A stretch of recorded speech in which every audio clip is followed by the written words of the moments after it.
Hello, everyone, and welcome back to the Community Spotlight. We are here with our Women's History Month edition. If you remember, on the 8th, we had an edition for International Women's Day, but since this entire month is Women's History Month, we wanted to do another edition that features some more fantastic women speedrunners. So we're starting off with Ikuyo here, who's going to be speedrunning Professor Layton and the Azran Legacy. After that, we're going to have Lori D. Bunnykins, who's going to be on speedrunning Kirby Squeak Squad 100%. And hopefully everyone here will enjoy the show that we have for you all tonight. Just a few quick announcements before we get into Professor Layton, because I know a lot of people are really curious to see a Professor Layton speedrun, myself included. But if you're watching on YouTube and you'd like to support our live content, please consider checking us out at twitch.tv/GDQ. That does work. You don't have to spell out Games Done Quick. It redirects to our Twitch page. It's very handy. If you have an Amazon Prime account, you can subscribe to any Twitch channel of your choice for every month for free, and we'd really love it if you would consider using your Prime Gaming account for us, as Hotfix is funded in part thanks to your subscriptions and bits. If you'd like information on all of our Hotfix shows, you can go to gamesdonequick.com/hotfix. From there you can find out more information about submitting your runs to any of our weekly shows, or just find out our schedule. And of course, if you missed any of our shows, you can check us out at youtube.com/gamesdonequick, where we have all of our VODs and previous content. Make sure you tune in tomorrow at 7 p.m. Eastern for Random Number Generation, where Skybills hosts a show about randomizers and randomizer community, as well as some randomizer adjacent things like bingo and that sort of thing. They're going to be doing Pokemon Emerald Randomizer tomorrow. It's going to be a lot of fun. So, Ikuyo, how you doing today? I'm doing pretty well. I'm really excited to show this. It's one of my favorite games of all time, and I'm really excited to show something that I don't think a lot of people have ever seen. I bet a certain part of the chat, I'm already seeing it, are fairly confused. How do you even get to a Layton experience? So, for starters, we're gonna introduce this from the get-go. The Professor Layton series is a series of adventure games / puzzle games. Excuse me a second. Focused around solving puzzles. These games follow the adventures of Professor Herschel Layton and his assistant Luke, as they both solve mysteries around London, Europe, and eventually, as is the case of this game, the entire world. This game is Professor Layton and the Azran Legacy, the final game in the main Layton series. It was released in 2014 for the Nintendo 3DS. This is actually a 3DS spin, and as you can probably tell by the two screens. And this category is any percent. Any percent will just go through the story and try to get to the credits as fast as possible. There are actually several categories for Professor Layton games. Some where we solve every single puzzle that we have available. So we go for collectibles, where we go for everything as we can. But this is the fastest category, at least for this game. Still, it's kind of a pretty sizable run, as you can tell. However, there's a lot of technique to this. Are we good to begin? Yeah, we are. Let's why don't we just get started? Just give me a countdown when you're ready. Okay. We're gonna make this.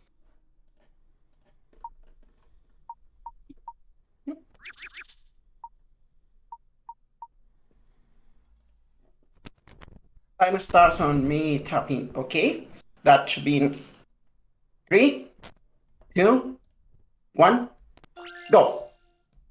So, Professor Layton and Azran Legacy is a 3DS game, and it includes one of the most important features for a Layton speed game. We are able to skip cutscenes, so sadly I'm gonna have to explain most of the story for you.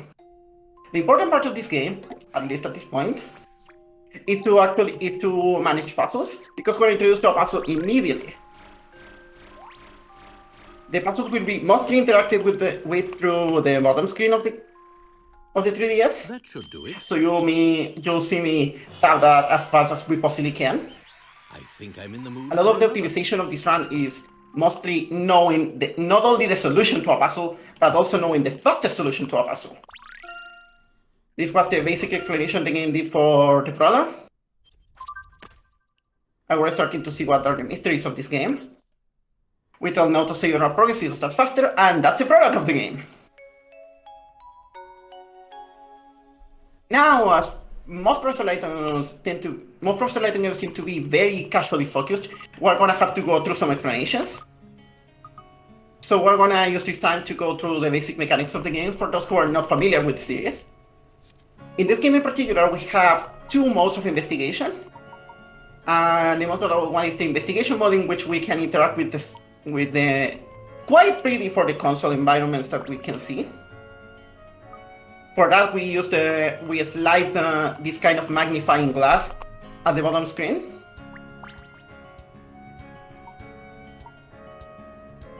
And we can then interact with people, interact with objects, collect evidence, get the clues that in any visual novel work result will help us progress.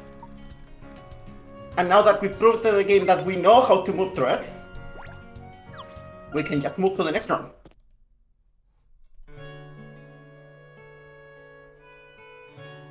It's also good to mention, real quick, I was going to mention real quick, we might have commentator joining us right now, having some internet issues. Hopefully he will be able to jump in partway through. So here we're going to tap into the igloo. It's a pretty good igloo. The environments of this game are actually a composition of 2D and 3D. Most of the character models are 3D, but the environments are a mix of mostly 2D backgrounds with parallax, with some 3D models thrown in to keep the illusion of perspective.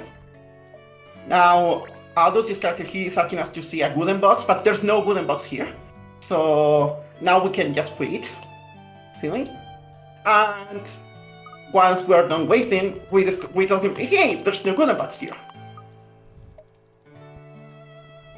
So now he's gonna teach us another movement mechanic. We can zoom in into specific points of interest within a map to get even closer, to get a look inside. And look, we're inside the igloo now. We're gonna be using this through the run sparingly.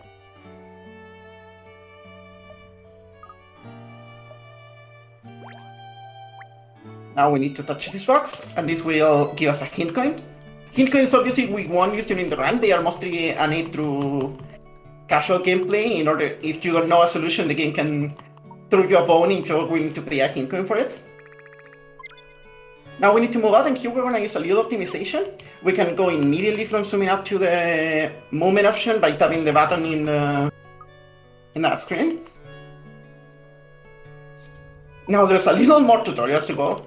The first 5 minutes of every Layton speedrun are going to be quite heavy in terms of tutorials. Because again, the game assumes that you haven't necessarily played all Layton games before. We're currently here to investigate the rare sight of apparently a girl having been found in a block of ice. So we're currently making our way through this lovely snowy town of Frauenberg and solving puzzles along the way. Now we're going to find our second kind of puzzle, in which we are asked a trick question and we just need to answer. And the answer is pretty simple in this case. Intuition should serve me well. A satisfying puzzle indeed. Done. Don't worry, the puzzles are going to get quite more interesting as the run progresses. This game, unlike many other Layton games, has some very varied puzzles. So pretty much no puzzle is solved in the same way than others. We're gonna keep going.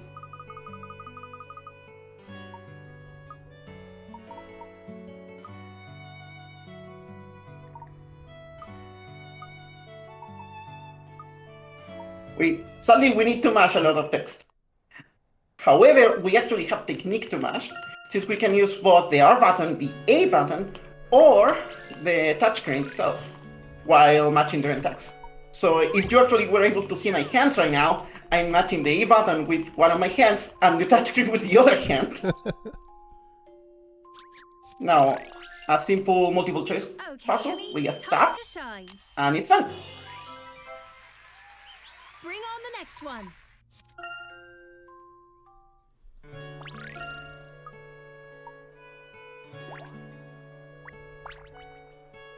To far out. Note that the order in which we've done this is important, because when we enter a room, we automatically go into investigation mode. And since I have to solve the puzzle and talk to him, but talking to him will open the way to the next room, I prefer it's faster to solve the optional puzzle we need to solve first, instead of talking to him right away, because that means we would need to reopen investigation mode and we would lose frames in the transition, both in and out of investigation mode. Just small Those little are some of the optimizations smaller sort of thing.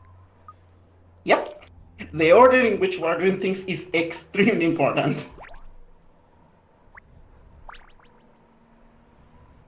Now we tap this wall. Amy's going to try to solve problems as she usually does by kicking them. Sadly, this time it doesn't work.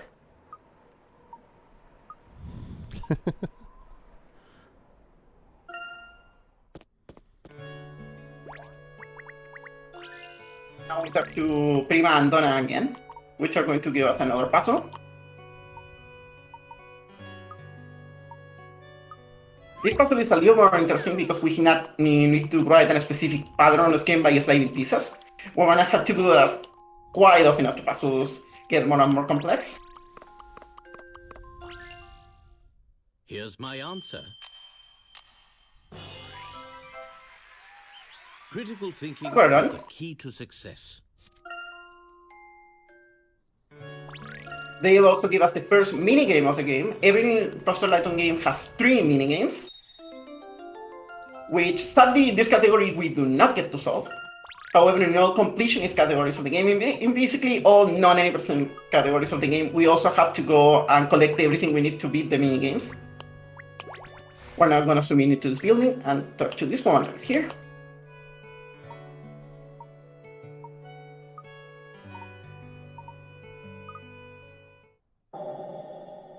She's telling us that some very creepy snowmen have been attacking the city, have been attacking this town. And we're currently seeing what's wrong with that. Wanna zoom out again. Move one out, and we're gonna check this snowman for the glove on its hand. Maybe those weedy-eyed viewers in our chat will notice that we've seen that kind of glove before. And the professor clearly knows what's going on here.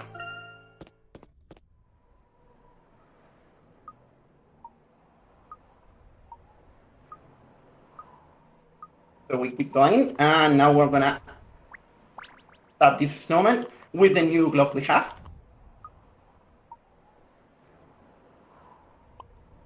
And turns out this snowman was a lock. And the wall of ice just in front of us has opened.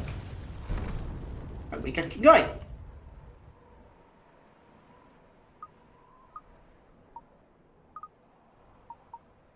So while this keeps going, I'm going to explain that indeed I personally ran a lot of these games. I ran Curious Village, Azran Legacy, and Layton vs. Ace Attorney.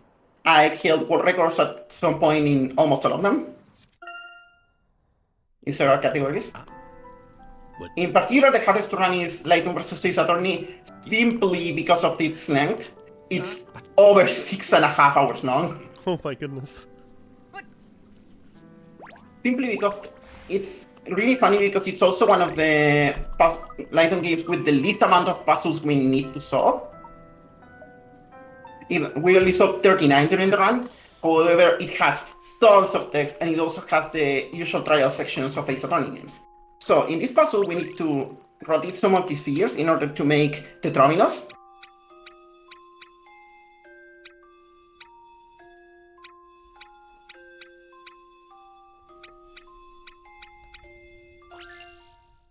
And there we Here's are. my answer. Critical thinking is the key to success. The way that works is that we've established how many rotations we need to make for every motion, and then we've just taken note of that. We've found a way to memorize it. Okay, in this case, because I'm gonna be upfront with you, I'm currently reading notes as the run keeps going. Because it is a long run, you are not expected to memorize the solutions of potentially like 150 puzzles, depending on the game. That could be a tall order for anyone.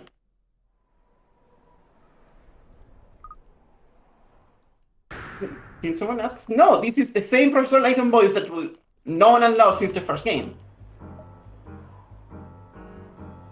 We're gonna keep going.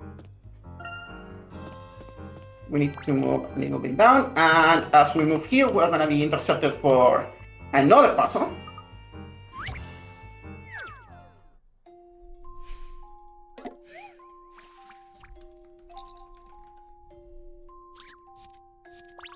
This is a pretty fast one as well.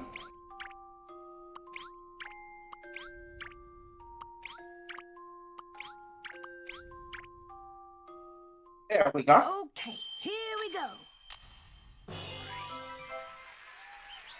Okay, so some of you might be asking yourselves why we go out of our way to solve some puzzles that are not strictly required for progression. This is important because most Professor Layton games have what we call puzzle checks. At some point during the game is going to ask us to have at least a certain amount of puzzle solves in order to progress through the story. So we need to go out of our way to solve a couple extra puzzles here and there. That's gonna be more importantly. And now we are entering the airship chase. This is an auto-scroller. Look how fast we're going. This is the one Professor Layton game with an auto-scroller. Professor, we've got an incoming message. I mean, this is technically not an auto-scroller. We can make it faster, but not much faster than a second or two. This entire sequence is essentially scripted. The girl. I know the dialogue from memory at this point. We will not let her go. I will tell you, this is a good time to read donations. Well, Hotfix is just a series of shows between our main events, so it doesn't benefit a charity, just us trying to showcase more speedruns. So I know, I just found that funny. yeah, I mean, if you're gonna say it's a good place for donations, I'm just gonna tell people go check out gamesdonequick.com/hotfix and see the whole schedule and our lineup of upcoming shows. And there's a form there you can submit in the bottom left, I think, of the page. If you've got a game you'd like to show off on Hotfix sometime, let us know about it. So, the way this section is going to work is that we're going to be attacked by some unmanned drones, and the game is going to ask us to eliminate all of them, which fulfill a specific characteristic, like the odd one out, the one that has this shape or this other shape. Professor, However, it doesn't matter if we actually fail or succeed at any of them, we will make it through this sequence. So I'm just gonna solve some of them, not solve others. Good. We actually have established that there's a sequence that is optimal. However, it's optimal around like the order of 1 second, no more than that.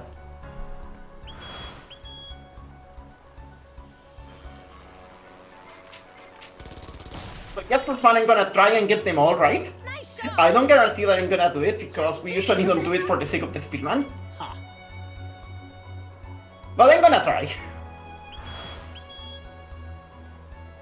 Okay, let's shoot all the blue ones.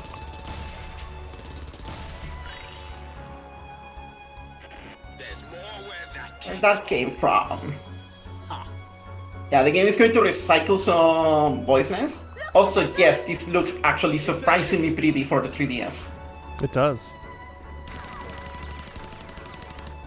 Also, this music track is a jam. Catch them. These games have Think you may have such good music in such a unique style as well. That was one of the most captivating things of Layton games and why I love them casually when I got to play through them. They have such a unique vibe to them that is odd to find in other games. They're also very casual friendly. Essentially, if you've never been in a Layton game, you can very easily beat one. Oh yeah, for sure. It's just a thing of feeling the time, having the patience to sometimes get through a wall because puzzle. Brilliant. Good job. Just how I would have handled it. So far, this section is going pretty smooth. This, for example, is one of the most beautiful sequences of the game. Huh, don't tell me we're going through there. Ah! Like, look at this! This is a 3DS!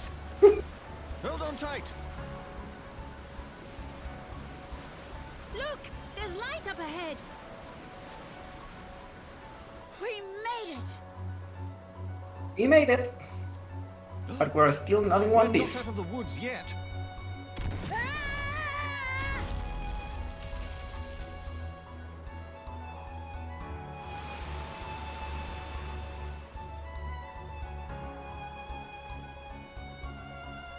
Phew, we're still in one piece. I'm surprised you made it this far. You're not exactly Well, making we're it easy. not done yet. We still have one more round to do Watch yourself, Professor. before this section is over. I'm ready for them. At least one more round of the drones. There's a final round that we're gonna have to solve eventually. So this is this. Done. Impressive work. Keep it up. You did it, Professor.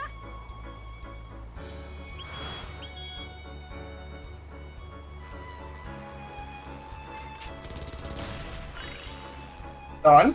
Good. We're almost there.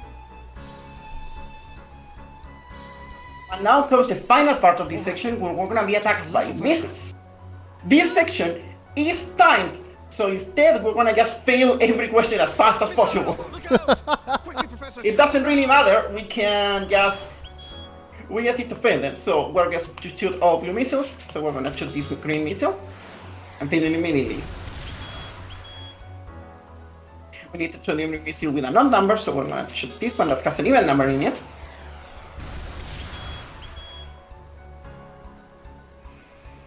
And now we need to choose any number from highest to lowest, so we're gonna tap any number that is in the So close. bottom left one, and we're done! One last push.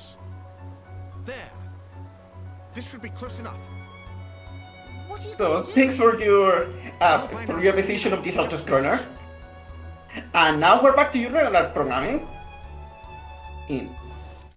Now, we have successfully infiltrated into this airship because they have stolen the girl that was trapped in the ice, and we want to rescue her.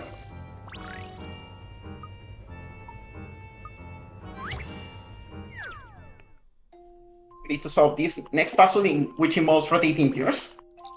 We need to align the gears that are at the top screen. However, we can do that pretty easily. If I just do this. Well done. Luke Triton at your service. By the way, every puzzle has this currency called picarats that we collect once we solve it. Sadly, for the purposes of the experience, picarats are completely useless, since they serve nothing other than unlocking bonus content that exists outside of the story mode. And it also doesn't unlock extra puzzles, so the completionist categories don't have to bother with them, which is kind of sad. However, that's also kind of a relief, because it means that if you for some reason manage to fail a puzzle during the run, it's not the end of the world. This moment is...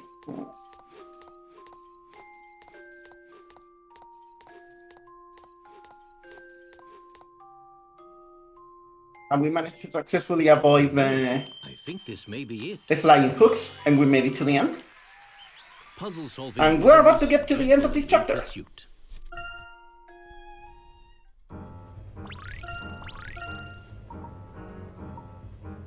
We just keep tapping these buttons. Those two bad guys we're gonna keep seeing, they belong to a terrorist organization called Targent, which has evil intentions surrounding this girl and some of the secrets of the Azran legacy, which gives the title of this game. Well, Yeah, picarats can even buy me a sandwich, so I'm not gonna bother with them. Thankfully, even the lines that are voiced, we can just mash through. So you'll hear the character say a lot of oh really fast. don't. I'm up there gonna get one dialogue line. Stop it. So this girl now proves that she's Mulu, and she just does sidewave, and this chip doesn't work anymore, and we are about to crash. She also passed out, so thankfully we get to rescue her. We're gonna see more of her soon, so don't miss her too much. I'm And assuming, with that, we made it through chapter 1. nice. I'm assuming that a lot of Luke's lines when you cut off his dialogue are just gonna be Professor, Professor, Professor. Yeah. Yeah, he does a lot of talking to the professor. This is also one of the games on the prequel trilogy, as you can see by Luke's design.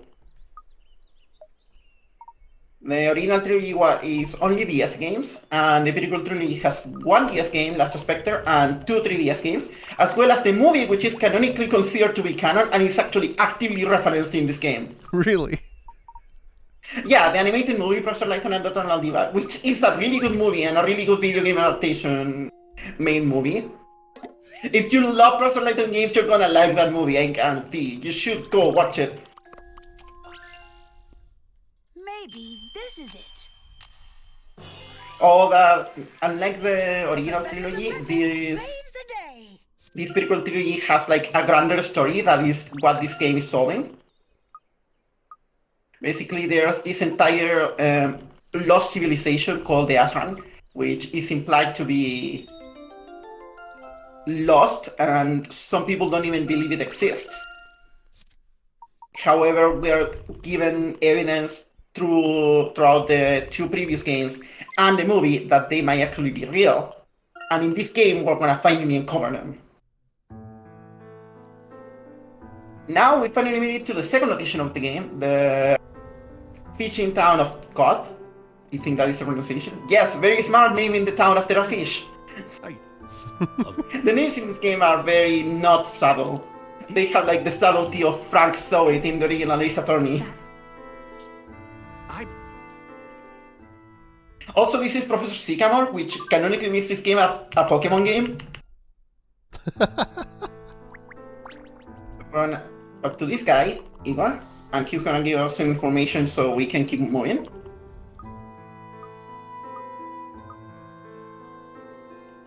And here comes one of the hardest puzzles in the run. Not because it's actually hard, but because it's really hard to do fast. You're gonna see what I mean in a moment.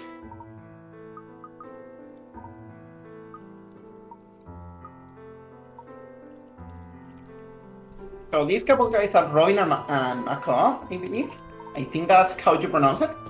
And they are two of the henchmen of Target, and they are going to basically be the minions, kind of Team Rocket style, that you're gonna be fighting during most of the events of the game. However, we're gonna run to the big bats sooner or later. If everything goes okay, we're gonna run into them in less than 3 hours from now. If you're wondering why I'm up this is a mystery box, which is supposed to tell you what are the big mysteries that are happening in the game. And they get solved as we progress through the run. Sadly, we won't be reading them. So, this is puzzle 013.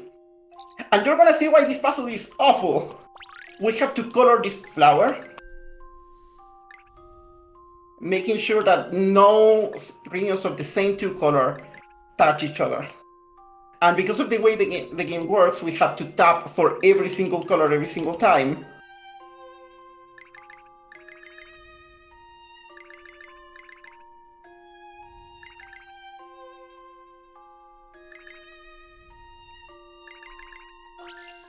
And that should do it. That should do it. Oh! Told ya. I'd better think this over again.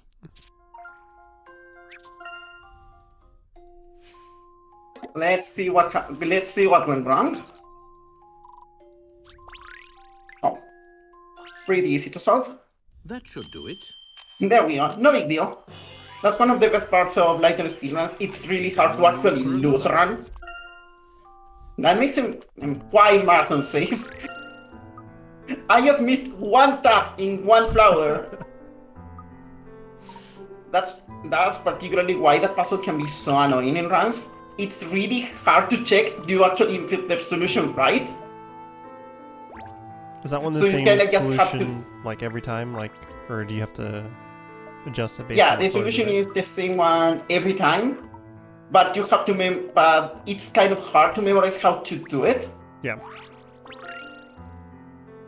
Of course, if you are not very good discerning colors visually or struggle with that kind of stuff, the run is going to just get really hard at that section is the puzzle that killed my attempts to beat this game blindfolded. Oh goodness, that would be very difficult. Yeah, I had made it through most of this chapter, but this section was just impossible.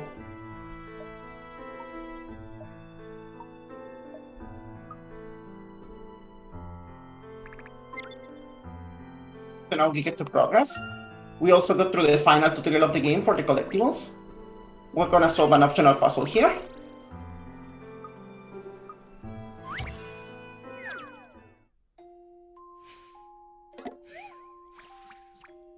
It was a pretty simple puzzle where we just need to slide some stuff here and there.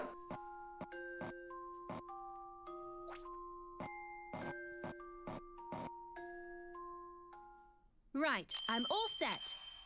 There we go. Again, we're doing this, solving the optional puzzle first, then the required puzzle, because just like it happened in chapter 1, that saves us some screen transitions and is slightly faster. There's another optimization that goes through there. Since most of the game kind of goes on rails, we try to find optimizations every single place we can. The current route owes a lot to several people, myself included, but also to Teller507, current world record holder of the category, who went through the painstaking effort of timing every single puzzle that we could solve in the run. Oh my god. Make absolutely sure that we were solving the optimal ones.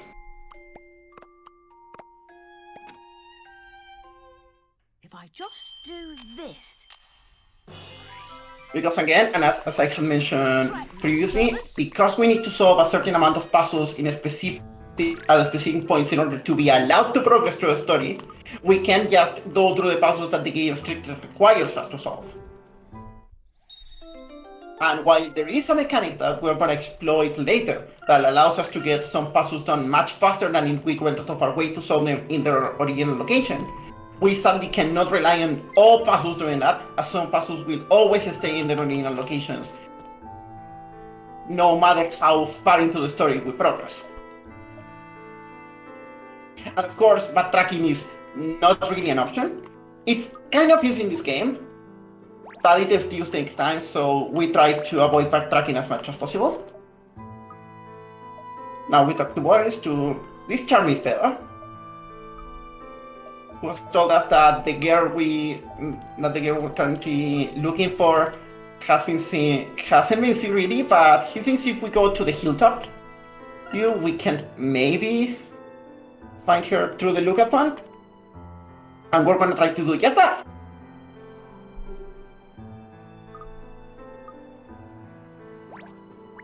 We're gonna examine here, and we're gonna see that the airship we were attacking has indeed crash landed.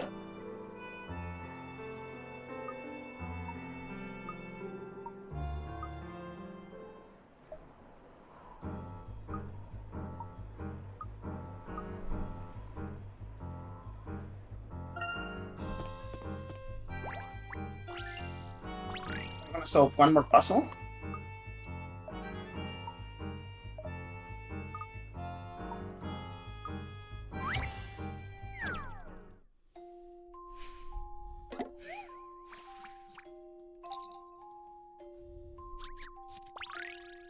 And in this puzzle we need to move to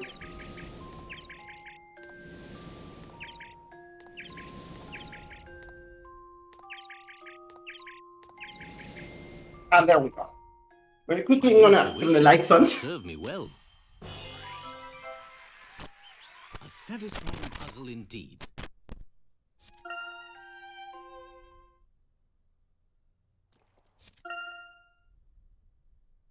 We can keep going. And we have indeed crossed through the water. And we found this secret kind of shrine, observatory. We believe it's an observatory. We just need to get in. And this is a defunct observatory of the Azran that this girl has been getting to.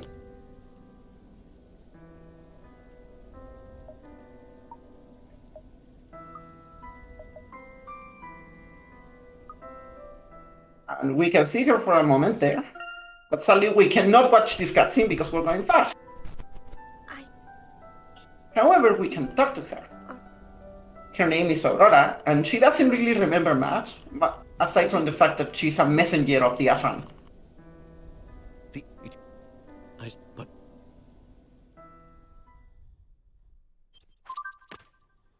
And we'll slowly find more and more information about her as the game keeps going.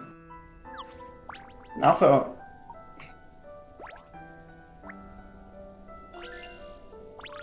we'll get to talk to her, and she's gonna tell us about one of the main puzzles of the Azran, which is going to be the driving mother of the story. We have to divide this map using just 4 lines into 5 different regions.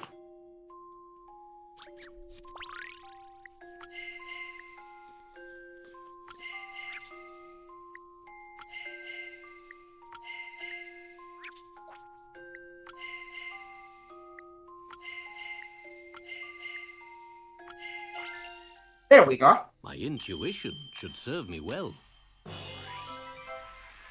Here's the big deal, and here's the thing that we're gonna keep doing during most of the game. This image here is actually a map of the world. And by using the locations that we drew in 5 regions through the game, we can actually locate 5 Azran stones, which we're gonna be referring to as eggs during the run. And we're gonna be hunting them down. So very soon through the run, we're gonna be going through a world-trotting adventure, a love-trotting adventure, to find the remnants of the Azran legacy. This was actually a pretty big deal for Layton when the game was released casually, since most Layton games tend to stay in a single location, or have like one recurring location with not many characters to them. However, in this game, we're gonna get to meet a lot of people and be in a lot of different places. Now we're trying to backtrack to our airship now that we've rescued her. However, we're being followed by some... We're gonna talk to Carpin, the fisherman of this town, so we can get some help. Tells us that we can hide here.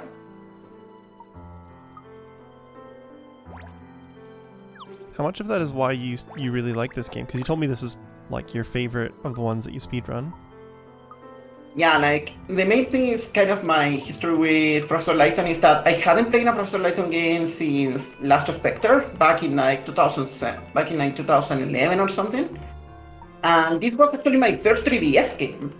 And at the time I was like, oh, I know this series. I cannot remember liking it at some point, but I hadn't really replayed it or thought much about it until I got to replay this game. And it was a very kind of nostalgia, but not in the sense of something that you just remember, or rather in the sense of like kind of like finding yourself with like something that was important to you in the past and finding that it still holds up, that it still has value to you. That made it really powerful to me. Also, I feel this game really well puts an end to the Layton series. Like, this is the last Layton game. At least the last Layton game with Professor Layton. And I think that's perfectly fine. This game gives us everything we wanted as a closure for the character.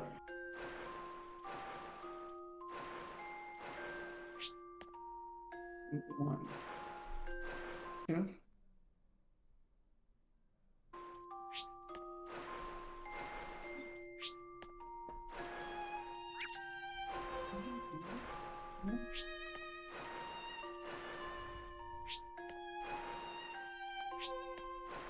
And there we go. That should do it.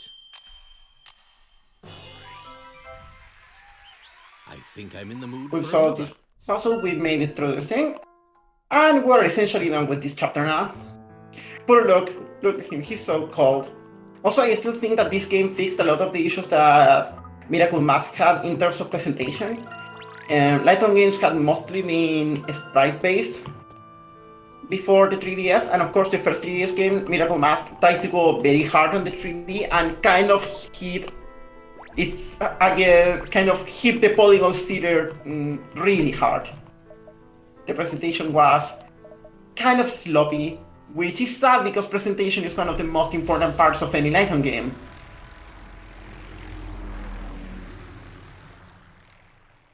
Azran Legacy, in my opinion, fixes almost all of the issues, and I think the presentation of the game is pretty impeccable for a 3D game. The models really well capture the same essence that the 2D sprites have. Anyway, we made it through this section of the game, and now we're heading into Chapter 3. In Chapter 3, we're gonna get to revisit a familiar location for people who have been playing the series. This is London. We're currently preparing, equipping everything we need in order to go through the world in our big adventure. But just because we're here prepping up doesn't mean we're not gonna solve some puzzles and some big mysteries along the way.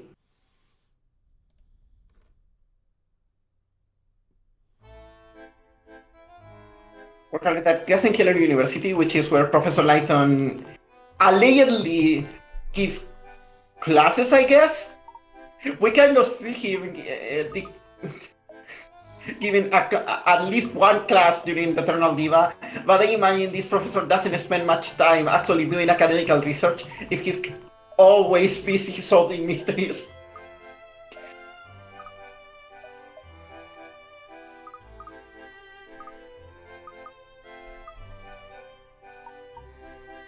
Even the music in this part of the game is a remix version of a common track used in Angwan Future and other Layton games, just as music for the Crescent University.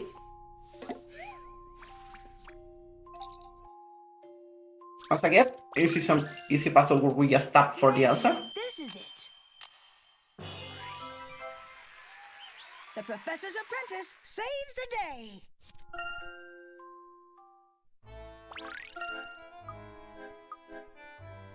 We take the time to detour for that puzzle because it's faster. It's a really fast puzzle to solve. Actually, it's one of those puzzles that doesn't move if we try to solve it later. I'm gonna explain what I mean by doesn't move in a moment because it's gonna come up really soon. Now we talk to the dean of the university, Dean Delmona. He usually has trouble with puzzles because his granddaughter asks him for help in puzzles, and turns out he also isn't that good at puzzles, so he needs our help.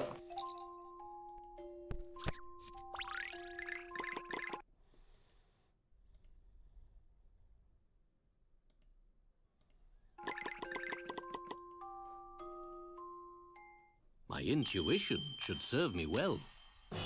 This is also, for those who know this series, this is an orchestral remix of London Streets from Professor Layton and Angwan Future. Professor Layton and Angwan Future is probably the best Layton game. It's not my personal favorite, but I really, really love it. Now we're introduced to a very important mechanic, which is bus stations. This allows us to move through different parts of London. This is not extensively used in the Angwan Future speedrun because it acts as a way of fast travel. However, in this game, it mostly serves to reach specific new locations. Right now, we move to the Kensington area of London, which is a very busy commercial section of this game. We're gonna talk to this character, who happens to be Luke's mom.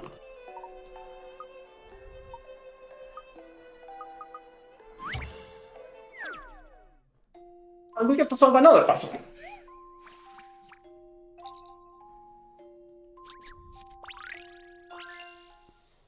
We This start was here, quite the here and conundrum. where now?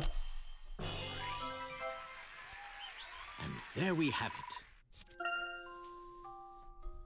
I hope that you are able to read most of the puzzles. Sadly, by the nature of the run, it could, even if I tried to explain every puzzle to you as we solve it, most of them would be solved by the time I'm like halfway through my explanation.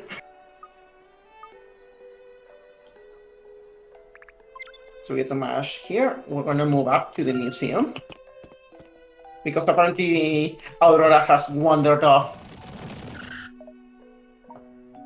to the museum as very conveniently, the museum is also having some Azran artifacts.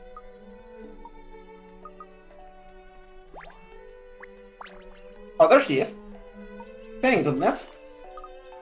She wants to go into the museum because apparently she's having some kind of memory. However, the museum is currently closed because it has been robbed. We're gonna talk to this police. And of course, nobody used that word, Professor Layton, so we need to prove that we are Professor Layton. And there's only one way to do that. Solving puzzles. Yeah. Intuition should serve me well. I feel like this happens in most Layton games. There's puzzle just indeed. people who don't believe that you're Professor Layton. Yeah, I mean, it's kind of retroactively justified by this game. Like, by the end of this game, Professor Layton has essentially saved the entire world. So in the original trilogy, now it's kind of retroactively justified that everyone is like, oh, of course we know Professor Layton. And of course we don't believe that you are you. So now we're gonna do one of the cutest parts of the run. Aurora is wearing her ceremonial robes that she was wearing when we took her out of the ice. But that's gonna make her stick like a sore thumb through the city. So instead we're gonna get her some new clothes. Fun fact, in the casual game you can actually change her clothes between her original robes and this attire really must at any point during the run, which I find is kind of cute. I really like Aurora as a character. She's a very simple character, but I think that makes her particularly effective, and I think that holds true for Layton games. Now, however, something has happened, so we're gonna come check here.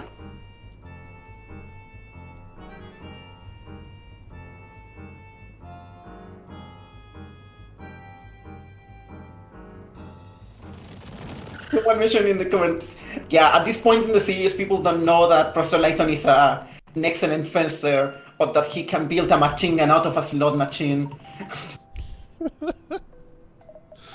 Yes, that's the stuff that's happening in other Layton games. Or that, you know, he can build a hand glider out of spare parts. He's essentially MacGyver. And he's gonna do that again. Spoiler alert. That's fantastic. So now we're gonna unlock another location. We're gonna move to the aerodrome, where our ship is currently parking. So here comes one of the main mechanics of the game. We're gonna try to move into the spare ship and into the safe ship, and we're gonna be surprised by a character that some fans might remember. She's Granny Riddleton. Granny Riddleton serves a very important purpose through the speedrun. In casual gameplay, simply because you progress to a point that, for example, you were not able to return later, because the story has changed or simply you will not return back to that point.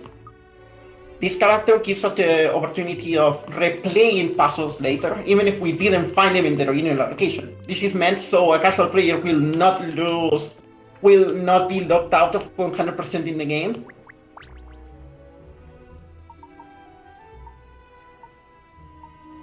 And this is actually very important for the speedrun, because this means that we can leave puzzles to Granny Riddleton and solve them later, which is exactly what we're gonna do right now.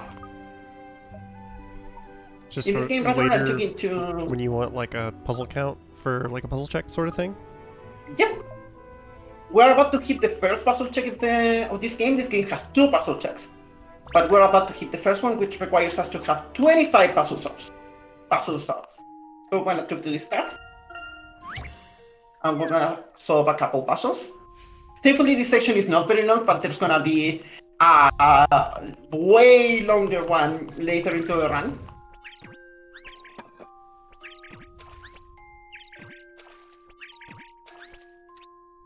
There we go. After first puzzle, we need to move Reggie, the small turtle, into the center of the screen. Essential in my line of work.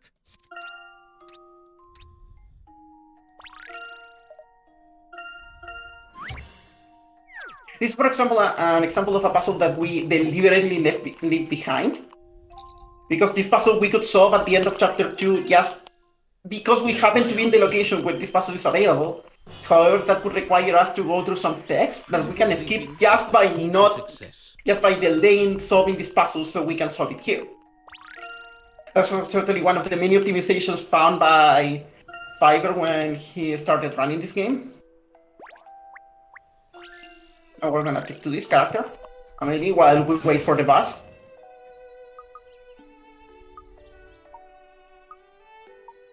We're gonna find ourselves with yet another type of new puzzle. This is a puzzle where we need to use specific tiles in order to create a shape. Thankfully, I have my notes right here in front of me. We need to draw a heart, and that's gonna be pretty easy actually.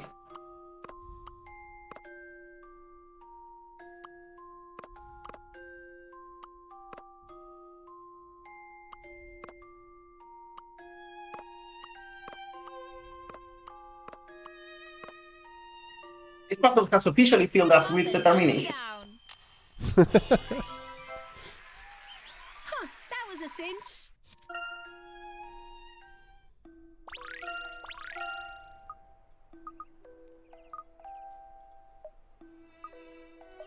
This is also one of the parts where the game has to do some very interesting continuity juggling.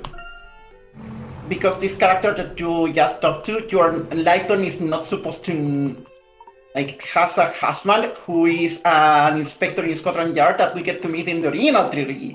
But because this game is a prequel, we're not supposed to meet the husband yet. So we only get to talk with his wife. Similarly, the main reason we don't have Granny Riddleton herself, rather we have Kitz the cat, is that we're not supposed to know Granny Riddleton, and at least Professor Layton is not supposed to know about Granny Riddleton until Curious Village, which happens after this game chronologically. So the way they avoid that is that they have Amy, a character, main female character of this trio, which does not show up in the original trilogy, to be the only person that actually interacts with her. And we made it to Scotland Yard. We just talked to this fangirl of one of the inspectors. She's a literal fangirl. She's the president of the fan club, and apparently the only member as well. And now we want to talk to one of the major detectives in charge of the theft at the museum, who is Inspector Bloom, who also comes to be in the previous game of this one, Rosa Layton and the Miracle Mask. Good. Some of you might recognize him. Yeah, Failing Puzzle 13 was just a setup for a number of pick-ups to hit 666, of course.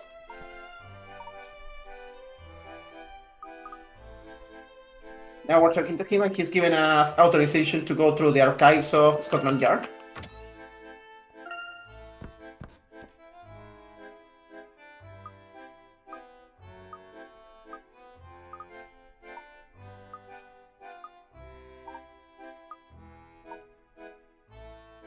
Through here and we're finding some specific information. Luke has no luck finding it. Amy also hasn't had any luck finding it. But we might be able to look a little bit closer here. Maybe examine this box. And here it is. We find some previous information about a related theft to the museum, which was solved. And here we find that this might be the work of the nefarious Descole. Descole is the recurrent villain of the original of this specific trilogy.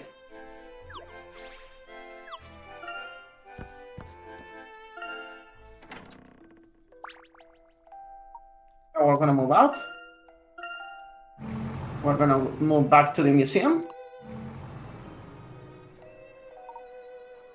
We were also gonna meet this woman, Darya, who is a journalist, and she has this magazine called The War Times, which is another addendum to the story, as we can solve the War Times to get extra content related to the story, as well as extra puzzles.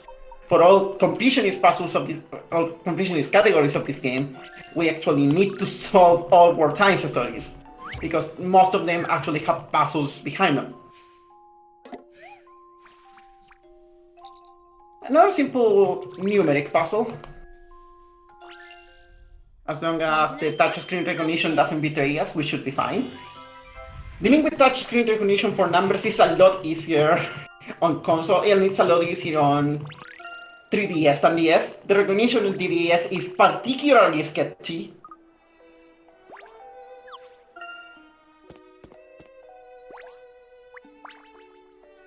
Like, to the point where you can type a number T in one of the slots to recognize a number, and we will get a 5.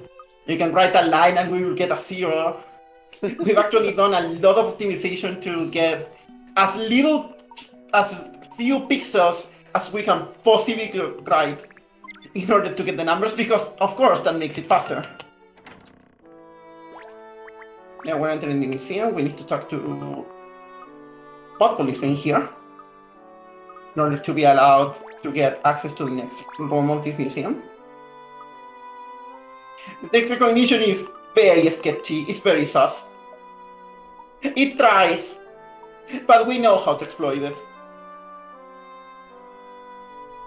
Yeah, we were looking into the joke in my stream is number T, because I stumbled upon number T by accident on a stream, because I was flustered that I couldn't get the game to recognize my number 5 consistently during Curious Village attempts. And out of desperation, I started drawing the kanji for the number 5, and as soon as I just drew a T on the screen, the game read a 5, and then I was able to replicate it consistently. So number T is kind of a meme in my opinion. That's amazing. This was quite the conundrum. Okay, we just drop those 2 pieces into the boxes, and we're There done. we have it.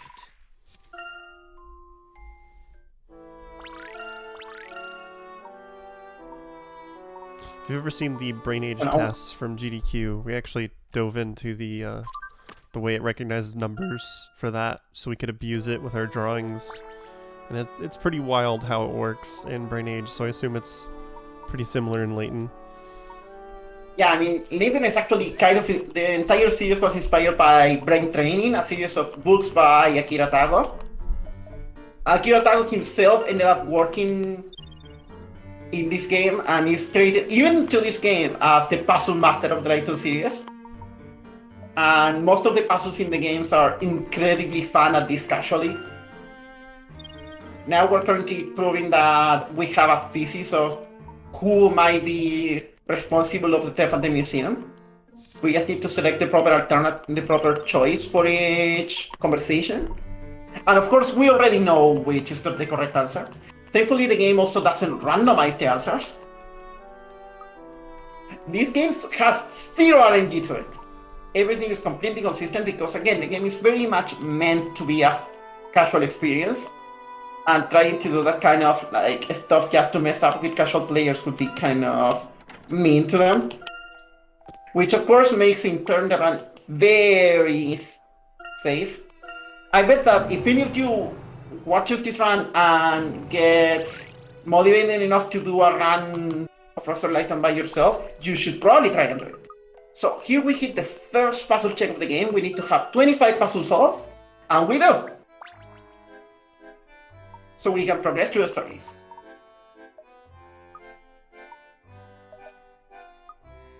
And we get to talk to Inspector Krosky one more time for some final details.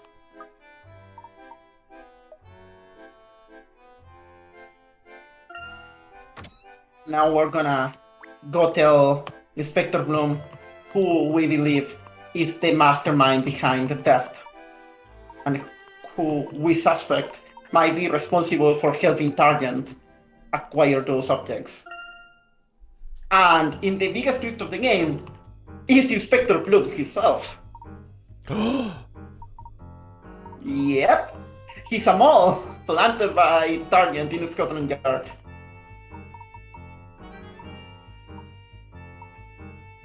So sadly, we'll have to arrest him. This is one of the wonderful moments where Professor Layton gets to point his finger at someone and be like, "It was you!" Sadly, in this specific run, we skip all cutscenes. In most Professor Layton skip games, since Diabolical Post Forward, we can skip cutscenes. There's only one where we cannot skip any cutscene, and that's Curious Village, because it was the first game in the series. That's kind of good and bad. It's bad because it makes the run a little bit longer than it should, but the run is still about the order of 1 hour and 30 for any percent. But it's also good because Curious Village is a really intense game in terms of downtime, and for newcomers that makes it really friendly because you can just take your time during the cutscenes, take a breather, check your notes. For example, like I've been checking my notes and juggling them during the run as we keep going. I've tried to make my best effort for that to not be super evident.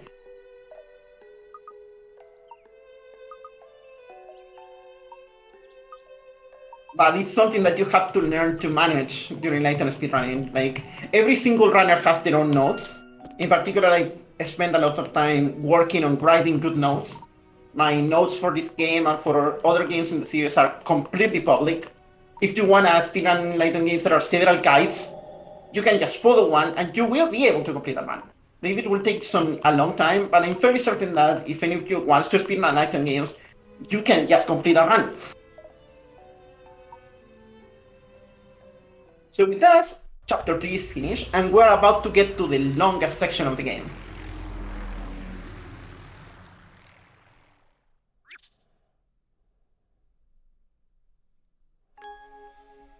This is chapter 4, the hunt for the eggs. And this is where this game does something very unique for the series. In this section, we are gonna go through across the world trying to search those 5 eggs. And this section is entirely non-linear. It is composed of 5 different subsections. Each of them is its own independent quest, and we can tackle them in any order that we want. Oh, wow. There's no order that is better than the other for the sake of the speedrun, since each of the specific sections of the game, of this chapter, is essentially its own mini-chapter. For reference of the 3 hours of run, this chapter alone makes 1 hour. In 1 hour, we have already solved the previous 3 chapters. So we're gonna go to the jungle first, to the lovely town of Fongji.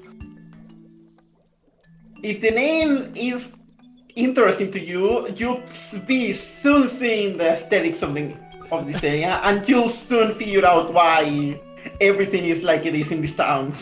Yeah, I'm guessing just based on the houses, and then okay, yeah, that person appeared on screen.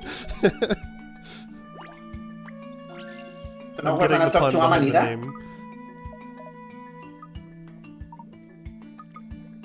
He's gonna try lovely people in this town.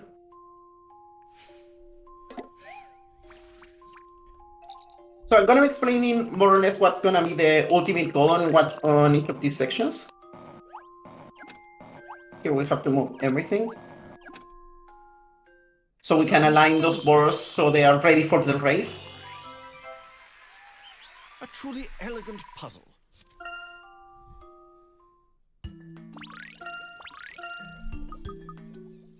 We're done. Sadly, we don't get to see much of Amanida in this run. She's a lot more relevant as she also is connected to one of the mini games in all puzzles and other categories. But sadly, in this run, we don't get to see much of her. So this town is currently going through a festival.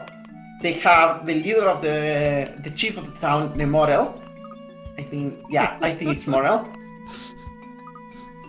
Yeah, the names are super not subtle, I told ya. Are they all named after mushrooms? They are all named after mushrooms. That's great.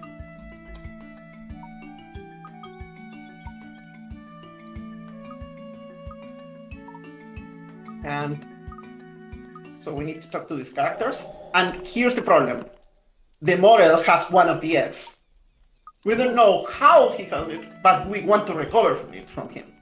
And the issue is that this festival is supposed to end when he laughs, but he hasn't been able to laugh in several days.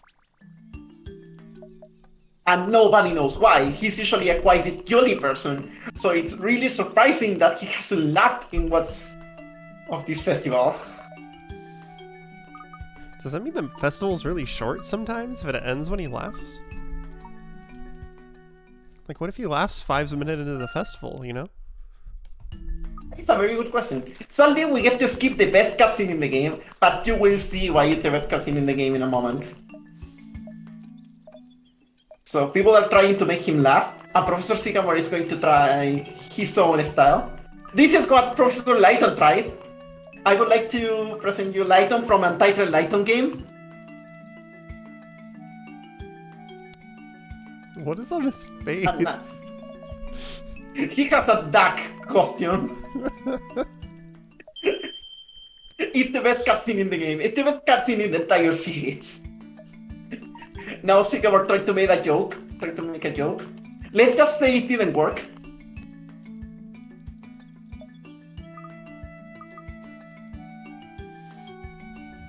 He's not very happy about that. But the important thing is we need to solve this mystery. Something is clearly wrong. So we're gonna be interrogating the locals to know what we can do. Quack quack in the chat. Can I get quack in the chat? Anyway, Amanida believes that we could get some more information from talking to the Morel's wife.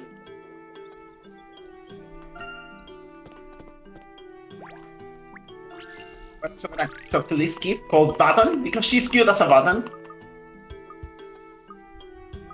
She's a pretty lively kid, but she's a terrible liar.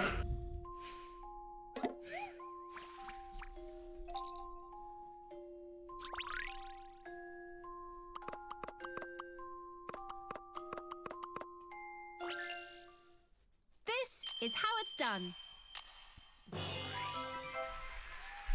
Good stuff. And there we go. I think we should go investigate a little bit deeper into the jungle. So there we go.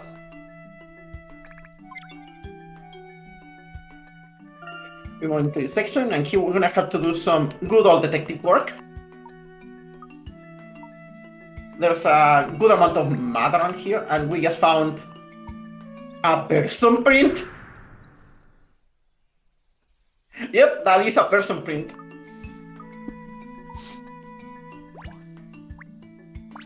Apparently someone tripped there. And there's also this suspicious flower, which somehow doesn't smell.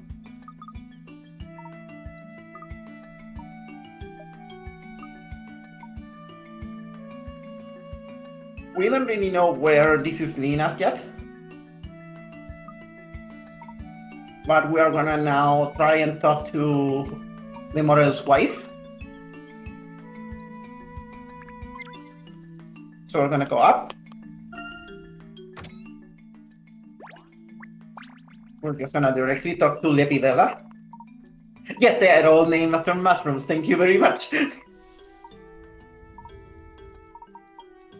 She thinks there's some more information, and something has crossed to the professor's mind. This is the moment where he's figured something out. However, we're not done yet, as we're gonna need to get some stuff in order to get to the solution the professor is currently thinking of. So it's time for an item fetch quest.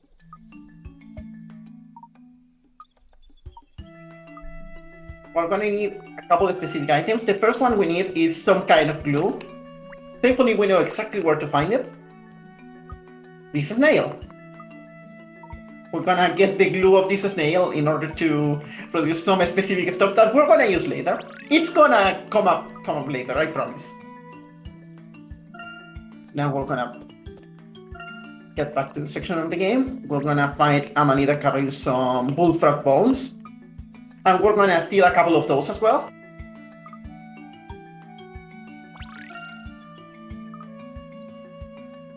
Thank you very much.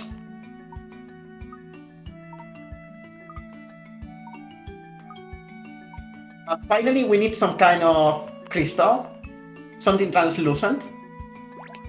We don't have it, but maybe Barton knows something. She does. She's carrying one. Could you give it to us? Could you tell us where to find one?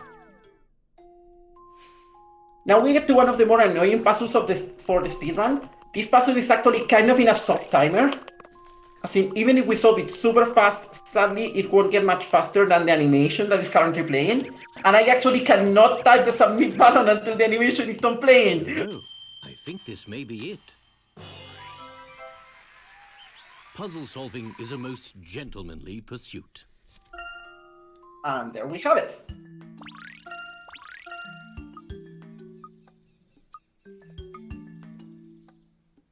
So now we're allowed to go into the main cave. This is however hidden behind a waterfall. So we're gonna have to figure out how to do this.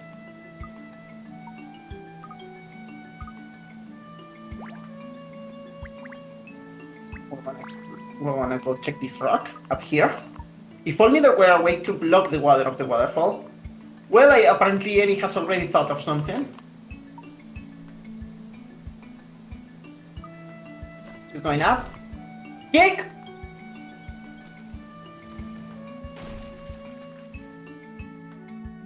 Got it? Amy likes solving problems by kicking them.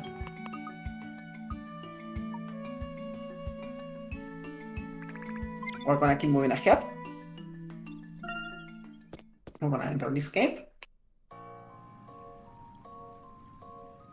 This cave indeed contains the thing we're looking for.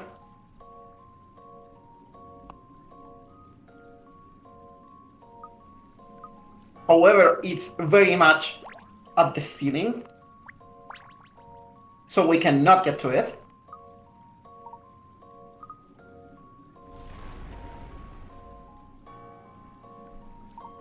But there's a lot of stuff falling in this cave. So we're gonna be very careful. We're gonna tap this rock. Just remove it very carefully and pop, that falls right in place. And we can now use it to climb in order to get the crystals.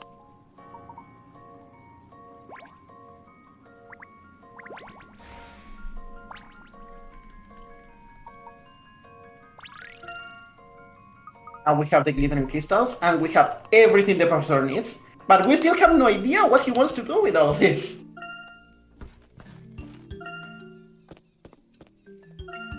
What is his plan?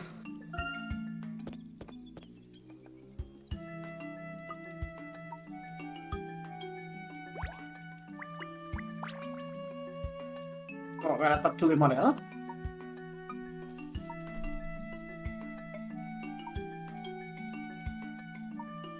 And now we need to get people to cut, polish, and work with the pieces that we're currently using.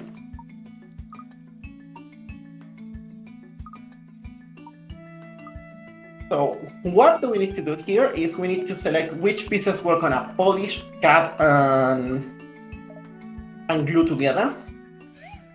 And you'll soon see what is the thing the professor wants to do with this.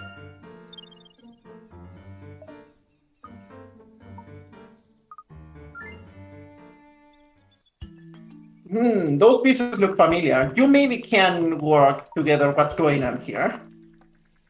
Yep. Those are glasses. Those are indeed glasses. Turns out this man has been losing his eyesight, which is the main reason he hasn't been able to laugh at anything he's seen, because he can't see anything right now. That's what's had this festival lasting for as long as it has. So now we can just keep going, and just in gratitude because we'll make him laugh, he's going to give us the egg that we were looking for. That's 1 out of 5. Pretty good start.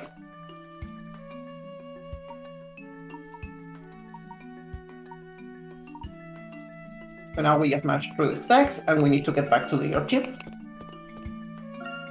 We're gonna get some more extra dialogue about how the Azran had some influence in this place. Get. Yeah, there's a French movie, I think it's the Del Bell Triplets, if I remember correctly, or something like that.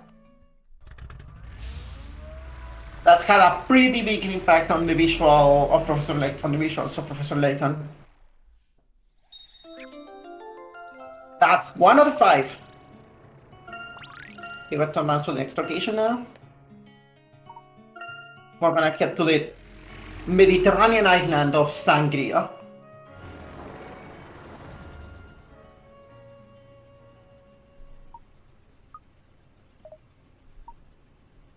This island is a very vacational island kind of place. You'll see very soon. It's also kind of pretty location, just in general. It has a lot of that Mediterranean vibe.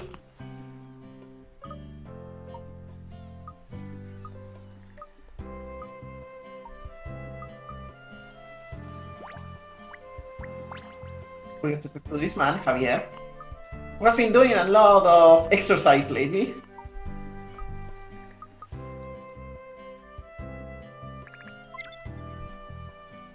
And we move up.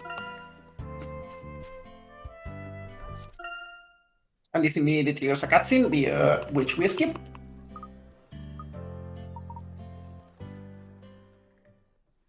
So the mystery in this town is that we already found the egg. There are thousands of them. There are thousands of these things called poponios, which look exactly like the egg we're looking for. Oh no. And this apparently is that poponios, as they call it in this island, seem to be an object of luck. And we're trying to find out why they have so many of them. I'm fairly sure. One of them must be the original, right? We need to find the original one. And that's gonna prove to be a much tougher quest than we originally thought. We solve another optional puzzle. And we talk to Martin, yes. But he's gonna give some more clues to... Basically, a lot of this game is talking to this person so we know who we need to talk to next. A way to move to another location. And talk to Miranda. A lot of the names in this section are very Spanish, which as someone who speaks Spanish natively is really fun.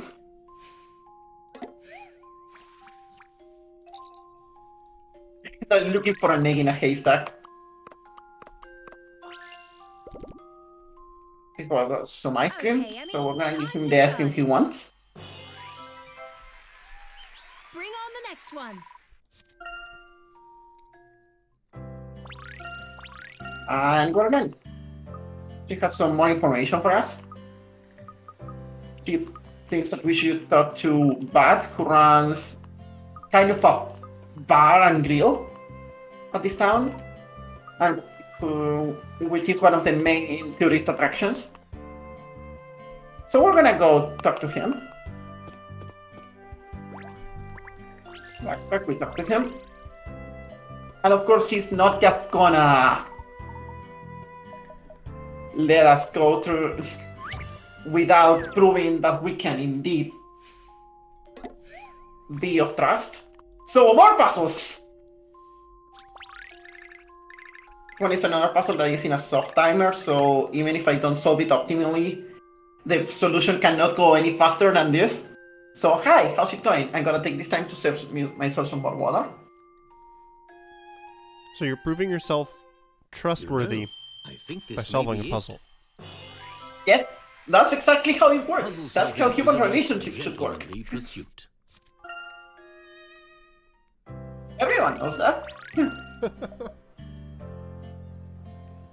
Now we stop the thing, and this drawbridge has been deployed, so we can finally make it to the bar and grill. So the story that is going to happen in this town is that the original Poponio was considered a sign of good luck, And according to the rules of the town, it can be passed from person to person in what is called the Ring of Harmony.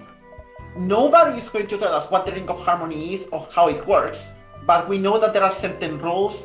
That means that certain people can only pass it to certain other people. So our goal is to find out what are those rules and logically figure out who is the person who currently has the egg.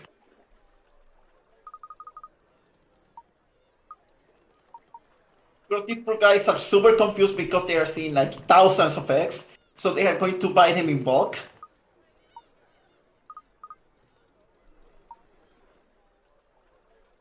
Because that's the only solution they could think of.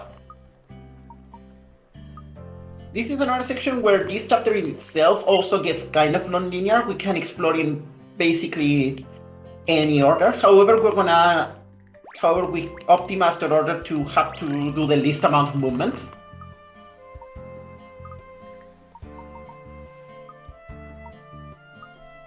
That's actually a very important part of Professor Layton speedrunning. We've had to do a lot of optimization.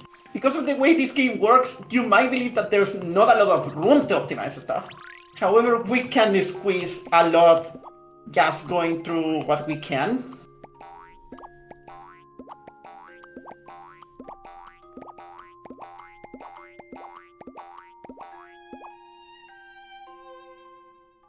I've got a good feeling about this one. All in a I'm trying day's to solve work. every puzzle as optimally as possible. This puzzle has been solved, and he's gonna give us another piece of information.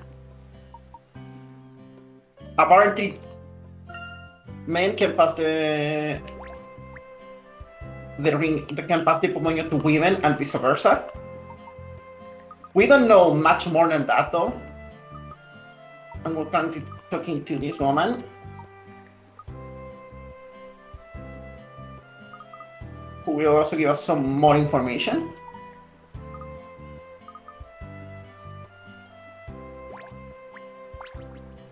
We're also gonna talk to these guys who are buying Popoños by the dozen.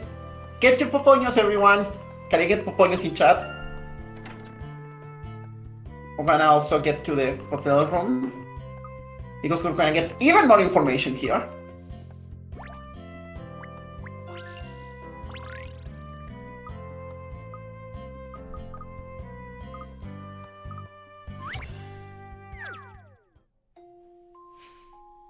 This is one of the fastest puzzles in the run. It's also one of the coolest because it's so fast. Let's type this I'm and fairly done. sure about this. Oh, I did it!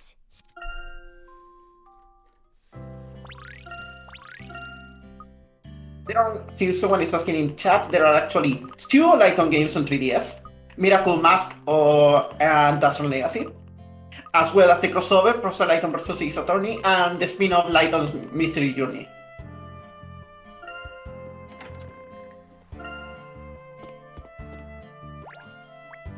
Here we're gonna talk to Miranda, and this should pretty much give us all the information we need.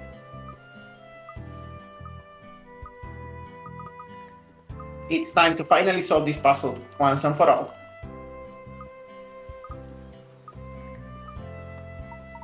And he has already figured out what's going on.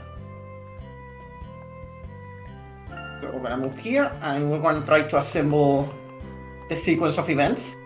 This section plays very similarly to the section right before the end of chapter 3. We need to select the correct choice between the options we have been given. Thankfully, this one has a very simple sequence to memorize.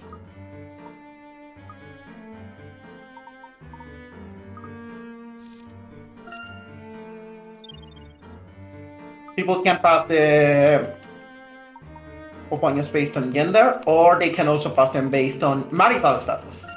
A married person can pass them to a non-married person, or vice versa. And they just need to follow either rule as soon as they follow one of them. So now we need to do the specific sequence of events that leads to that matches the the logical knowledge we have. And we now know who has the original Poponyo. It's Buck himself. So we're gonna go tell him that we know now.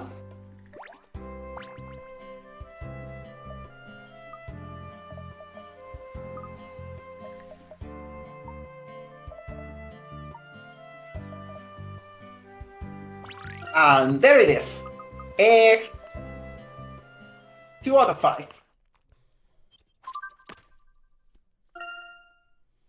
Person on this island gets Poponios because one of the first people to arrive at this island was actually doing pretty poorly at some point in his life, and he stumbled upon this Poponio by accident, and it became kind of a lucky amulet.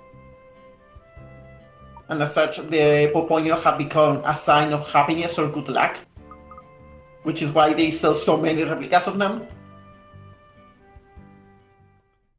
And now we're done with the island, Sangria. That makes it 2 of 5 for this chapter.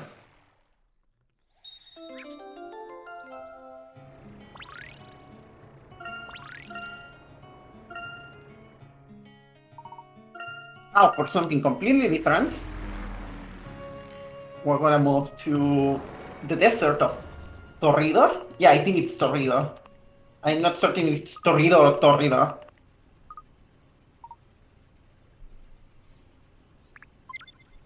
This area has a very clearly like Western vibe to it.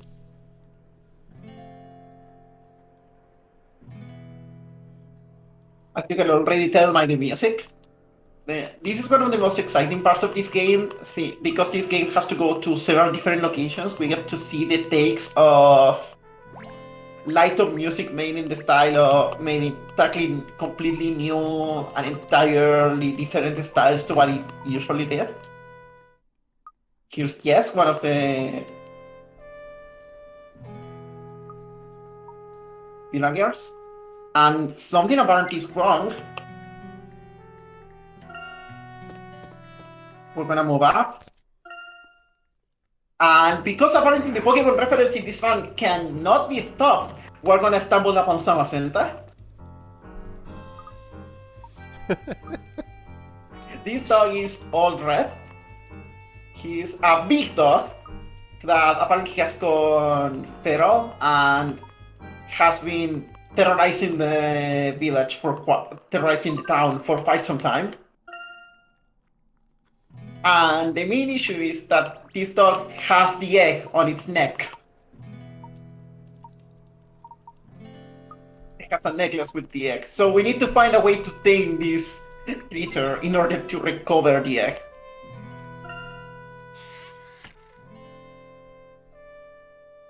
Now we're gonna visit this saloon.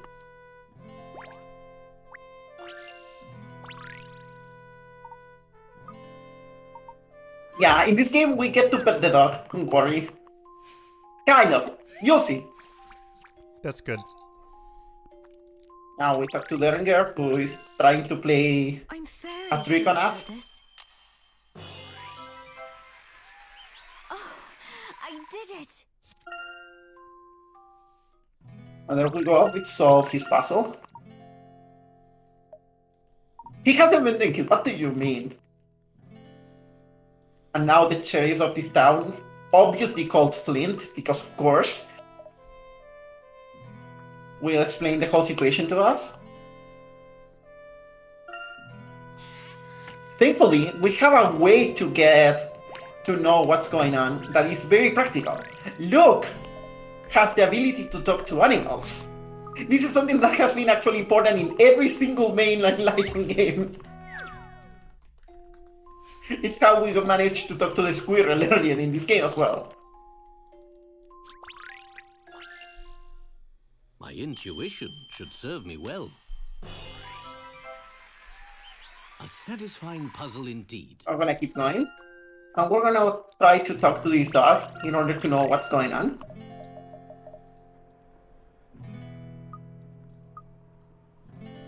Of course, the sheriff was kind of worried that we were gonna go to the cave where this dog lives. But it's not like we have a choice.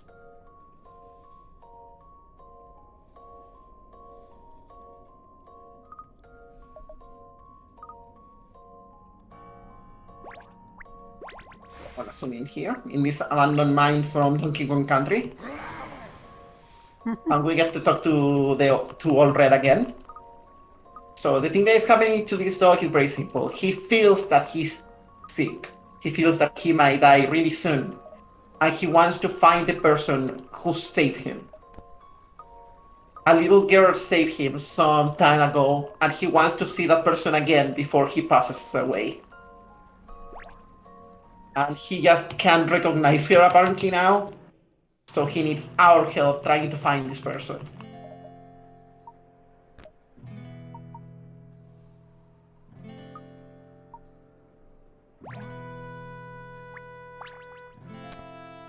We're gonna talk to the sheriff again because we armed with this knowledge.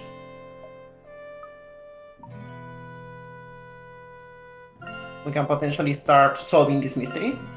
We're gonna backtrack a little bit to talk to more people, and in the process we're gonna also solve one more puzzle.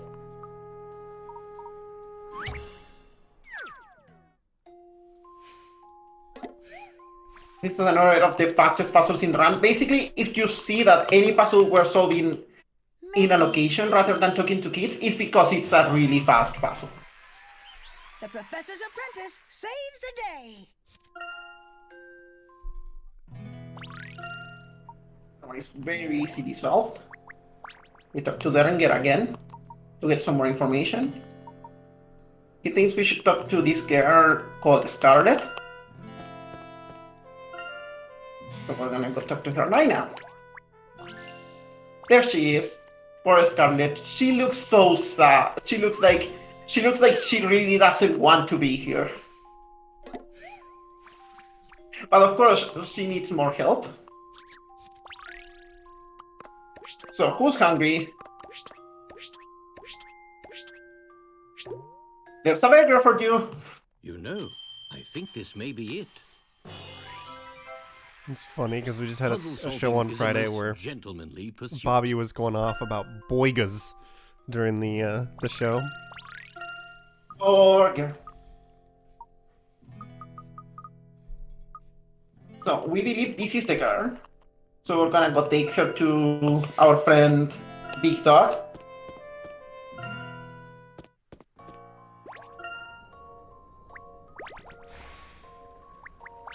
Oh no, the dog is under attack. These guys are threatening him with a big gun. But of course, they are incompetent villains, so the gun is not loaded. Samacenta then proceeds to use Roar, and they run away.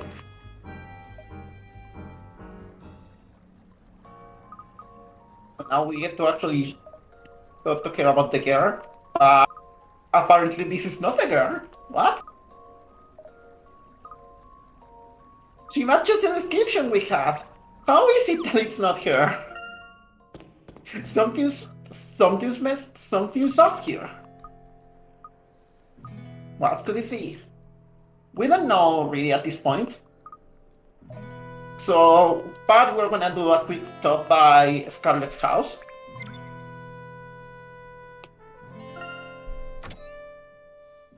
Your grandma is conveniently not home. Yeah, I see where this is going already. So we're gonna, like, check the house.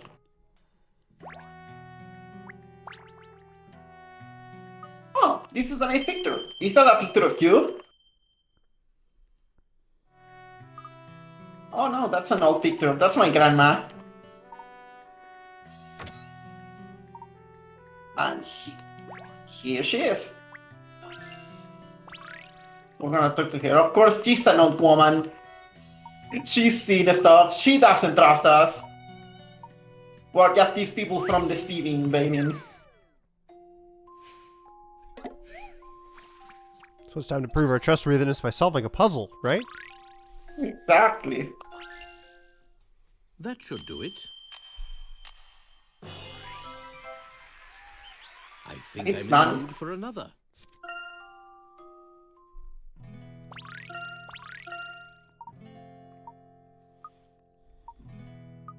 Now we need her to follow us.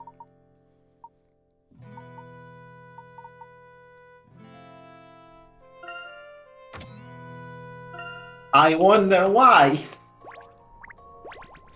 You can probably already see where this is going. Prepare your crying, everyone.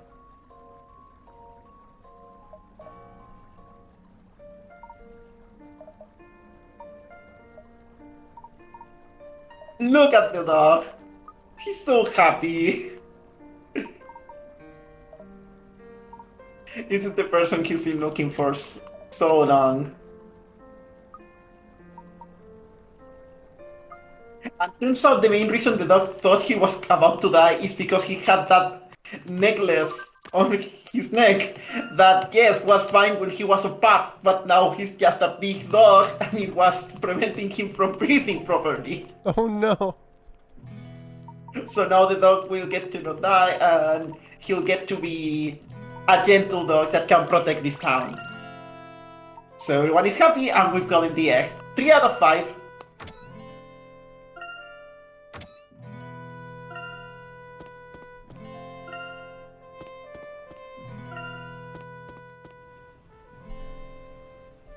Every time we get back to the airship, we get some more dialogue, which is why we need to go manually. There is a button that should allow us to fast travel between the locations. However, once we enter to the end of each section of the game, we kind of have to go directly into the airship to get that dialogue.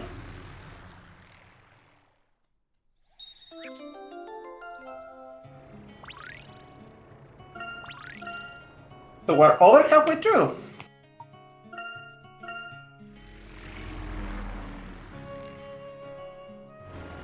We're now heading to the windy hillside of Hoogland. This has one of the most interesting side stories in this part of the game. As you can see, most of these sections don't really connect to each other. They are almost completely separate chapters with small quests that go in their own self-contained story. You actually kind of get to explore most of those worlds through the world stories, through the world times mechanic that we presented earlier. Sadly, we won't get to see that in this run because otherwise this run would be 4.5 hours long. Say hi to the bunny. Bunny! Even bunnies have puzzles for us. Thankfully, this is one of the easiest puzzles in the run. Let's see. Fun fact, this puzzle, the hitbox detection for tile-based puzzles is actually a little tricky, and I have to go out of my way to check that at the lowest possible point, because otherwise I could accidentally swap two tiles that I do not want to swap. And this happened a lot to me while I was learning this game. I have managed to fail a puzzle like 4 times in a row.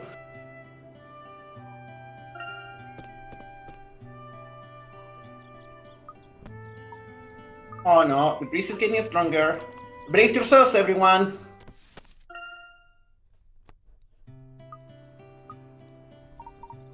So let's say the wind in this town is kind of out of control.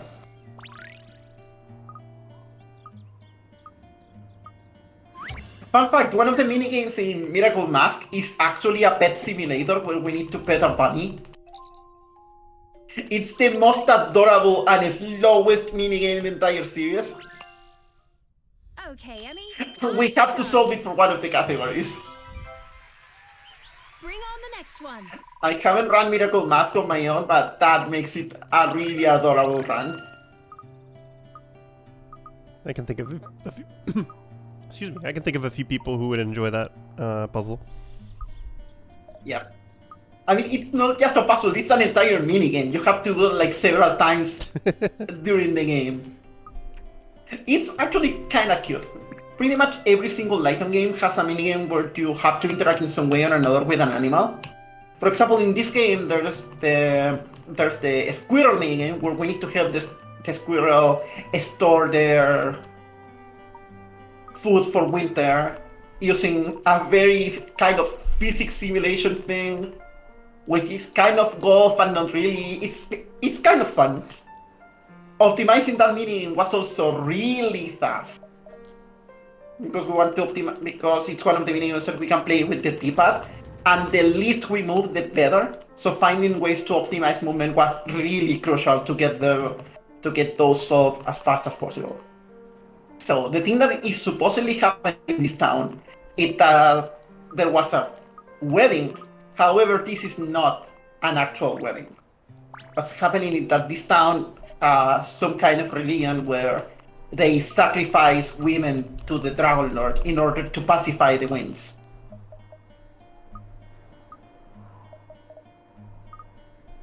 Of course, Amy gets completely outraged by this. She doesn't even care about the eggs. Like, I think she forgot. So we're gonna try to solve this. Because sadly, sadly, the woman that has been taken into this is Romilda, who happened to be the girlfriend of Julian. Julian and Romilda. I wonder where those names come from. I wonder. Anyway, more puzzles. This is another pretty simple one.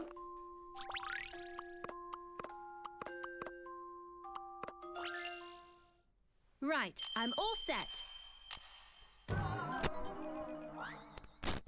What will the professor say? What was that? Let's see. Oh, pretty simple.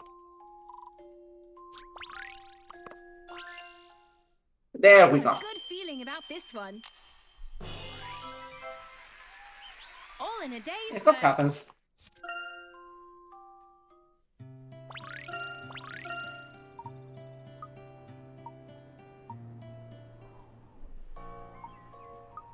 Yeah, it's normal. I think there are a couple world records for some of the categories that have failed puzzles. It's not a big deal, depending on the puzzle, of course. So we're gonna have to go talk to Julian, because he's currently very disheartened.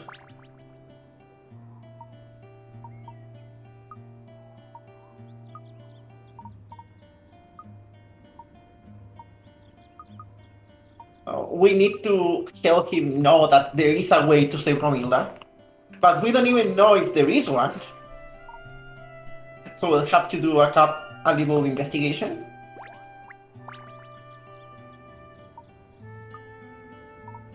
We're gonna talk to this guy.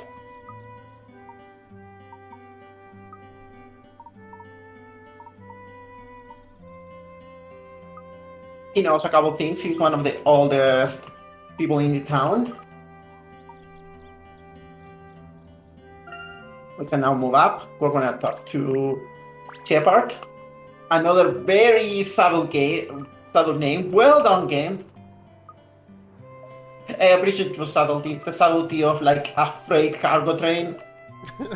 He has two P's in his name, though. It's different. Yeah, super different. I super appreciate this. Like, these games are not subtle. These games are like weird influences, like on like at skin level, but they have like a very unique vibe to them regardless. Like, there hasn't been a game quite like the Layton series since we stopped having the Layton series. And that makes it very unique, especially since the series has ended. Officially, this is the last game. Like, Layton Mystery Journey is essentially its own new series of games. And it's kind of refreshing to see a video game series just end. Especially ending like on a high note. Because I think this game is a high note of the series.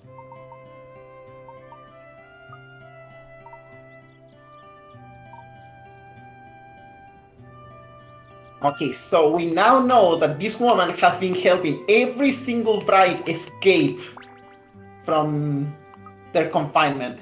However, Romilda doesn't seem to want to escape. So we're gonna need Julian's assistant to rescue her. And we're gonna need to go through the forest.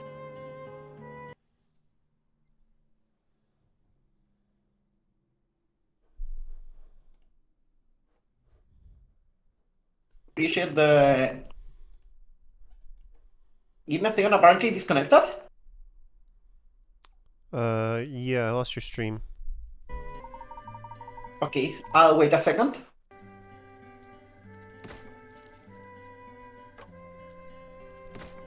I think it's coming back. 1 second.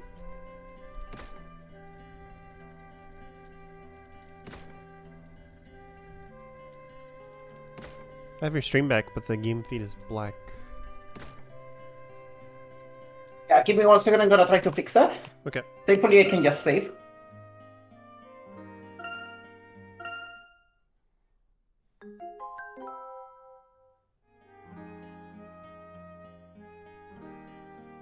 We will have it back up for all y'all in a moment.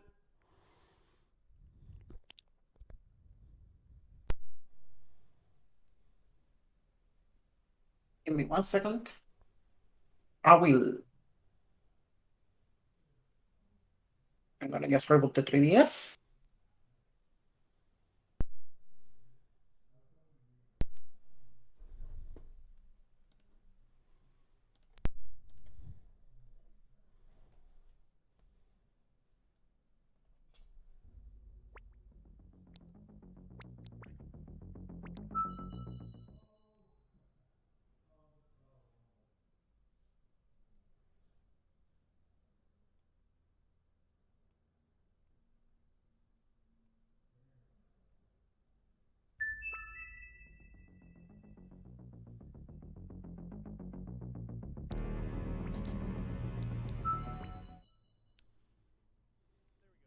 Yep, there we go. It's back. Yes. Give me a minute. Thankfully, I can just save the game whenever I want.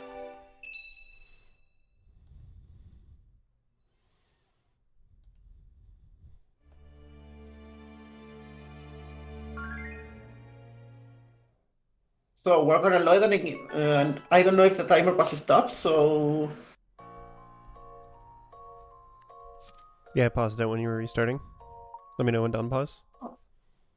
Okay, I'm gonna tell you then when to resume.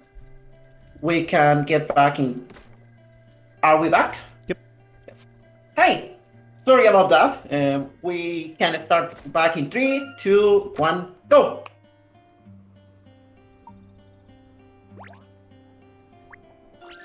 So Julian is going to...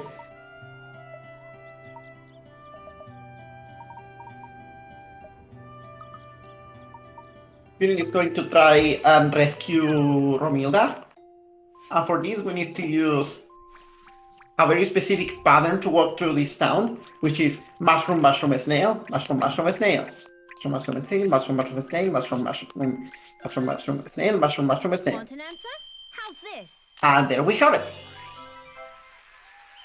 Piece of cake.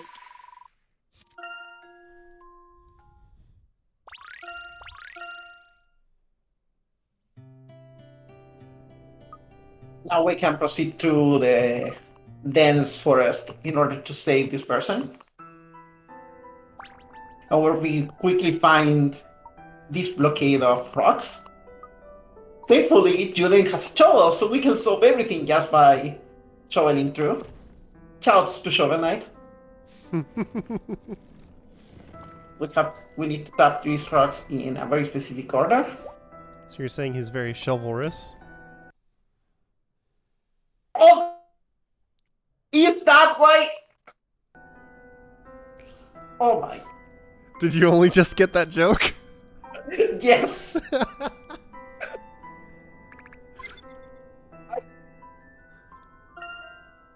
Wow! I've been playing this game for 7 years and that flew over my head. Wow! That had never happened before. She said the thing! I had to say the thing. It's not a GDQ hotfix if someone doesn't say the thing. It's a officially a GDQ showcase because the thing has been said. Yeah. So he's very upset and he's gonna try to break the machine. But the Azran had some plans in mind. So there's this kind of electromagnet there that will magnetize things. So his shovel has been magnetized to the ground right now. So we'll need to find a way to solve this puzzle. And here comes one of the most surprising puzzles in the run, because this puzzle is really hard casually, but it has the simplest solution in the speedrun. Oh no. Please do not blink. This is one of the funniest puzzles. If you ever stumbled in this game, I promise you, you're gonna enjoy this. Done. Here's my answer. One button? One button. You're supposed to have 3 shots to do it, but you can just solve it by pressing one button. This is actually one of the trickier puzzles casually.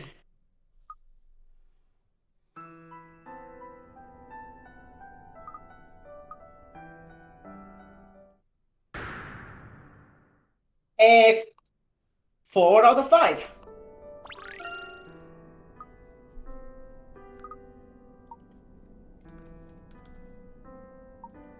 Yeah, the solution is just that simple. It turns out there's a lot of puzzles that just have a very simple solution that we somehow managed to miss. That's one of the most magical things of Layton speedrunning. We have to come up with the fastest solutions almost all the time. For example, I myself have helped optimize some of the more complex puzzles down to half or 3 less movements that they required in the fastest known solution. We've even had to develop some Python scripts to help us automate solutions for some specific puzzles in order to find the fastest possible solution that we can think of.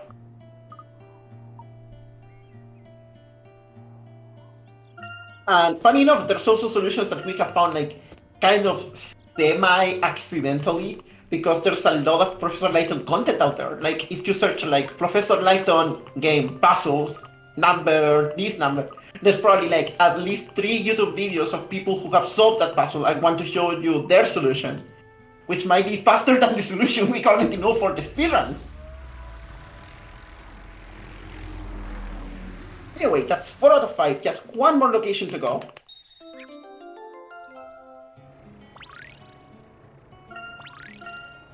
We're gonna go to the walled city of Mosinia. Yeah, that's one of the funny. I mean, it's implied that all the women escaped thanks to the help of Beatrix, so nobody died. Thankfully.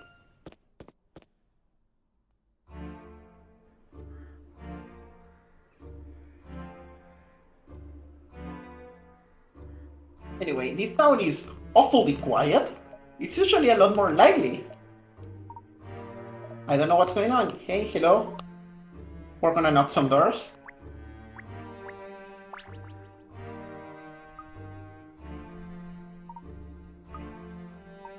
Okay, what's going on? Why is this town so empty?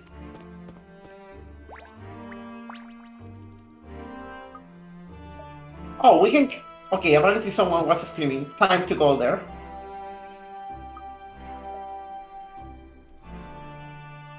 Oh, apparently these guys are attacking a child?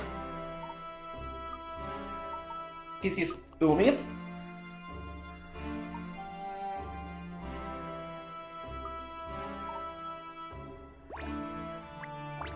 And he's very worried. So what's going on? All the adults in this city have been in a deep sleep for a week. Nobody knows why.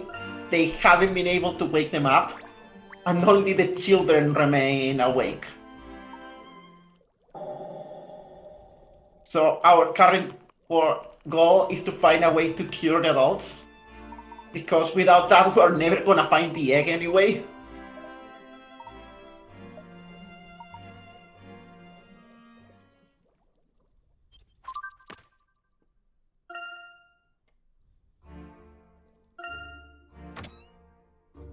We're gonna move here. We're gonna talk to this woman.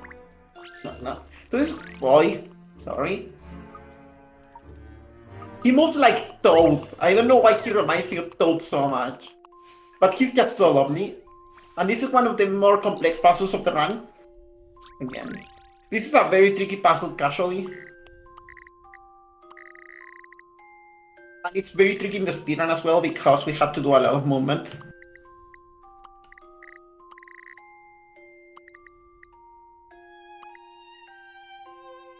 And it has to be like very precise movement, like down to the specific tile. Otherwise, this just doesn't work.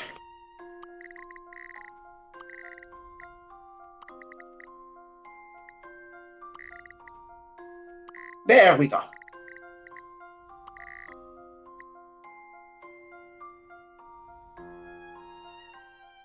Let's shed some light on this. Okay, let's keep going. Also, there was a very good number of picarats I there. can't say so myself. Oh, I see. So, there were things that we should go check here.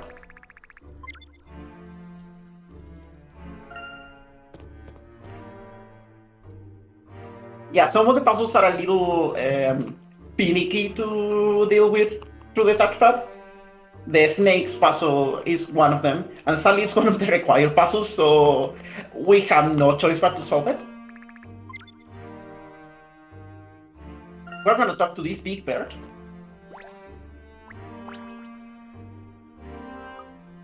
Say hi, bird. Can I get birds in chat?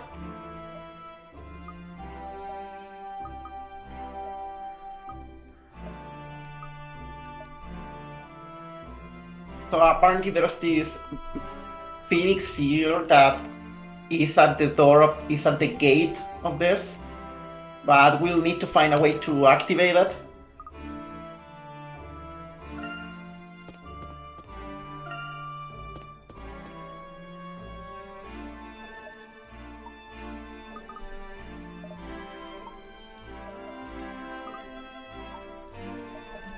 We're gonna talk to Temino once again.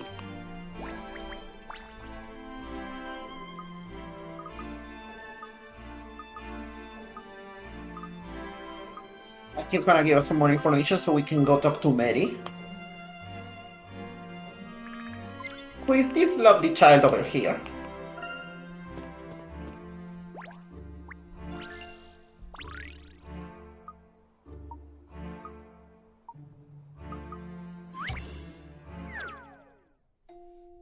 And we need to solve this puzzle, and this puzzle is another very simple one. Done. That should do it.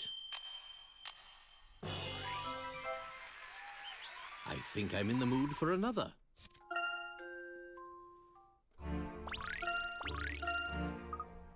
And we're gonna keep investigating, and we're gonna move towards a big temple in the city.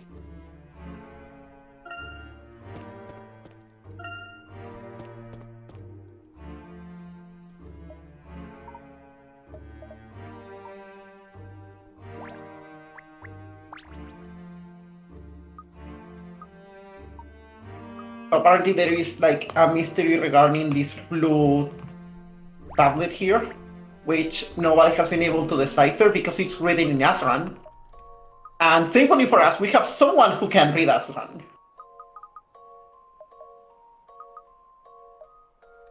Now we just need to tap here.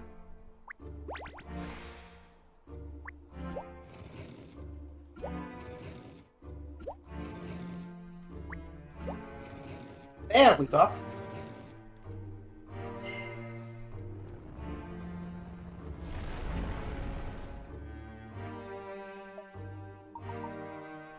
We can stop there, and we now have heard a noise. We're gonna move here.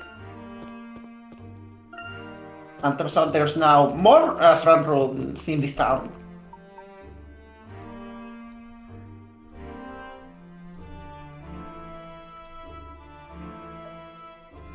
Have them here.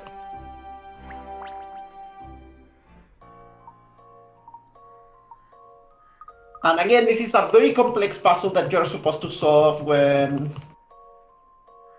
during a casual setting. However, again, it has a very simple solution.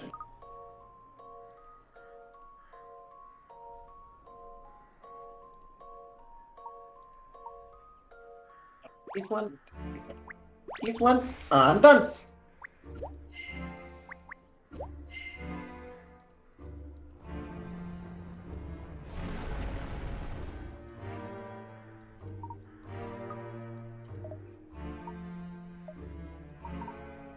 And we can just keep going, and apparently something has moved within the town.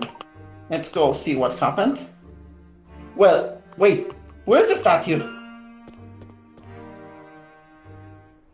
Apparently this statue was also Azran technology, so wow. Now we can get back to the big gate and solve the puzzle present here. This is another puzzle of sliding movement and pieces. We need to align everything so everything adds up nicely.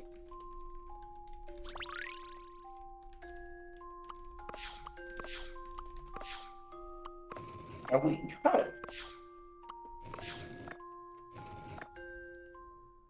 This was quite the conundrum. Thank you, Layton. And there we have it.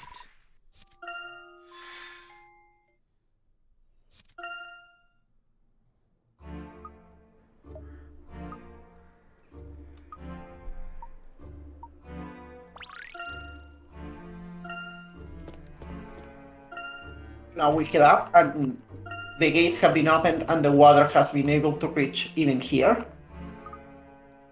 And here's where the magic just happens. Turns out this thing was a facade for an old Azran library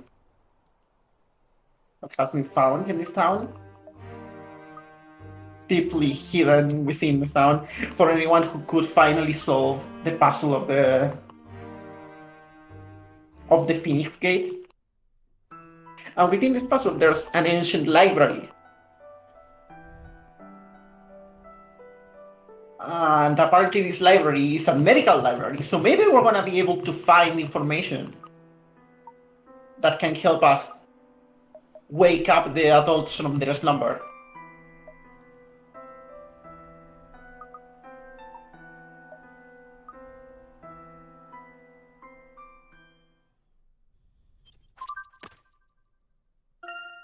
And there we have it. The adults have woken up.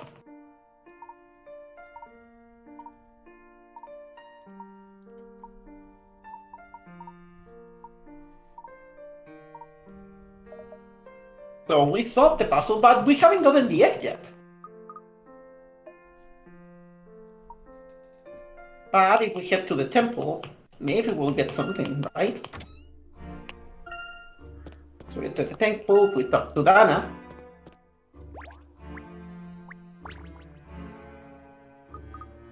For us, the temple has given us the egg. 5 out of 5! We're almost done with this chapter, we just have one more thing to do.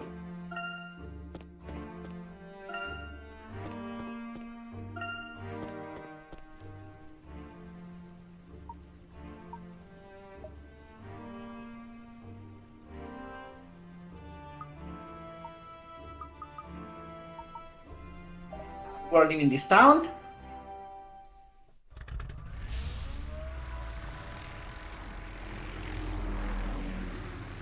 Okay, we're almost done with chapter 4. But now here comes the important part. We have all 5 eggs.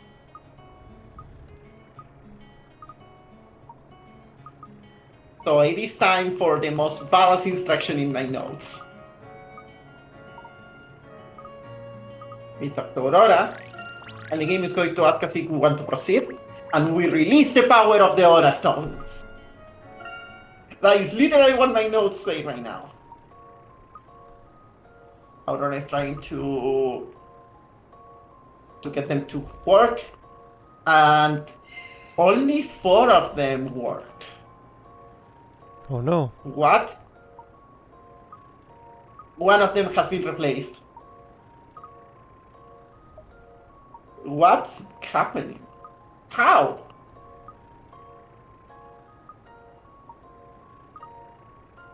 Anyway, that's chapter 4.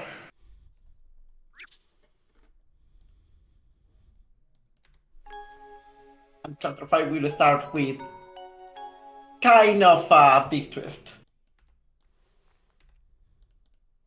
All right. Let me know when to pause. Yeah. Yeah, we should be fine. We can pause right here. Okay. So one of the things that we like to do on GQ Hotfix is, especially for longer breaks, we encourage wellness breaks. So, an opportunity to get up, stretch, get some water, that sort of thing. Take care of yourselves.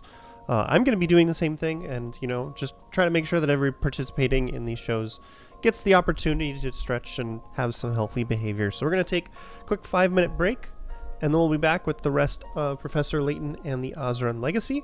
Then after we finish Professor Layton and Azran Legacy, we'll have Lori D. Bunnykins on for Kirby Squeak Squad. So make sure you stay tuned after the run, as we've got another one coming. But we're going to be back in just a few minutes with more Professor Layton, so stay tuned.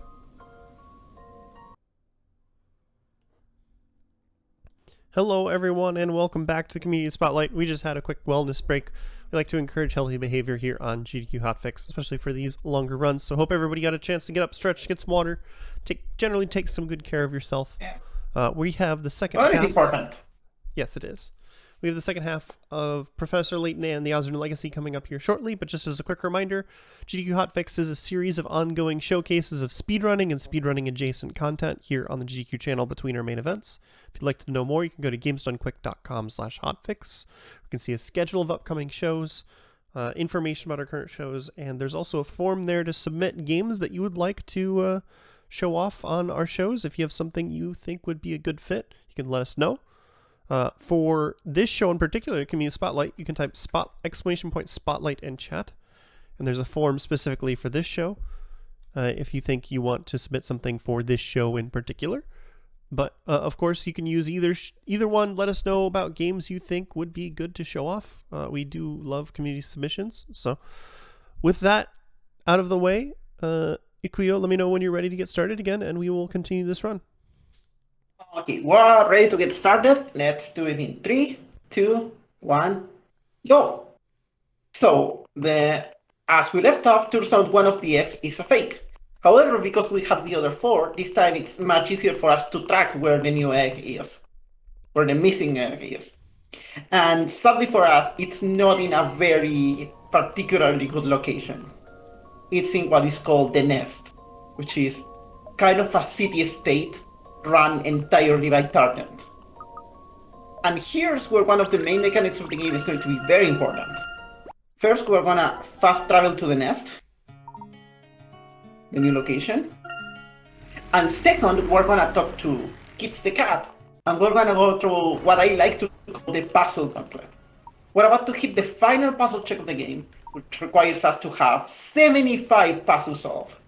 We left the final chapter solved with less than 50, as you can probably tell in the bottom screen. We only have 46, so we need to solve a lot of puzzles, and that's exactly what we're gonna do right now. This is one of the hardest sections in the run. This is a bunch of puzzles back to back to back to back. I've got a good feeling about this one. This is why Kids is extremely important to the All in a speedrun. day's work. Every single Layton run relies heavily on having access to run in real time. We won't solve every single puzzle here, we only solve the puzzles that we consider fastest. For example, this one is actually pretty easy to follow.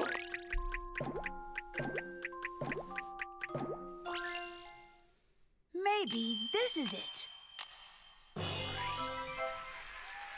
The Professor's Apprentice saves a day. There we go. Now we're gonna have to deal with some very lovely puzzle, sliding piece puzzles.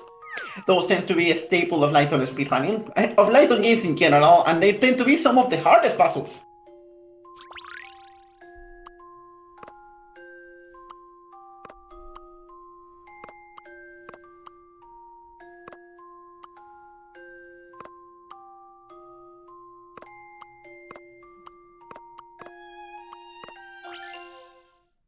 My intuition should serve me well. Here we go. We finished that fight, and now we're gonna have to do it again. Fine puzzle indeed.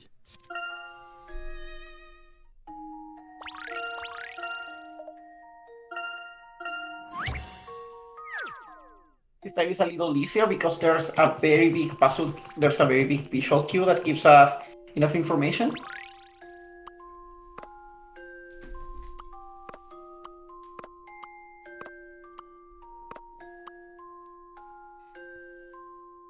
Yeah, enough of the information we need.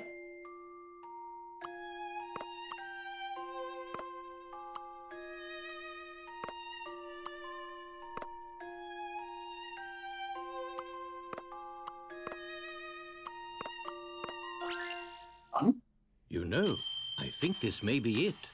We're gonna have a bunch of puzzles, so I'm gonna try to make this Puzzle as solving fun as is the possible most just by gentlemanly explaining some of pursuit. them, just by... If you have questions, this is also a good moment for me to answer them. So I assume the ones that you're not doing, the ones at the top, are just longer puzzles that aren't worth doing? Yeah, they are not worth doing because simply because they are much slower. That should do We've, it. we've done extensive timing of each puzzle, like how longer I'm in the mood each for puzzle takes another. individually, in order to know which are the most optimal to solve.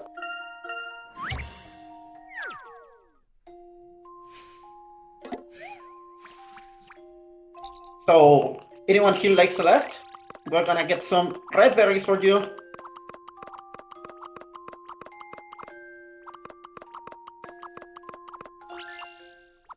I'm fairly sure about this. Dishing red berries like we're at Summit. I did it! Oh, there are so many good Layton puzzles. That's probably a question to ask per game, and I haven't replayed some of the games in a really long time outside of the speedrun. I'm currently going through Unwind Future casually again.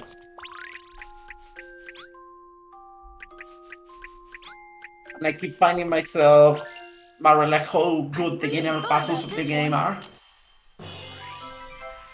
Best way to prepare an egg, scrambled. Scrambled eggs are just good and comfy. I mean, follow-up question to that is, what do you put on your scrambled eggs? Oh, usually cheese. Some kind of good cheese is always a safe bet.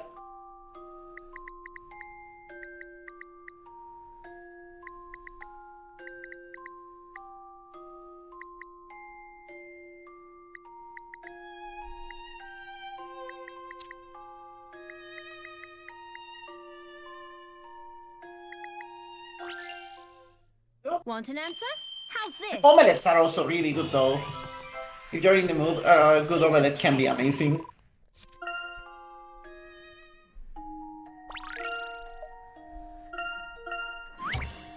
We keep going with this. Some of the puzzles are a little more complex than others, but believe me, we have chosen the fastest puzzles. It's actually a kind of a newer route, the route I used to follow for this run. It has been optimized by Tutorial Fiber, Conundrum.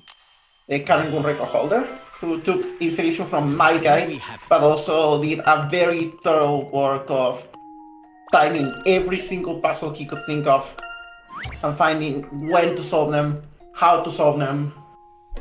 So very extensive work. The community makes a lot of work in routing because routing is arguably the most fun part of Layton speedrunning. These games might not be like impressive from a technical standpoint for any speedrun. However, getting to route them is really, really fun. For those who are not familiar with the concept of routing, in case someone is new to speedrunning as a whole, routing is the process of deciding where we're gonna go.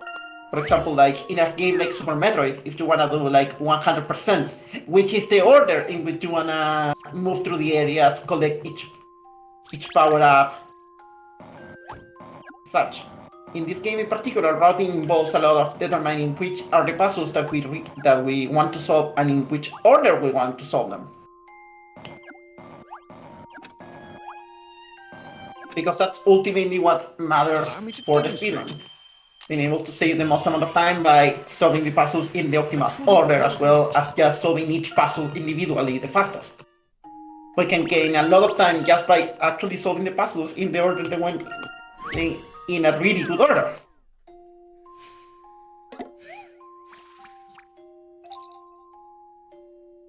Personally, that is my favorite part of Layton speedrunning. I've got to do routing and optimization work myself within each puzzle as well as across the games.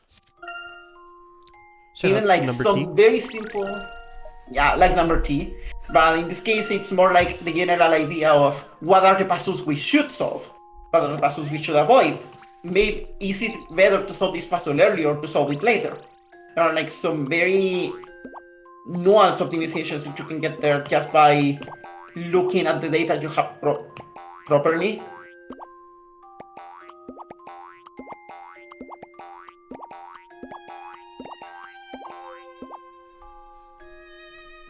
For example, this is a puzzle that the next puzzle is a puzzle that in my first go through optimizing this game, I didn't think was gonna be worth solving, but turns out it actually is. It's surprisingly fast.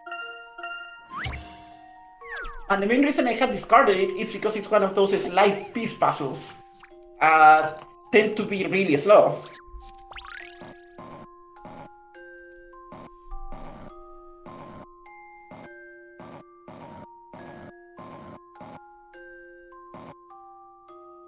There we go. Upon careful We have transformed an apple into an ostrich. logical thinking is essential in my line of work.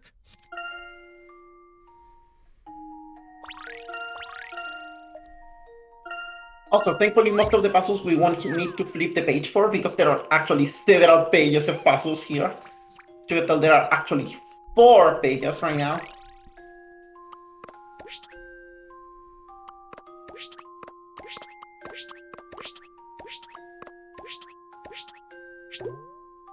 Or burger. Want an answer? How's this? Yeah, you can tell some of the puzzle types are reused later. Basically, harder versions of an initial puzzle, which is something the series is actually really good for.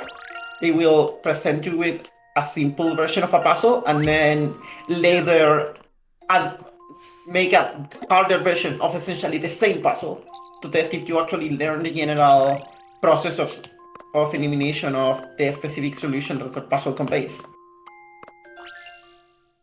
Set 'em up and knock We 'em will down. get to see much of that development in the run. However, you've seen a couple of recurring puzzles, That was a and you cinch. probably noticed that the version I end up solving later is a much harder version of the same puzzle. Or at least it takes me much longer.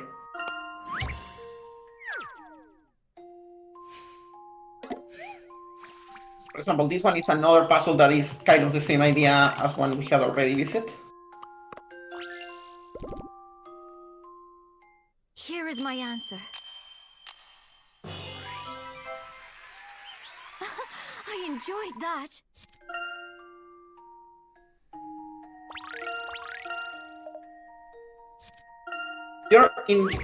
Burgers need to be like well tough. There's a lot of good stuff that can go in burgers. It is important. I think they're referring to Friday because we had a game called Zany Golf, where there was a mini golf hole with a big burger that was bouncing above the hole. And it had so many no. toppings on it. As it bounced, it would like individually show each topping.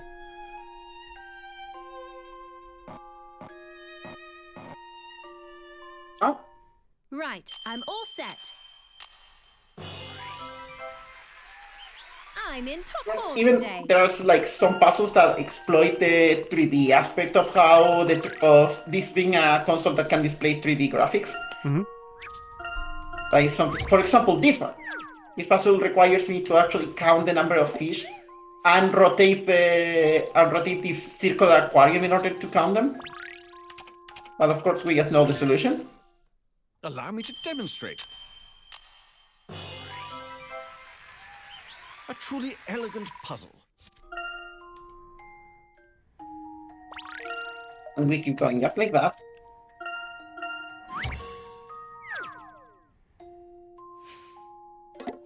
We need to distribute the following amount of pumpkins so each of the ladies here is carrying more or less the same amount of weight.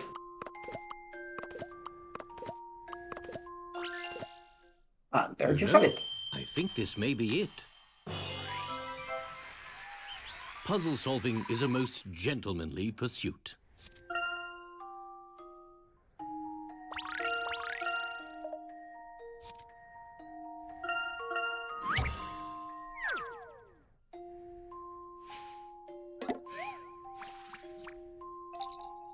Right at this, we're currently assembled at 10.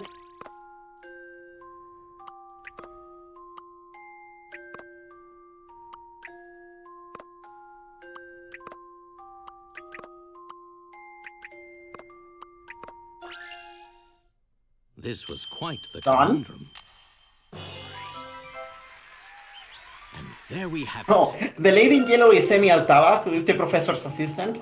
Professor Layton is the guy with the top hat.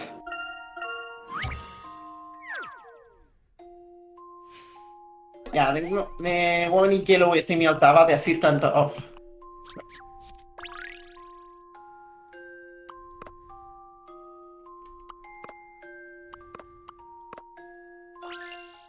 And there we go. Really thought about This one. should be the last puzzle in the gauntlet. I You might never recall get that we that. started this section with 46 puzzles solved. And we're now heading back with 68. That was 22 puzzles back to back. Now, thankfully, we can proceed with the story. As I mentioned, we need to solve 7 more puzzles, but we're actually gonna find those puzzles as we progress. Oh, was that a gunshot? Apparently so.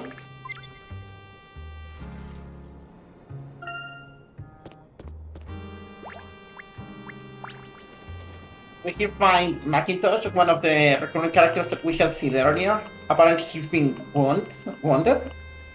Wounded? English is hard. So we'll try to follow his track. He can escape much further. Oh wait, I remember this. I remember this airship. I think we've been here before.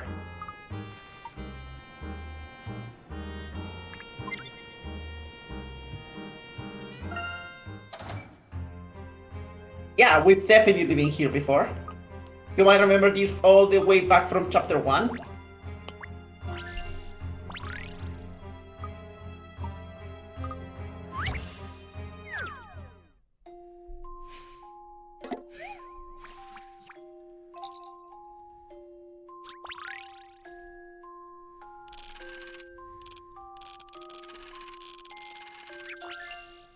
And that I've got solves a good this feeling about this one. better version of this puzzle. All in a day's work. You can see the puzzles are starting to get really complex at this point, but we haven't even reached maximum complexity yet. We'll get to the harder puzzles of the run really soon. But we have to at least revisit some of the first puzzles that we saw.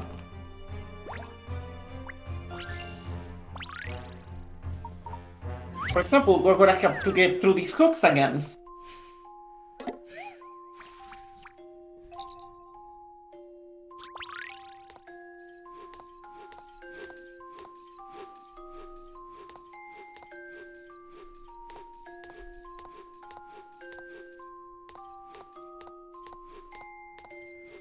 There we go.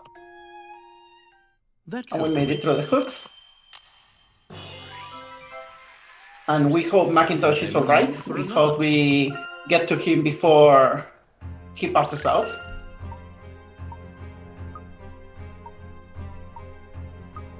And they are trying to stop us because we are getting too close to the...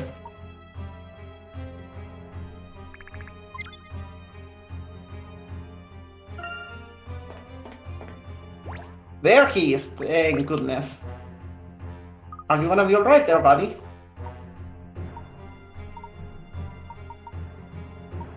I don't think he's gonna be okay. He's very not okay.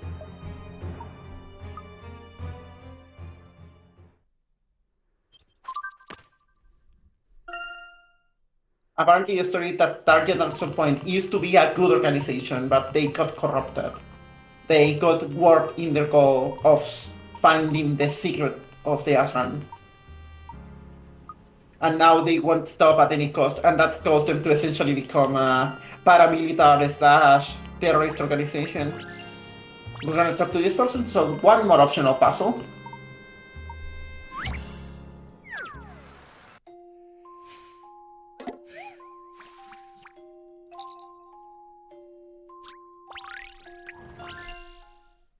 Let's Yes, shed but some there and light there, on and this. we're done. Excellent, if I do say so myself. We're almost there, and we're approaching one of the most far parts of all Layton games. What I like to affectionately call the Layton Tower. Basically, every Layton game has at least one point where you have to go through a big tower.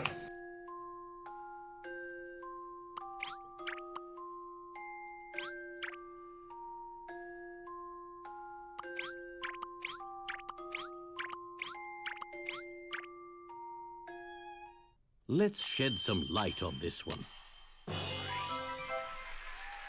Excellent, if I do Well, say we're so almost getting myself. there. You'll see the tower when we get there, I promise you. These guys have finally been beaten for the final time, and they are quitting Target. So they are just gonna let us pass.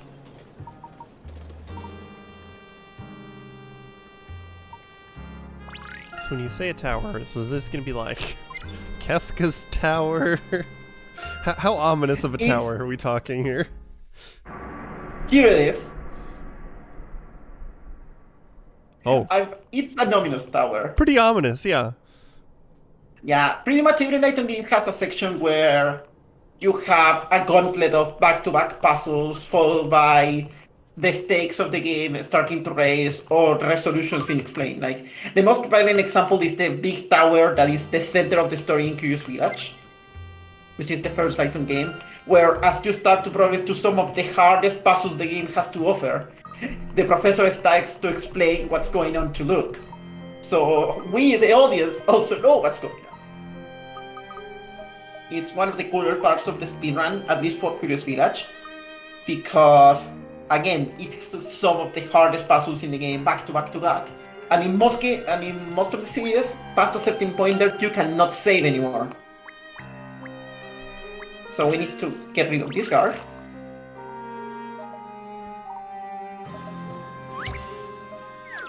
Yeah, the Layton games need some ominous architecture, or at least exploring something that feels like really ominous for the final section of the game. And remember that this is also the final game in the series, so... This. We have this, and now we place that sleep bomb right next to the vent. Upon careful consideration, I found Sycamore venting. logical thinking is essential Simply- in my line of work. This is gonna work, and the guard is gonna fall asleep. And we're gonna be able to keep going.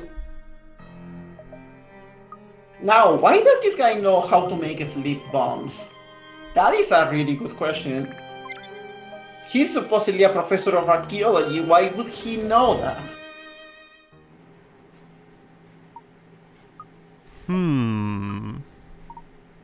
That is very interesting. Also, as a very quick recap of what I've been saying earlier in the run, the main way we save time in Professor Layton games is through puzzle routing, knowing which are the fastest puzzles.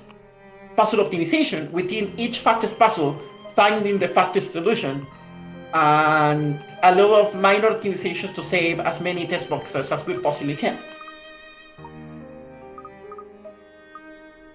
Okay, so now I have a very important question for this chat. I need to know who likes Picross. Ooh, me. Do you like Picross? Me, yeah. Picross is fun.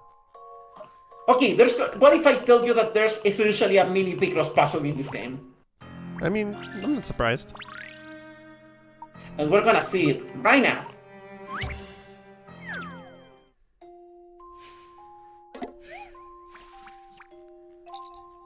Chat was talking about like games you can pop out and play easily whenever, and Picross is fun for that.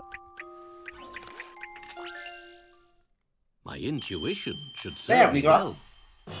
It's kind of Picross. Each number tells you how many Puzzle indeed. buttons have been pressed in that row or column. Yeah, I can see it. It's Picross enough. It's also kind of like Voltorb Flip from Pokemon. Yep. Layton games have never shied from having like classic puzzles. Like Diodical Box, for example, has the Knight's Travel puzzle, which is cover this entire chessboard just jumping using a knight. Or the End Queens puzzle that were heavily featured in Curious Village. They never shied away from having some of the like more classic puzzles with them. So now we talk to this person, and this is the final puzzle check of the run. From here on in, we're just gonna solve the puzzles strictly required for the story. Wait a second, apparently I'm missing a puzzle. How? Wow! That is a new one!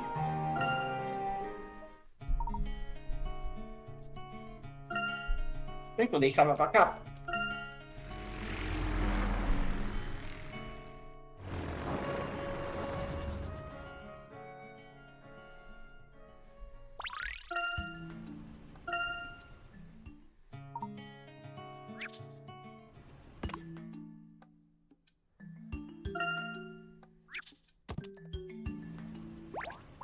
Okay.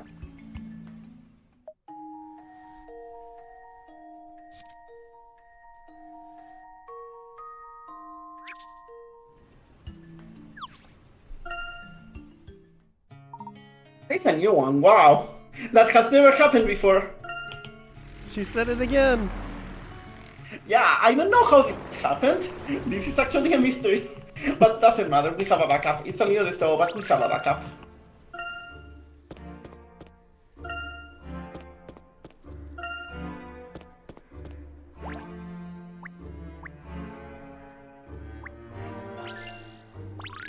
Yes.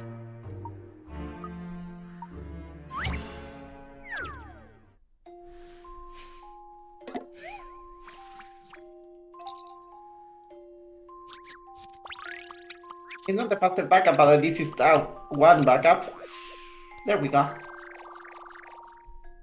Okay, Emmy, time to shine. I really don't know how that happened. Bring on the next one.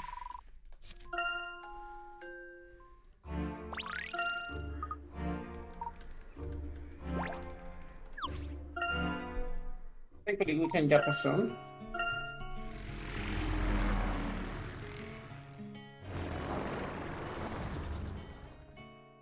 Yeah, I'm certain chat can figure that one out.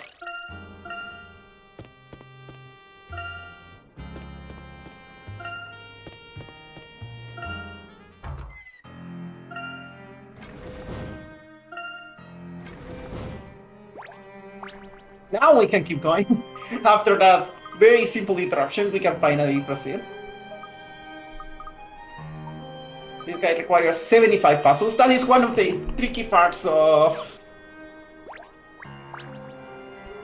this run. Okay, now we can proceed. From this point forward, we're gonna get directly into the final part of the game.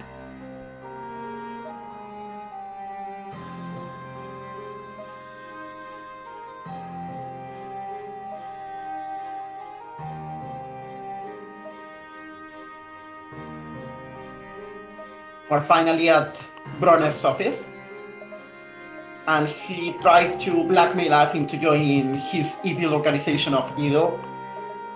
But of course, we are the heroes, and we're not gonna do that. So he's currently offering us a game to see who gets to decide what. Thankfully, this game has a very consistent solution. We're gonna let him go first, and we're gonna grab 4 minus the amount of coins that he grabs. So as you can see, he grabbed 1 coin, we're gonna grab 3. This section is RNG because we don't know which coins he's gonna grab, but we have a consistent solution, and in theory it loses no time. Oh yeah, these. There's an algorithm for these as long as you know the starting number. Yep, we know the solution exactly. We just grab. If he just grabs one coin, we grab 3. If we grab 1, if we grab 2, we grab 2. If we grab 3, we grab 1. And now we won. Whoever takes the last coin win. And we just take all the remaining coins. Done.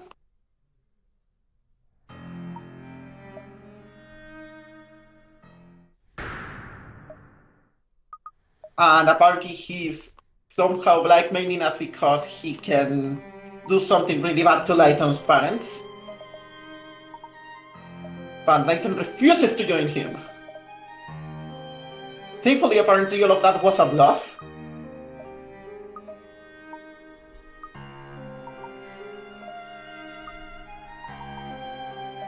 So we get to finally recover the final egg. Egg once again. Egg.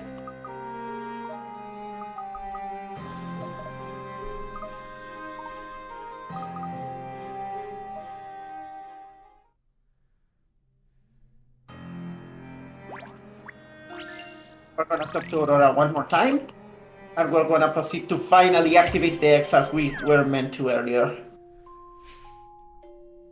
This is not cool. It's kind of 43.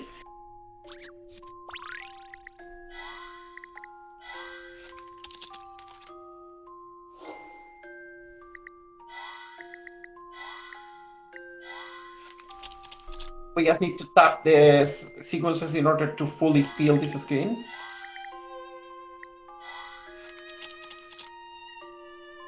Thankfully, it is very easy to do.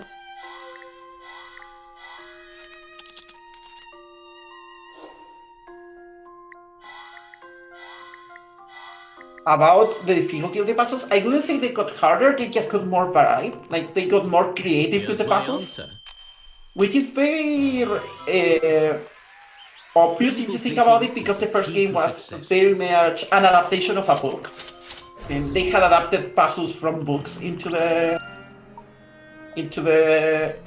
DS, while in this game they had to come up with entirely new puzzles and concepts. Also, as the series kept going, the puzzles got like more intrinsically like connected with the story, with the storytelling.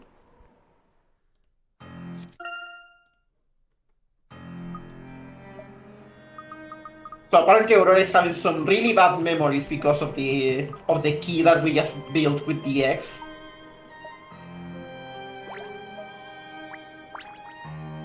And apparently Sycamore is up to something. What's with his look? Plot twist! It was him all along! Why? It's Descole. He was following us all this time. Dramatic gasp. Dramatic gasp indeed. He's We cannot the Queen's Cave though. How are we gonna not the Queen's Cave? He's already running away. We have a very simple way though. We're gonna do it Layton style.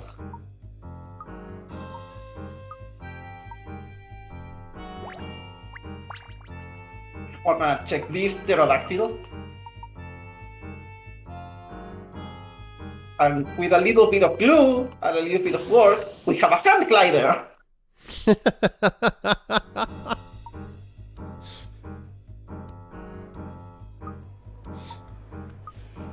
So when we were talking about MacGyver Layton earlier, Yeah, this is MacGyver Layton.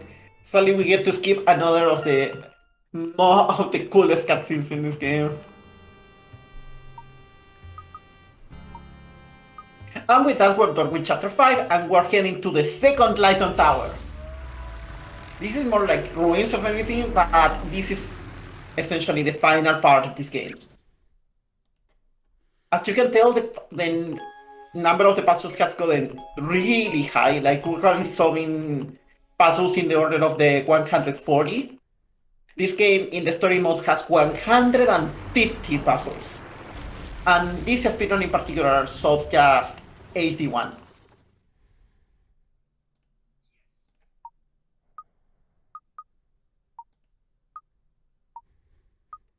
And there we have it. We're back where we started.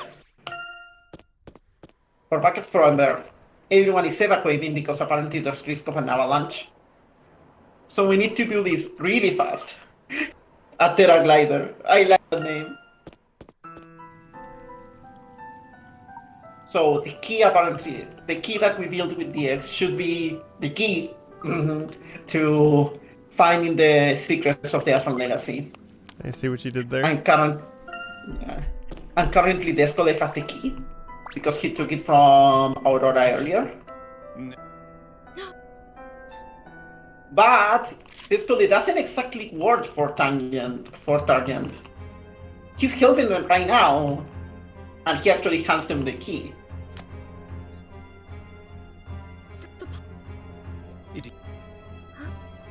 But maybe you will remember something that happened about half an hour ago in this run.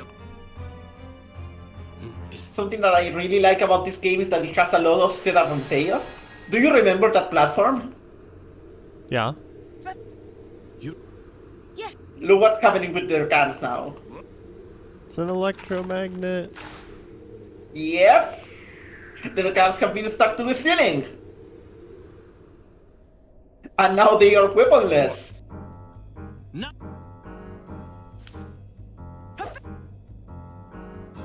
We've got them. We turned the tables on them. Or at least that's what we think. Heavy spoilers for the Layton series from now on. We've been betrayed. Sadly, I cannot show you the cutscene because this is a speedrun. But we have been betrayed by Emmy. Emmy was a mole for Target.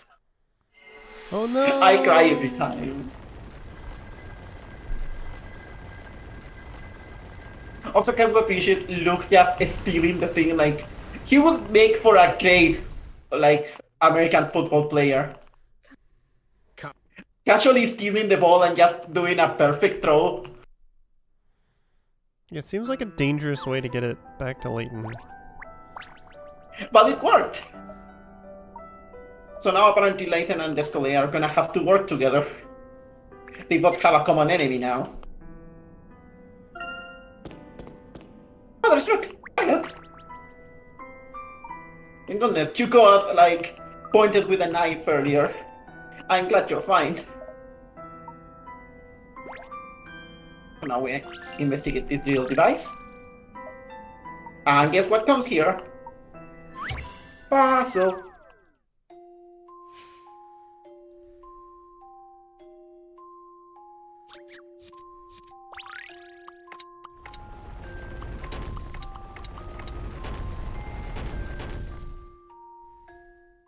This was quite a conundrum. Chad is killing me. Anyway, we have it. And we're gonna have to keep going. This is one of these. The following 3 puzzles are gonna be some of the hardest puzzles in the run. Simply, like, they are really hard casually, at least some of them, and some of them will actually involve a lot of optimization for the speedrun.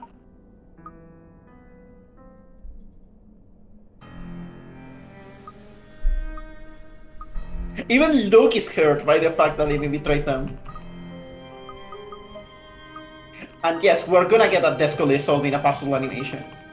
Just in a couple moments. Yeah, that's why Amy left, for people who are wondering. She felt ashamed of having betrayed us. We'll actually see her leaving in a moment. If this was an anime, this is where we'd have the montage, like the sad montage of her kicking things. Yeah, I mean, we get something kind of like that later in this run. But even Luke is crying. Like, you make Luke cry. Unforgivable. Unforgivable. So now we have to place some really weird runes into this location, but I think you will quickly figure out what those runes are meant to represent.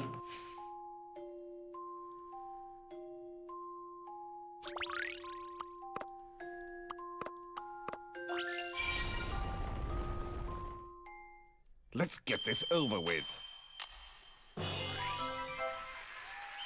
But of course. Yep, that's a dice.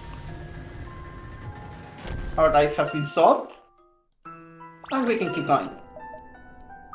Here's where the run also takes a very interesting turn. The next puzzle is one of the few puzzles in the game that I can actually solve using the D-pad of this console.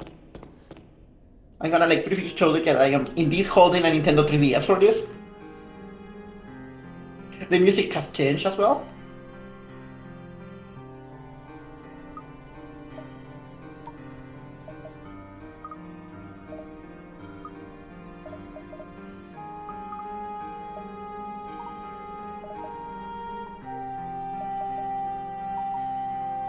And we are starting to use a space. There's apparently no way to get across. But we're gonna have Luke help us here.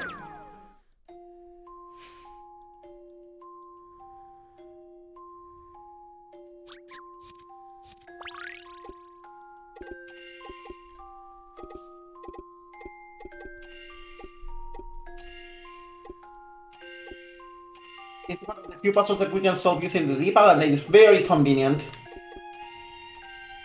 I feel like more of them should have D-pad as an option. This is it.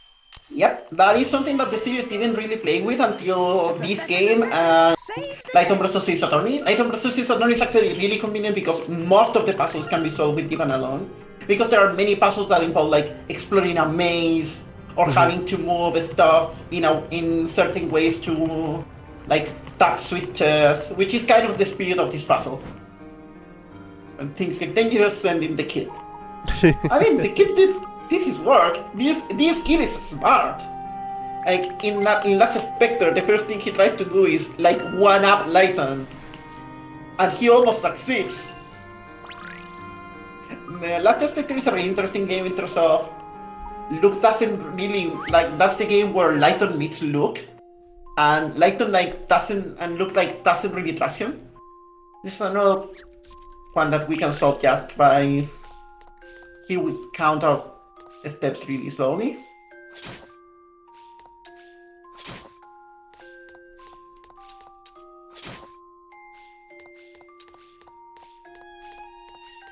Because if we get hit at any point,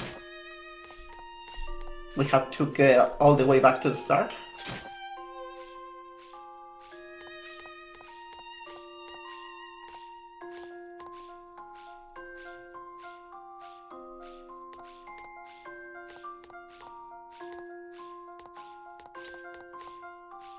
So we have to avoid being seen by these statues, and we made it! No puzzle shall stand in my way. Thank you, I'm here all I'm week. here all week. So thankfully we were able to get past these statues, but Luke gets a little too careless.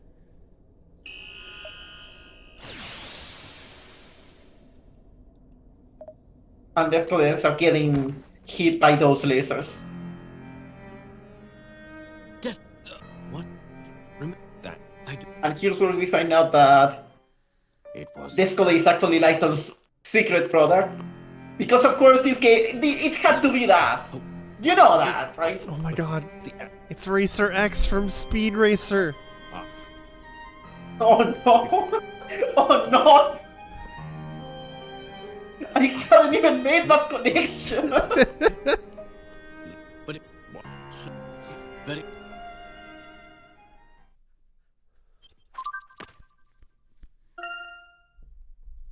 So yeah, people who have not played Azran Legacy, I'm gonna be spoiling a lot of the plot.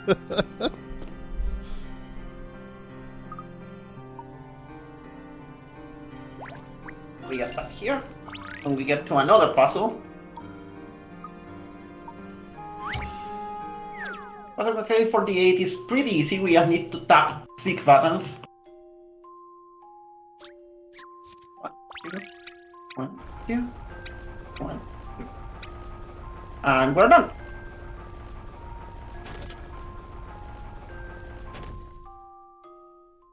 Let's shed some light on this one. Excellent, if I do say so myself. We're approaching the finale of the game.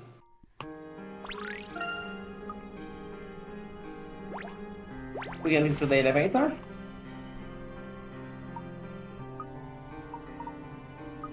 The game actually is gonna warn us in a moment that that from this point forward we won't be able to save. Also, hi drivers! We're about to hit the finale. The Azran Legacy.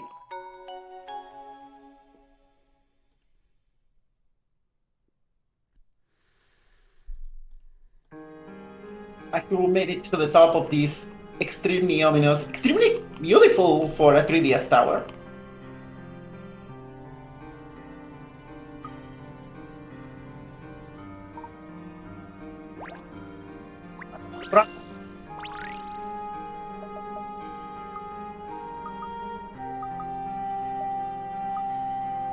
And now Layton is going to offer himself to cross this very dangerous gap.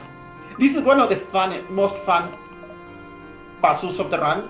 We cannot go steps back, because trying to go back a step is going to cause the game to kill us, essentially.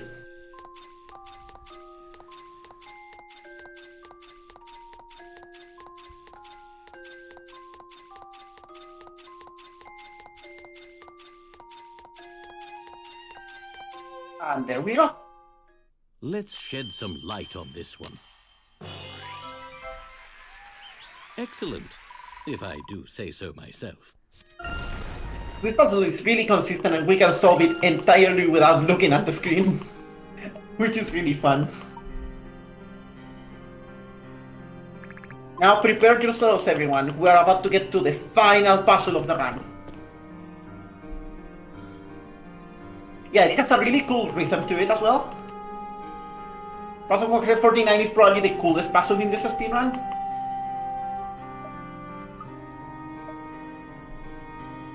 So, in order to unlock the Azran Legacy, Bronem needs to offer the final key, the Flood of the Guardian. And so he will.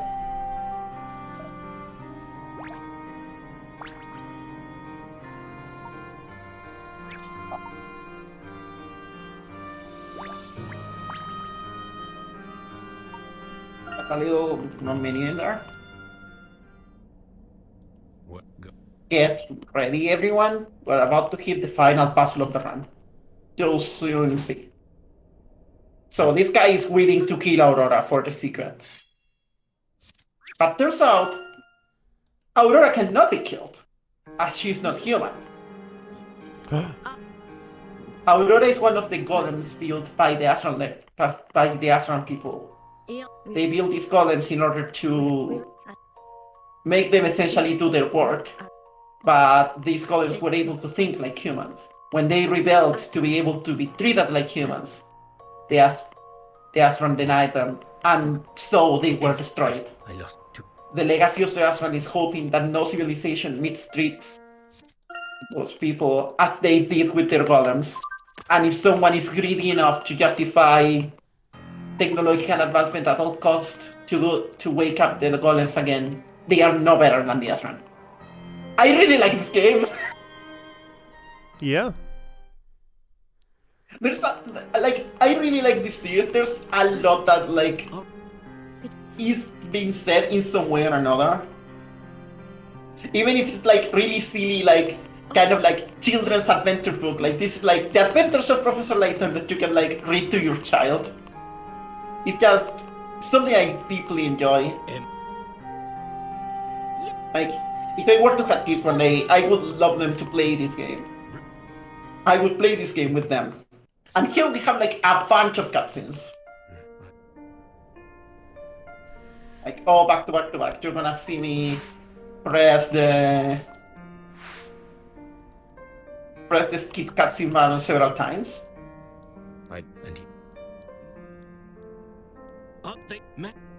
No. Here it is. Puzzle 150. The final puzzle of the run. This is a very unique puzzle because we get no instructions more than that cryptic message at the top of the screen.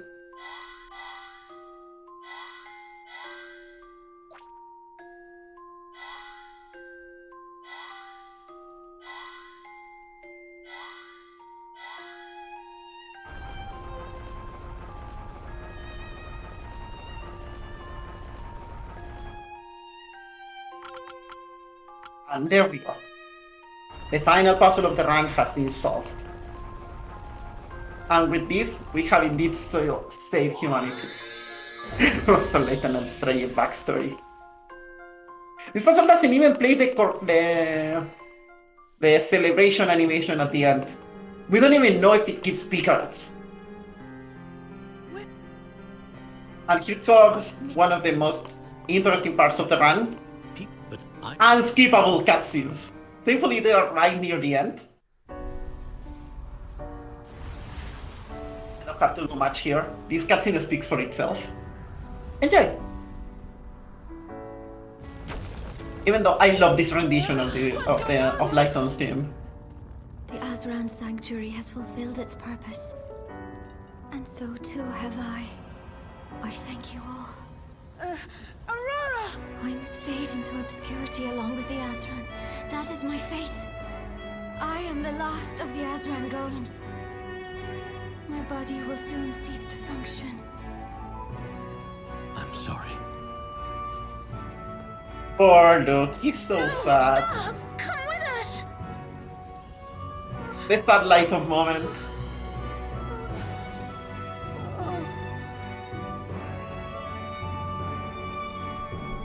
You must go quickly. Very well. Let's go. Luke! Also, I would like to remind you that this was drawn for a 3DS screen. And this still holds up really well in terms of animation.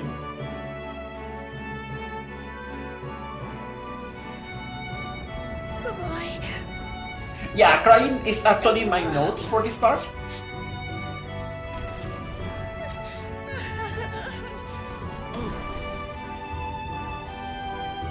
This part is always sad. And yes, every Layton game has a moment like this.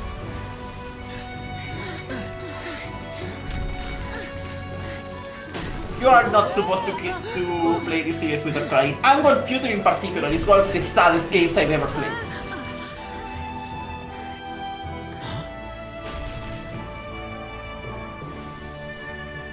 Farewell, Layton. Discolay!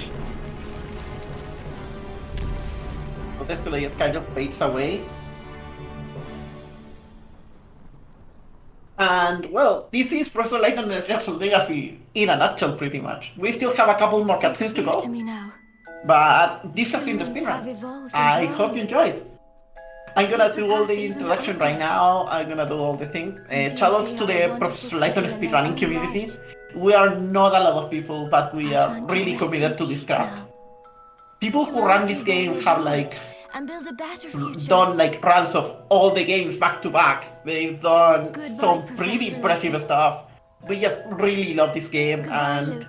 while the community is not particularly active, We're people only are constantly together coming for a back. This is short while. like the kind of a speed game that I enjoy you will always every have like minute. in your back burner, and you will eventually come to it because they are very cozy speedruns. Perhaps one day. Like this has been almost 3 hours, but Reborn as a it human gets being. surprisingly short to me. Wonderful It's human just being. really cozy. Like you. We need to tap one more time. We need to have one more cutscene. I'm gonna give you the cue for typing end in a moment. Where can people find you if they want to see over, more isn't cozy it? speedruns, Yes. Layton, other things? Like, what else do Yeah, you like to I- do besides Layton? Yeah, I do a little bit of everything. Like for reference, the last 4 games I've been speedrun actively are this game for this very presentation, Teleport Tower Plus, which is a very neat indie Theodore, bro. freeware puzzle platformer, Donkey Kong Country 2 as I've been grinding for a tournament, and Ring Fit Adventure. Like I do a lot of things. I do a little bit of everything. I need... I just basically do whatever I feel like doing, and sharing games that I love. I've done Cave Stories, LS Classic, I've done plenty of games, and I'm just looking forward to what the future will bring in terms of video My games. parents are Roland and Lucille. You can find me at twitch.tv/ikuyo_194. You can also find me on Twitter at Twitter ikuyo_194_. Fellow archaeologists and as friends. I try to stream more or less regularly. At least I will keep you posted to Twitter. And on tapping this button... Fine. And that's it. It's all over. It's all over. All those years of toil. Where did I go from From here? here, you will find a new purpose, Master. The world is your oyster. An old So yeah, woman that your was Professor constant Layton and the Azran Legacy. We're gonna let the credits Let's go, run. Raymond. A new adventure awaits. Also, sadly, I don't think we have time for us to show you the final cutscene of the game, which happens after the credits. The final cutscene of this game is the first cutscene of Professor Layton and the Curious Village, Oh, of really? the very first game of the series. Well, Professor, Just It's really- a one-to-one remake of the first cutscene of the Really game. leaving? I have So to. dialogue and Right everything. home No that this more. was a prequel, I guess. And well, that means my Yeah, mission is over. it kind of like closes the series full circle. Like it's like the We bookend. have no mission. We The professor still needs an finish back assistant, doesn't where he? we started. That's true.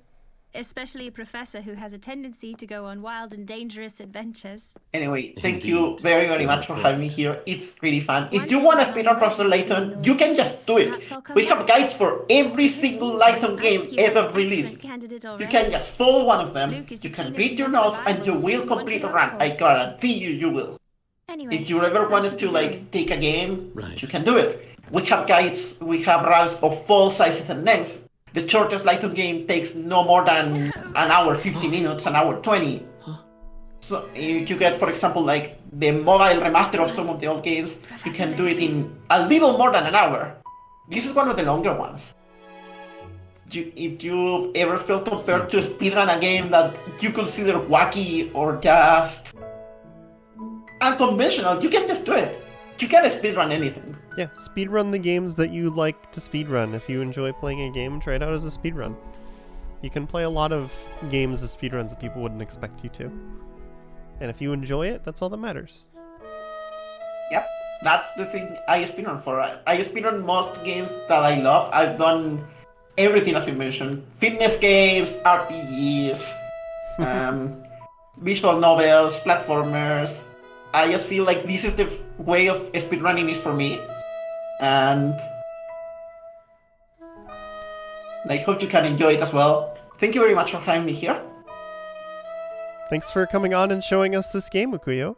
Like I said at the top, this is sort of our Women's History Month edition of the Spotlight. On the 8th, we had a bunch of women speedrunners here for International Women's Day. And we wanted to do something more than just a single episode, since the whole month is supposed to be honoring women. So we've got Ukuyo here, we've got Lori D. Bunnykins coming up next with Kirby Squeak Squad 100%. And a lot of wonderful women spoke up and said they would like to be on the show, so we're just going to keep showing off women throughout the rest of the year on the Spotlight, just because, you know, a lot of women don't get the chance to show off their games as much as they probably should, so we're going to spotlight them throughout the rest of the year. Just make sure we have women on the show now and then. So That is very good.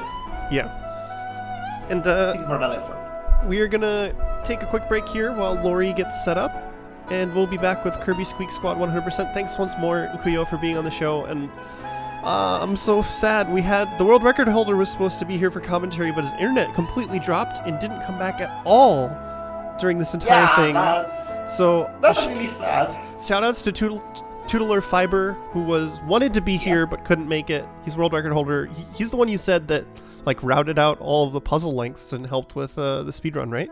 Yeah, he's been like a really big figure. He essentially came, saw that I had like half the world records in the games, and decided, no, I'm gonna take them all. He's been a really big help into optimizing this game and pushing it even further. The world record for this game is 2 hours 44 minutes. My PB is 2 hours 49 minutes. And I intend to keep grinding it because, again, there was a very recent reroute. And I'm currently working to at least get close to top 3 again. And who knows? I might want this world record back. Well, I'm sure you can do it if you want to grind for it. But thanks anyway to Tootler for willing to be here, even though circumstances didn't work out, you know, helping out with the community But we're going to take a quick break. We'll be back in just a few minutes with Kirby Squeak Squad. Thanks everybody for tuning in. Thank you very much. Bye.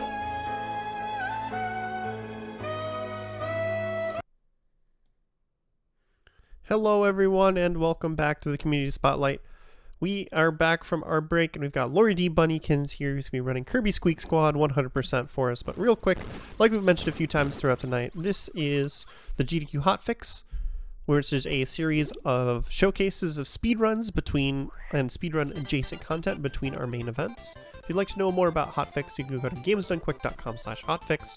You can see upcoming shows, you can see information on what all the shows are, see, all about what we do. There's also a form there to submit. If you have a game you'd like to show off, you can let us know about it. And you can also, if you're watching on YouTube, you can check us out, twitch.tv/GDQ. We'd really appreciate if you would consider subscribing to our Twitch channel, as Hotfix is funded in part thanks to your subscriptions and bits. But we've got Lori here to show off Kirby Squeak Squad 100%. And what's the elevator pitch you would give for this game, Lori? Like, for people who haven't played this before? Well, so do I have to give a pitch on the series in general? Am I assuming they've played a Kirby game, or? You could assume they've played a Kirby game, yeah. Okay. So, imagine Kirby with an inventory. Oh, okay. That's what we got going on here. Squeak Squad makes big use of a mechanic exclusive to this game called the stomach inventory, which is going to help the run be very in-depth. I love that. The stomach inventory? The stomach inventory. That's what you see on the touch screen, which I believe is on the left side of the layout right now. Yes. But yeah, this is Kirby Squeak Squad. As you can see on this file select, there's a counter, and obviously the goal of 100% is going to be to top off that counter while beating the game.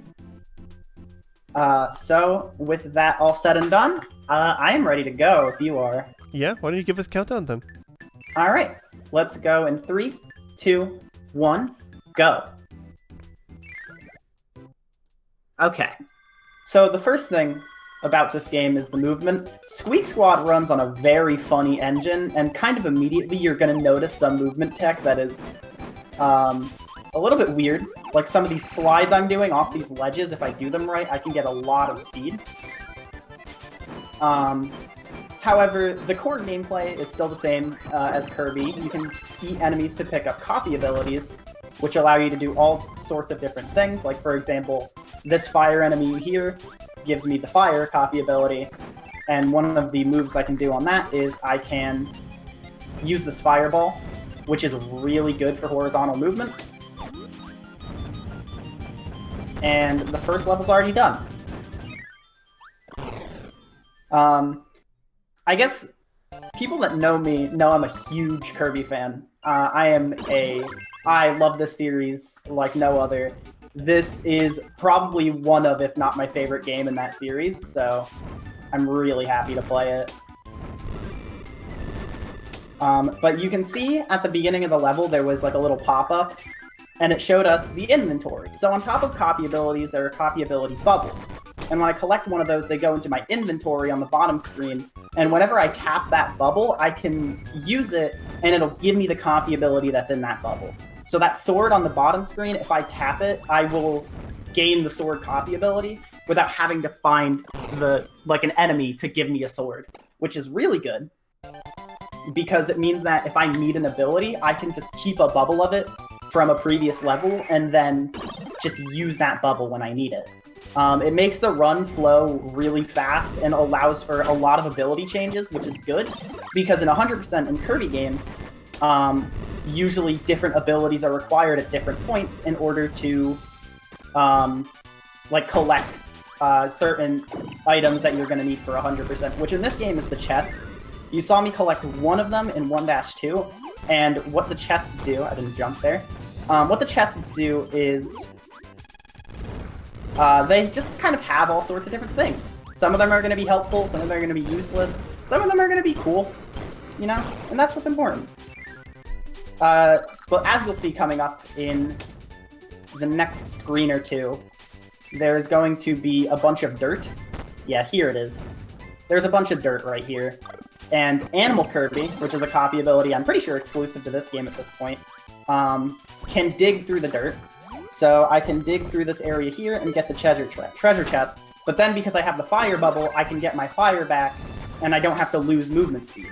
So that's something really cool about Squeak Squad. And then here I'm going to do a skip. Hopefully. I don't think I got it right. I did. Okay. So for some reason, spitting out your chest there and then collecting that one with an empty stomach plays a much shorter cutscene than what usually plays when you collect that blue chest. And I'm not quite sure why, but it saves like at least 5 seconds, and it's pretty easy. Wow. So, yeah. And then after I beat 1-3, I go back into the level to do what's called a mix. So if you eat an enemy that gives you a copy ability, obviously you get that ability. But if you eat 2 enemies that both give a copy ability, it spins the slot wheel. The slot wheel is always in the same order, and the first enemy you put in your mouth is what determines where it starts. So despite it seeming like it's random, it is actually completely manipulatable. The reason why it seems random is because each ability only shows up on the slot wheel for 4 frames. So I got Wheel from this this first mix of the run, and it was a 4-frame window where I had to know where the 4 frames were. So mixes are kind of a thing that are tricky to get down at first, but as you run more Kirby games, they get a lot easier because you keep doing them. They're very useful in a lot of games in this series. Yeah, it's a recurring theme in Kirby games. Yeah. And I'll talk about the blue chests a bit here, because it's a bit of a weird mechanic. As you can see, the chests also use an inventory spot like bubbled power-ups, so it's kind of like big and important to manage your inventory space so you can fit all the chests that a level has at one time. But the blue chests in basically every level that has one will summon the Squeaks, which are this game's kind of main antagonists. They're a group of thieving mice who like to steal the treasure that Kirby is trying to collect. The blue chest will usually cause a member of the Squeak Squad to spawn. The 3 that exist are Spinny, the yellow ninja mouse, Storo, the big blue guy you just saw, and Doc, who's a master of machines. And you'll either have to fight them to end the level, or you'll have to, like, do a chase sequence, or the end of the level will just kind of be right there. You know, it's pretty simple, but it adds some challenge because you're going to see them in almost every stage, and every time they appear, their theme song plays, and their theme song absolutely goes. So, they're a joy to be around. This level I'm wrapping up right here is actually really cool because it's an extra level. So this world, or this game, plays a lot like other Kirby games. You know, there's a map screen where you can select a level from there. However, each level, actually, there is a secret, or each world, with the exception of the final one, there is a secret level that you can get by unlocking a chest with a key in it, which I'll take a second to talk about that. Because I mentioned earlier that there are certain treasures in the treasure chests, but I didn't explain what a lot of them did. There are a few important ones, and one of them is a key that exists in each world, which unlocks a secret stage. There are also scrolls, which give power-ups to certain abilities. Basically, abilities have movesets, so they can do more than one thing, and a scroll will add just an extra move onto that copy ability. So, it's sometimes useful. Sometimes we still don't use that ability. Sometimes it helps that ability move faster, and sometimes it's good. Fun fact, with the ability scrolls in this game, sleep actually becomes useful, because once you get the scroll for sleep, sleeping heals a quarter of your HP. Which is really funny. But that's the end of World 1, so... And now we're in World 2. This is the only world where there's no, like, world map transition. We just go straight from World 1 to World 2. But that's fine, I like the speed. So what I just did there on the bottom screen, as you saw, I had 2 different abilities, and I mixed them together in my inventory. And what that did for me... I have to do this right. Oh my goodness. There we go. What that did for me was, it just created another random ability. So to add a little bit of luck to the run, there are going to be 2 points in the run where I need to do combinations of random abilities and hope I get a wheel.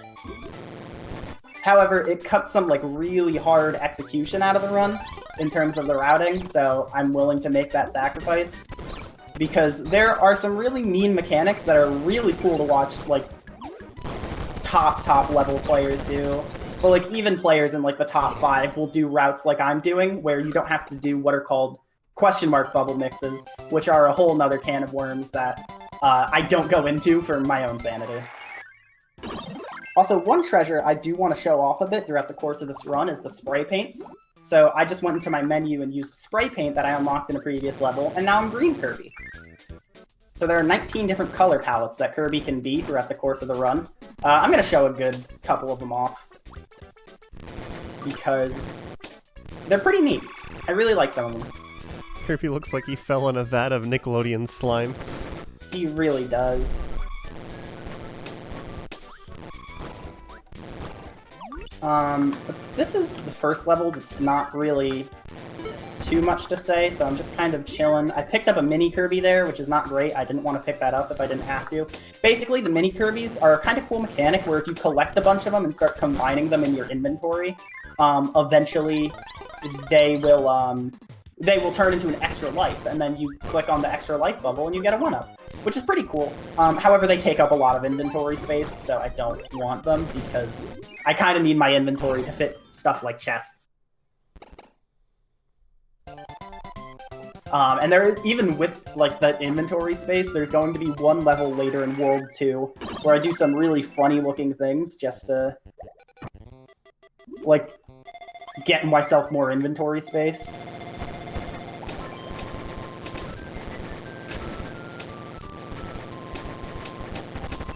Also, I'm somehow getting ridiculously good luck right now. So that wheel bubble up there, I don't need to take it. I mentioned there are points where I need a random mixed wheel bubble, and I technically got one. However, I got it at a point that's too early, and it would just absolutely mess up my inventory routing. So I'm not gonna, like, actually take full advantage of it, unfortunately. But I did manage to get a random mix of an invincibility candy, which I don't need, so I'm just going to beat up this boss in a much quicker fashion than normal. There's a little bit of luck for time save. I did not want to kill that enemy there, but it's fine. I can just do this here. So this ability that I'm using, Bubble, is also new to Kirby Squeak Squad and only in this game. If you defeat an enemy with Bubble, they will turn into a bubble of that ability, and you can put it in your inventory. If you do this to an enemy that does not give a copy ability, they will turn into a star bubble, which will, when on use, turn into a projectile in your mouth, kind of like a projectile that you spit at, like when you eat an enemy and then spit it out and use it as a projectile.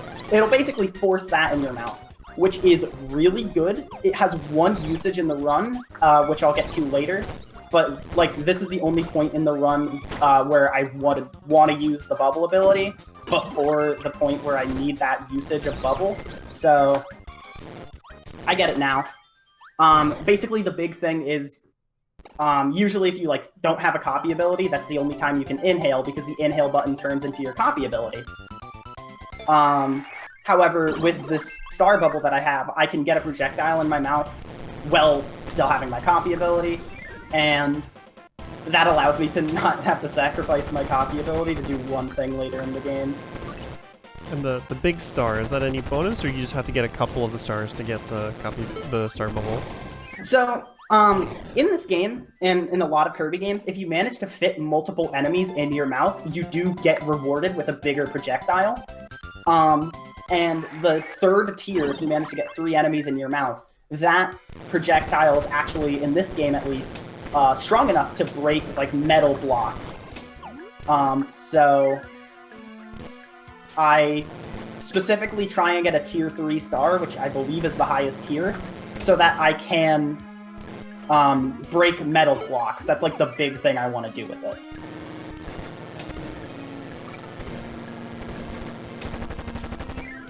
But now we have a mini boss, so I'm going to take Cutter. And Cutter is one of the abilities that goes from, like, not really good to incredibly good when you get the scroll for it. It just tears through bosses. That is definitely far from the last boss you'll see it used on. And this boss gives us Metal Kirby, which needs to be used here to break those metal blocks. However, it makes you move really slowly when you have it on. So I try and do some workaround movement to not have to do, like, any movement at all and just, like, get it. And then here I'm doing a wheel mix because I want to save the wheel bubble in my inventory for a little bit later. It's a pretty tricky one to set up, and then the input window is a little bit precise. It's a 4-frame window still, but the window's honestly the easy part, so kind of sad that it's the part I messed up, but oh well. It's the second ability in that slot wheel, so it's not quite like a first frame input, but you really can't be slow on it, otherwise you miss and you get bombed. Which, since the mix wheel is consistent in its order every time, if you get the wrong ability, you can usually tell, like, if you were early or late based on what ability you got. So, like, I got bomb on that one, which meant I was 1 set of 4 frames too slow. So I was somewhere between 1 and 4 frames late on my A button press. You don't actually have to think about it like that. You can just say, dang, I missed it, but... I mean, it seems useful to know whether you missed early or late. Yeah, it is. To adjust your timing, you know? Really is. Well, like, I'm not trying to sound too serious here. I'm playing a Kirby game.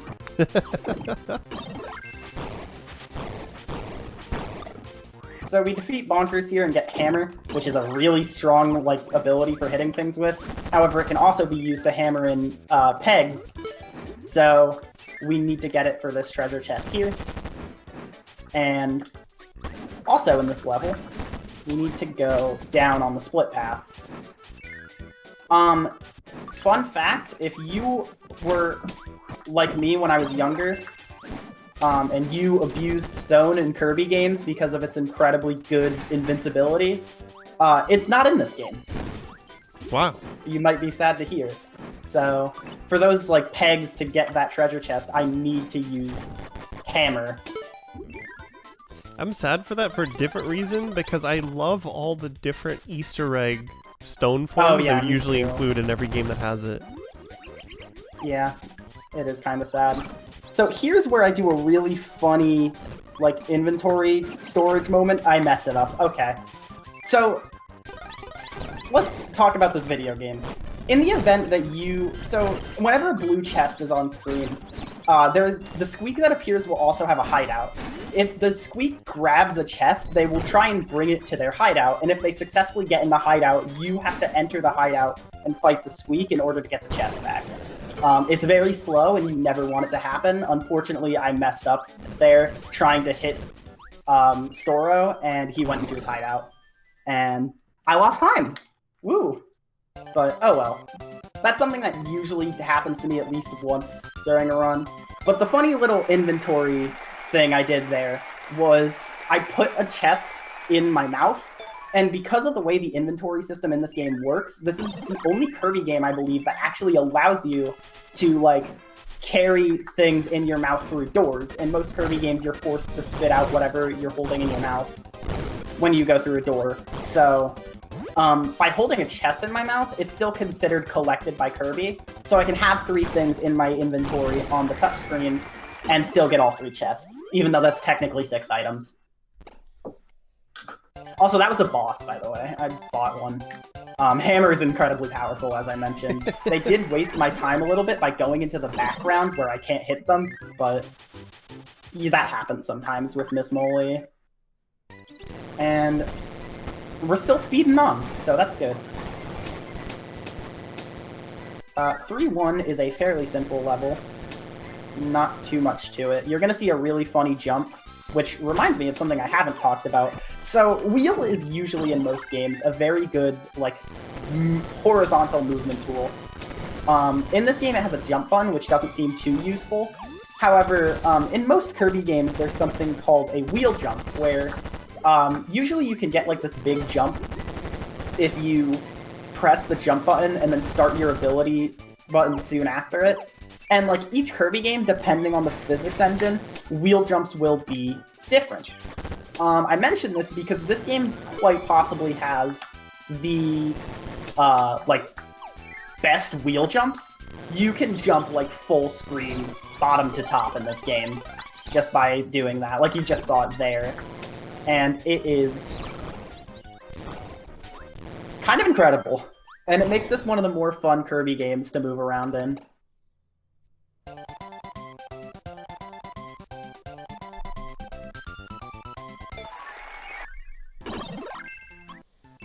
I forget what level this is. Oh, it's this level. Okay, nothing's happening in this level. We have like one mini-boss where I have something to talk about, but we're chilling. What's your favorite Kirby ability? I mean, I am also a big fan of Stone, but I also gotta say High Jump. I think High Jump is kind of funny, and then it's also just really powerful actually. Yeah. So, that's my definite favorite, I'd say. So here's this mini-boss, which gives me something to talk about. So using wheel for combat seems a little bit weird, and it is. So, wheel, when you're using it, it kind of tears through enemies. However, it's very easy to get hit and be vulnerable while using wheel. The way that wheel works is it has its invincibility when you're moving, however, you're still very vulnerable while you're turning. So that mini-boss, who likes to be on the side of the screen a lot, is very hard to hit without taking damage yourself, because they are constantly in a position where you're going to have to turn around, because you're going to bonk the side of the screen if you don't. And then if you turn around, you're no longer invincible and you get hit. So it's kind of tricky to maneuver. Some mini-bosses are a lot easier with that, but Boxy, that mini-boss in the previous stage, is a notably difficult one. We got some good opinions in chat for favorite ability. Microphone is a strong one. Microphone's always fun. Mm-hmm. Now, here's a question. Do you think the microphone kills everyone because Kirby's bad at singing or just that good at singing? I mean, I think it's more accurately just because it's so loud, it just causes physical pain. That's like a thing that can happen. Yeah. But that's not the fun explanation. That's the boring, I'm trying to sound smart explanation. So, let's say bad. I think in the anime, I think in Kirby Right Back at Ya, there's a scene where he uses mic, and everyone's like, "You're so bad at singing, please stop." So I think that's the answer. Alright, I went from being a boring science nerd to a Kirby nerd who knows about scenes from the anime instantly, and that kind of scares me. I mean, it's important to respect the lore. It is, yeah. And the lore is that Kirby is friend-shaped. Yes, that is absolutely true.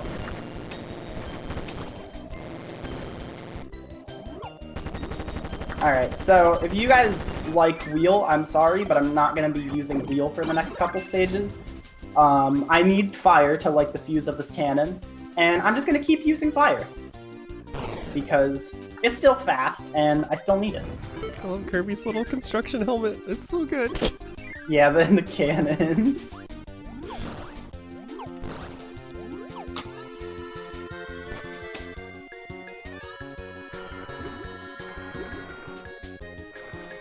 Also, mini Kirby's high inventory space. So here's something really funny. This screen, if like 7-year-old me or however old I was when I played this game was like saw the way I do this room as a speedrunner, I think I would have cried, because this puzzle is very funny.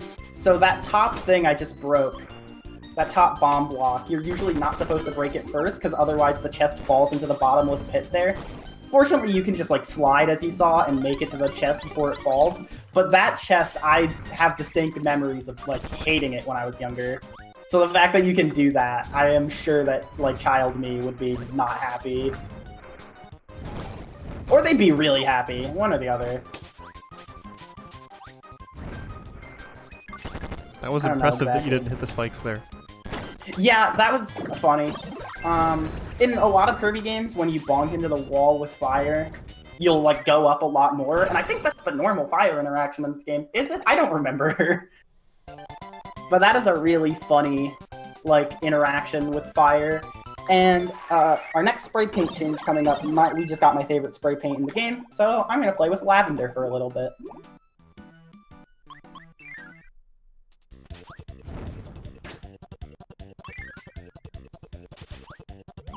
Kirby is now grape flavored, apparently.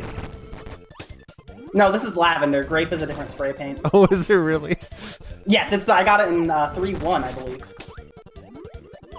Amazing. I recently ran this game for a different marathon called Cozython. It was a lot of fun, shoutouts to them. And I had a bid war for spray paints, and Grape just ran away with the lead. I think Grape had 75, Lavender had 10, and Green had 5. And then no other option had money towards it.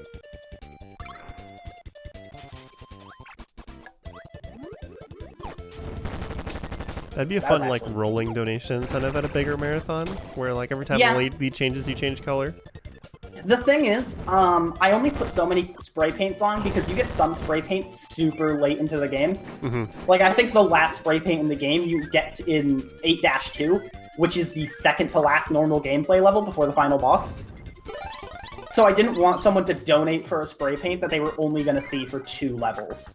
Yeah, that's fair. So I think what I did for Cozython was I just put every spray paint that you can obtain before World 3, or before the end of World 3, into a bid war, which is either Stay Pink, or Green, Citrus, Grape, Lavender, and Orange.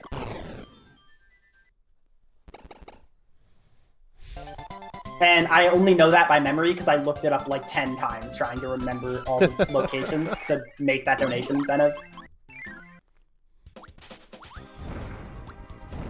We're almost at the boss of World 3.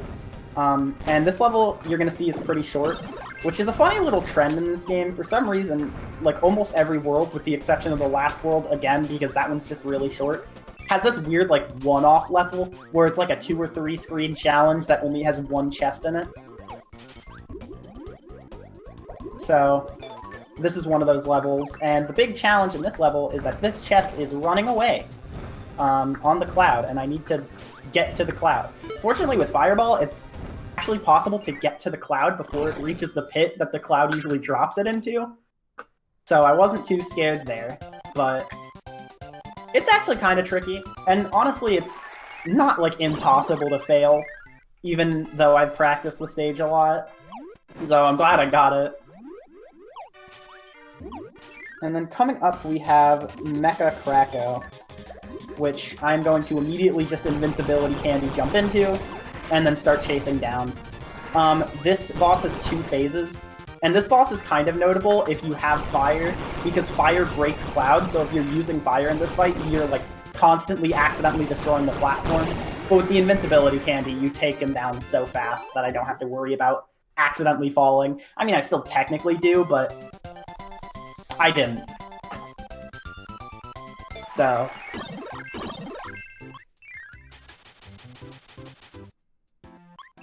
now we're on to World 4. Somebody's asking in chat if Kirby changes colors by spray painting himself or by eating the paint, and I'm curious your opinion on this. You know that thing I said a little bit ago about the mic question where I could either be scientifically accurate or fun? Yeah? I think scientifically accurate is he just spray paints himself. But the thought of him eating spray paint and changing color like a chameleon is way too funny. It is very funny. Also, I'm just trying to do this in my inventory. I don't know why that took me so long to do. And I was getting destroyed by this mini-boss all the while. Here, I'll just do that.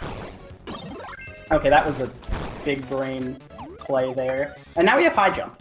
We switch ability in this level a lot. In fact, I use high jump 3 times, and then I'm done with it. See you later, high jump. Okay, I messed this up, and this is a really annoying thing to back up, so here does nothing. Actually, I can do this. Never mind, I can't because I messed up my inputs again. So I'm trying to do a little skip in this level where instead of picking up a laser, I get 2 enemies in my mouth at once, so I have a projectile big enough to go through walls, and then I spit it out at the right point, and I hit a bomb block from through the wall. The next thing I have to do in this level is a mix. It's the hardest one in the run. And I almost got it. Basically, so... Okay, second try, not bad. Basically, with the mix, that's 13th ability in the slot wheel, so I have to wait, I think, 12 times 4. 48. I have to wait 48 frames to get wheel from that, and then I almost lost wheel immediately after, so I'm doing great. Oh! He spawned! Okay, use my tomato, thank you. I'm doing good, nothing bad's happening here. You're just keeping us on the edge of our seats. It Yeah, we're works, fine. by the way. Yeah, no, I'm alive. I still have wheel. And we're moving on.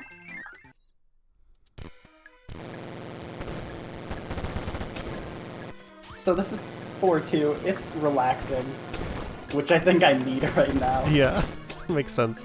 Someone's asking in chat, what does the wheel scroll do? Okay, so the wheel scroll. I'm gonna take this.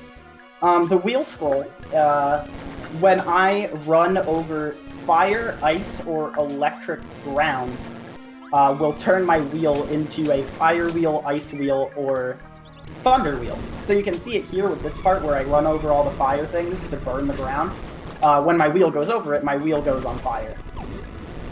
And that adds like a fire property to it.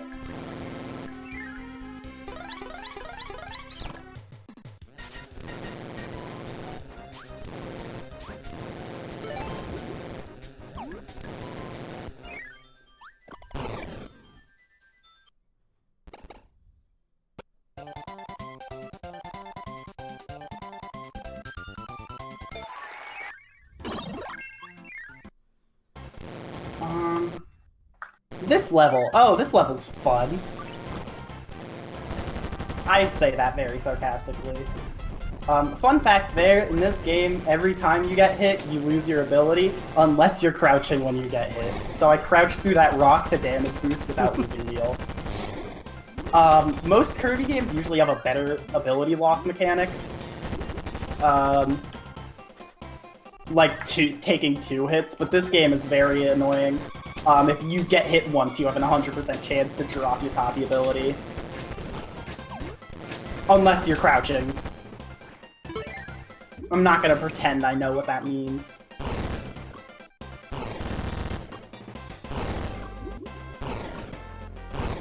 I still think those look like chocolate bars. They got you. I can see it, yeah. I feel like we would be eating them, though.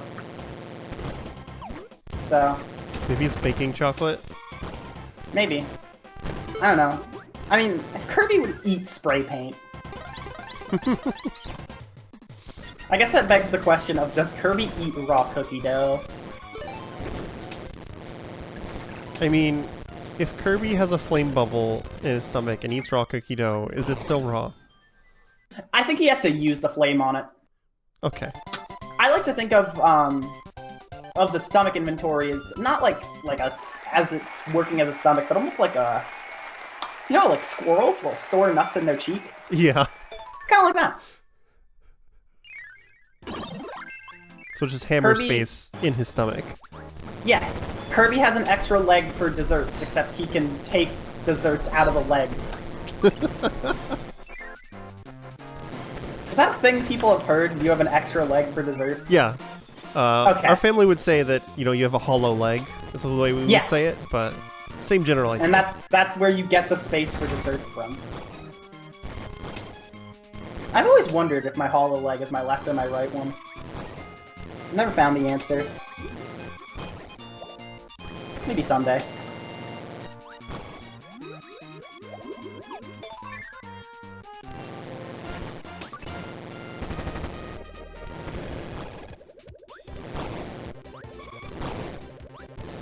So this boss can be annoying, but they weren't this time, and then I messed it up myself. Sometimes it's like that. I like that suggestion in chat. They're saying maybe both of your legs are half hollow. Maybe. I hadn't considered that. You people in chat are real smart. Yeah. You know that? Got some thinkers in chat. Mm-hmm. I'm gonna get this health because it's really good. And I usually need it at this point.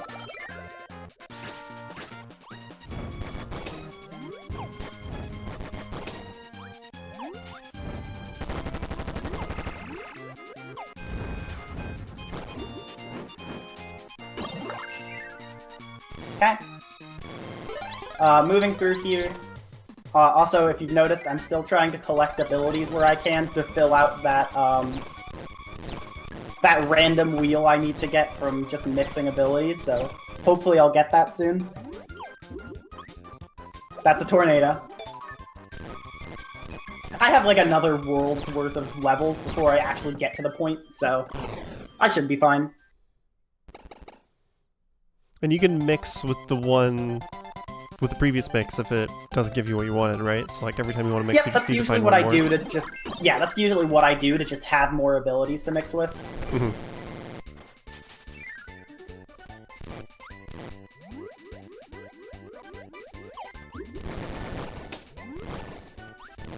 Okay, so I am taking very rare glances at chat, and I just saw the message, "Can Olive Garden's infinite breadsticks stop Kirby?" I'm afraid to answer. I would venture that the kitchen would run out before Kirby would get full. But they're infinite. There's still theoretically a finite limit per individual Olive Garden's location. Also, side note, but the fact that I got my wheel back in that scenario, I think proves that I'm the best player at this game. Yeah, that is 100% skill-based. Yeah, no, I am very surprised that I still have wheel right now, but it is a pleasant surprise. Like, not even half a second away from having to replay this level. I'm doing great.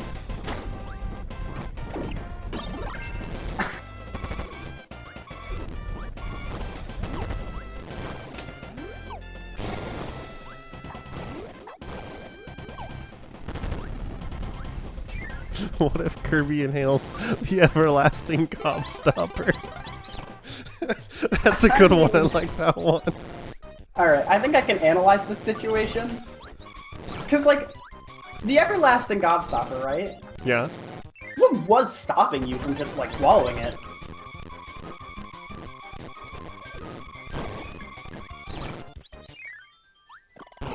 Was there, like, something that was like, hey, don't swallow this because of this reason?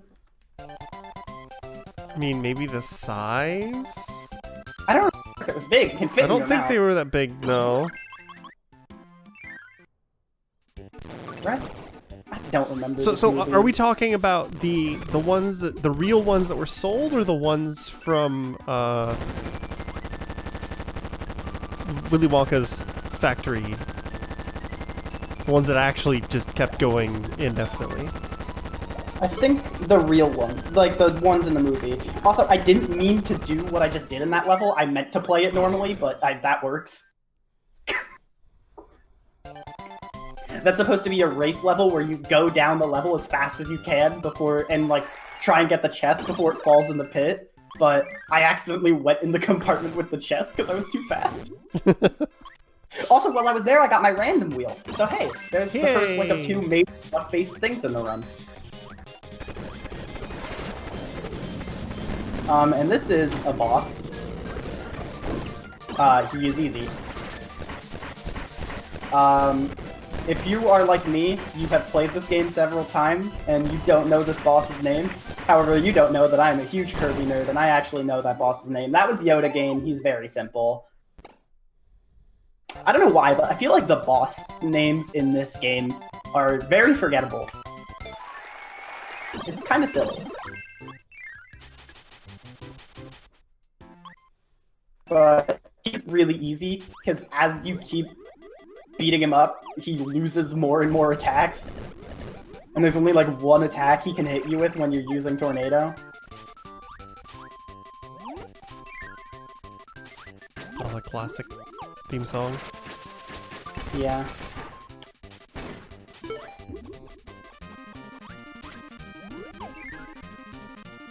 I grew up on the Game Boy Kirby games, so this song has so much nostalgia for me.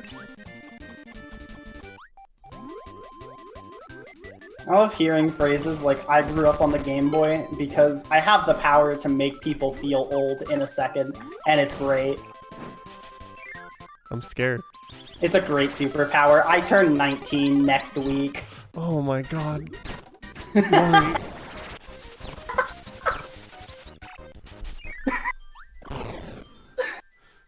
I grew up playing the Apple II in elementary school. How's that?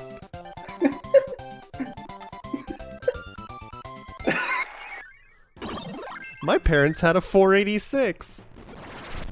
I can make people feel young in an instant. I don't know what that is. I think I know what the Apple II is from another GDQ run.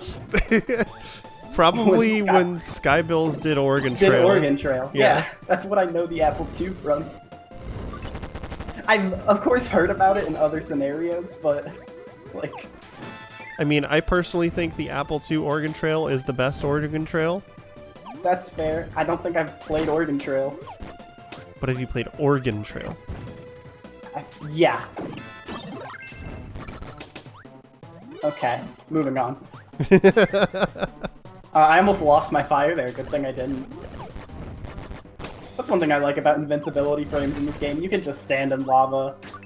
In Mario games, you land in lava, you die. Kirby would never just die like that. Yeah, Kirby's too powerful for that. Yeah.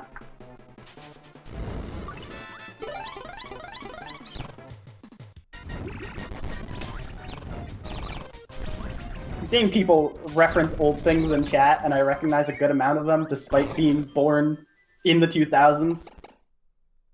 I was definitely, when I was like an early teen, one of those like, I hate my generation kids. Oh. Also, I got a fun little spray paint. I'm gonna put it on now. This is Ivory. Ooh. I just kind of remembered to switch up my spray paint after playing with Lavender for a world and a half. Ivory's a fun little one. I know the next one that I want to wear, but I don't get it for another world, so there's that.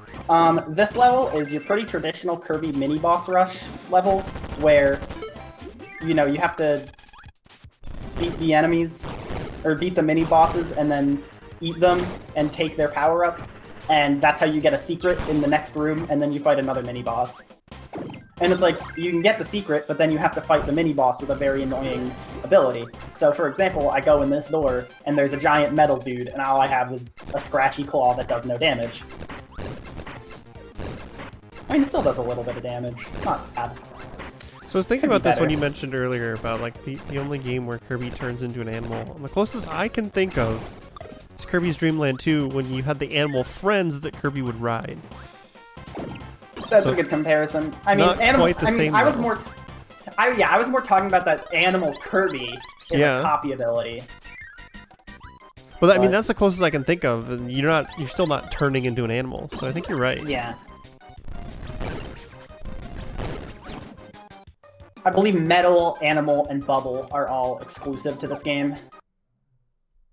Also, you can just go in Storo's den before he does it, and there's just a hammer in there.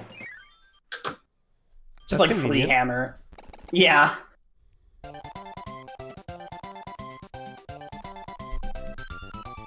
So I'm gonna go back into this level and do a mix before going into the next level. Alright, got it. And then this level is very scary, so hopefully I do it right and I do it fast.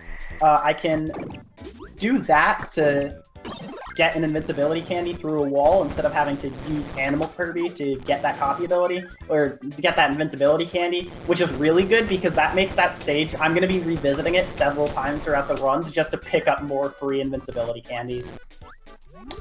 This is one of the scariest rooms in the run because the sides of the room are covered in lava, so if I like mess up and get hit, there's a chance a very real chance my ability will just fly into the lava and instantly destroy itself, and suddenly I don't have a wheel. Okay, there we go. Did that well.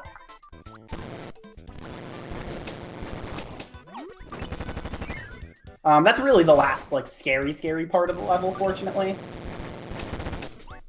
So, I'm chilling now.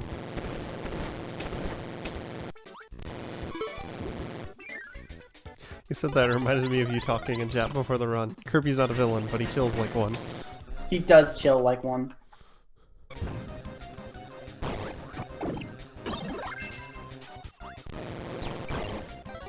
Okay. I'm having... There we go, we're good. So those little squeak enemies, I think they're called squeakers straight up, which is adorable. They, like, can grab chests from you. And usually if you're in, like, a blue chest chase room like that and you get hit by one, by get hit by anything, you drop a chest. I don't think I mentioned that. But it's a very real thing. And it makes those rooms annoying sometimes. Also, I damage booster right as I get that chest to just get rid of wheel because I need a hammer here. And then I go in this room. So, coming up real quick, I'm going to finish off this level by getting the third chest and then finishing the stage. This is where my random wheel comes in. Because, as you're about to see in a moment, I'm going to collect some health to be safe. I have to... So the hideout is on the top of the screen, and Spinny's already on the upper half of the screen. If you don't have wheel, it is incredibly hard to get that chest without Spinny going into the hideout. So that's where the first of my two random wheels come in. So I don't have to have Spinny go into the hideout, and I can just keep playing the game.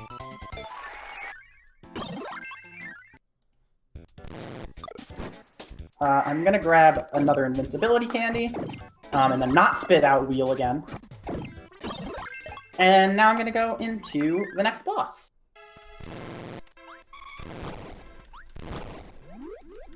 I need to grab this high jump bubble before I go into this boss fight, and then this boss fight is kind of annoying. This is Bobo. That's his name. It's a great name. He is not great though. The thing that's annoying about him is he has a very real chance to go into the background, just like Miss Molly. However, unlike with the Mrs. Molly, he has a lot of HP.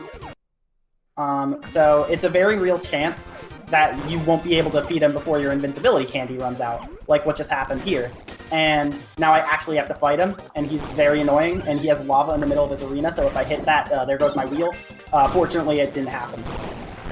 Also, I think I had a funny moment on my capture card. Okay, I think it's okay now. You know, funny tech. My favorite. Everything should be good now. Can you still hear me? Is there an issue? Hear you. Yeah. Okay. Yeah, I saw it pop up from OBS and I got scared, but it's handled. I still think about my...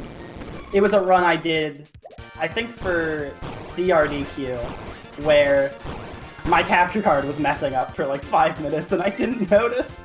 Oh no. Fortunately, it fixed itself quickly. I was very worried that it just wouldn't fix itself and we would have to like take a break. But it fixed itself near immediately and worked for the rest of the run. But it was very sad. If you had a pop-up in OBS, it might have been getting grumpy because there's been a couple mini, like, internet hiccups. Yeah, I've noticed bad, a few, but... like, encoding things. Mostly. I think I mentioned this to you, my PC is not the greatest. Yeah. But it's doing its best, and I appreciate it. This room, if I mess up any movement at all, there's a very high chance I just get owned.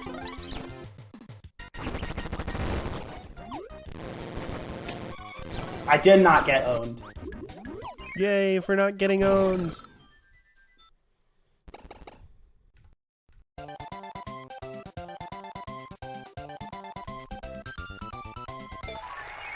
And then this level's pretty chill. This song only plays in this stage in this game, and I believe this is the only song appears in. So I'm going to be quiet and let you enjoy it.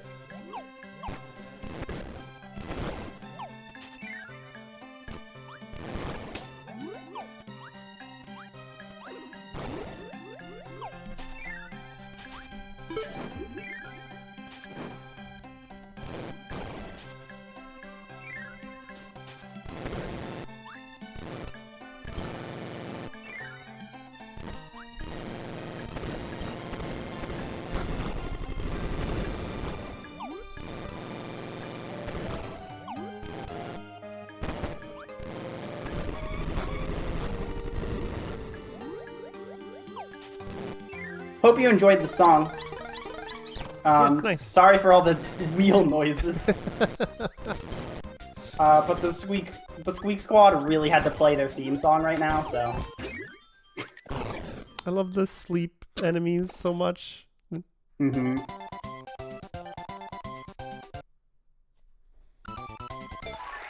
So I think I got the next spray paint I want to show off. I did. There it is. I'm going to use snow for the next little bit.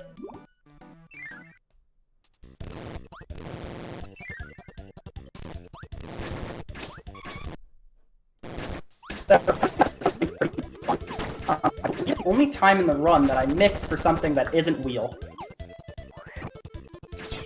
Because I need hammer. There it is.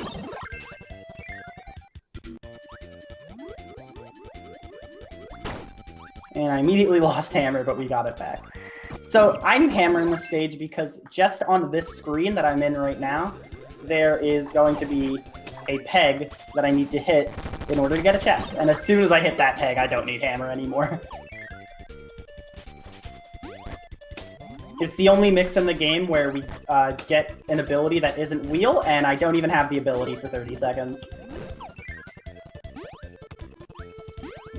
This run goes through a lot. It's nice that you use a lot of different abilities in this one. Yeah, for sure. There are some Kirby games where, and like in a lot of Kirby game, any percents, you use a lot of the same ability, like the whole run. But in 100% where you need to get a bunch of collectibles, it's really good. To see a lot of ability variety. Oh, sorry about that. I had to pick up my stylus. I dropped it. No problem. It happens. There's games like Kirby Superstar especially where like any of those where Jet exists, you just use Jet the entire time. Yeah, and then modern Kirby games, I think like one of the first, I don't know how much of this is still prominent in like Star Allies' main any percent category. Like you pick up Wing in a mix in 1-1, and that's like all you use. Yeah, with Star Allies, you can preserve an ability just by putting it on your ally even when you need to use a different one, so. Also, I'm gonna just jump in the water here just to get away from everything. There we go. Sometimes you need to, you know, you just need a moment to yourself. So also, I use fire here just to get rid of it, like a screen later. This level's really funny. I like how you melt the snow on the ground with fire. It's a good touch. Yeah. And then I have the Tornado Scroll, which lets me ice Tornado on the ground.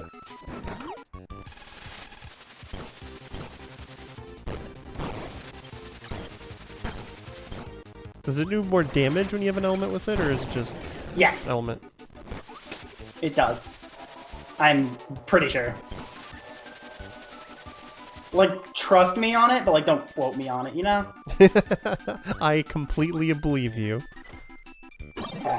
And then here, I'm gonna pick up all of these abilities, because this is where I start doing random mixes to get the second random mix I need in the run. If you remember the first one, I get to just like look at the touchscreen all game again. Also, I use sword there for one sword input, and then we're back to using high jump again. I hope you like high jump. I know I do. I love the cape. It's a good cape. So the helmet's like gives very Thor vibes. Mm-hmm. That's a good vibe to give.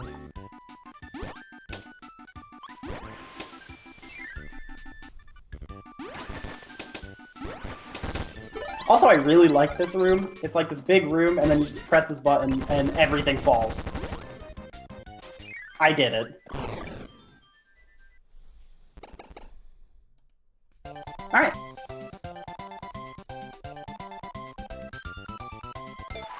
So now we're moving on to 6-5, which is a sort of boss rush, actually.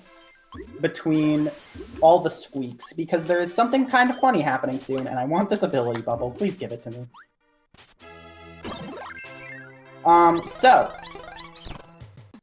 First up we have Spinny, which during this Spinny fight specifically is the only time in the run I'm going to be using Ninja Kirby.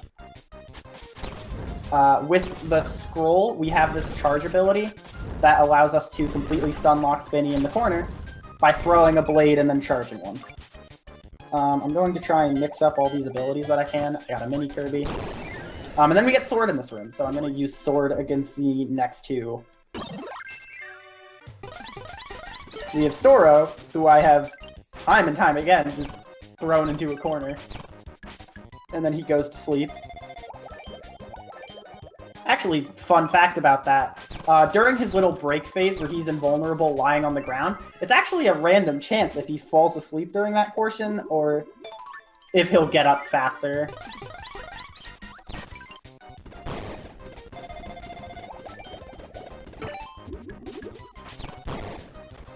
There we go. And that's a mini boss rush. Or a boss rush. It's a boss rush. It's a game.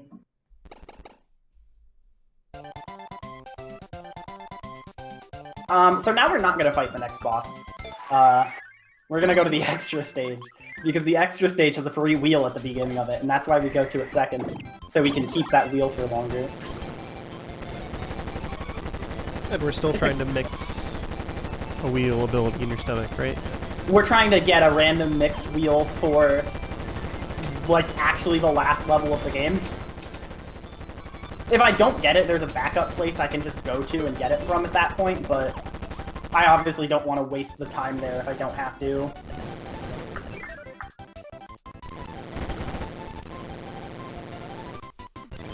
Okay, there we go. I have to kind of stop my wheel specifically there to get through that waterfall.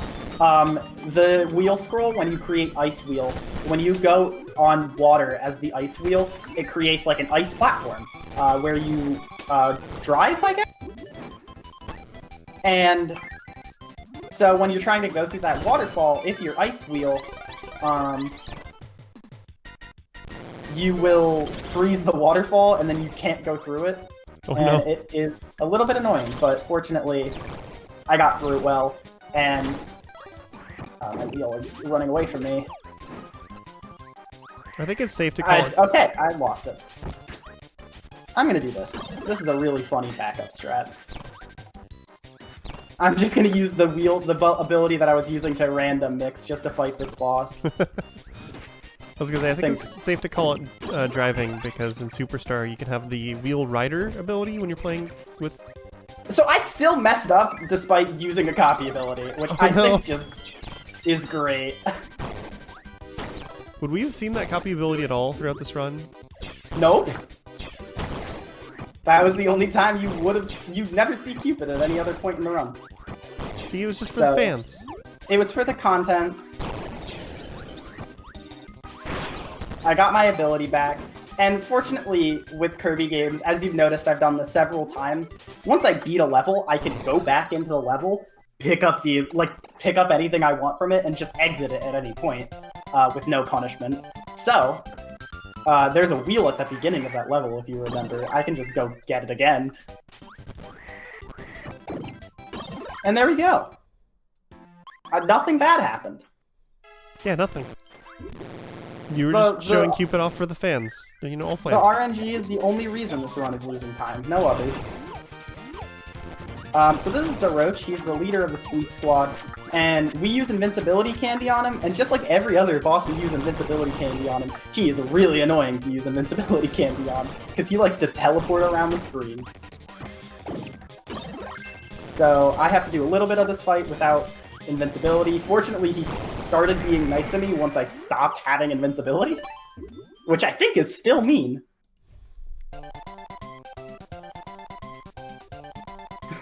But it's fine.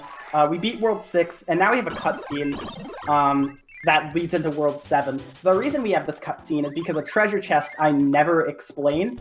5 treasure chests in this game have an item called a Star Seal. I believe it's 213...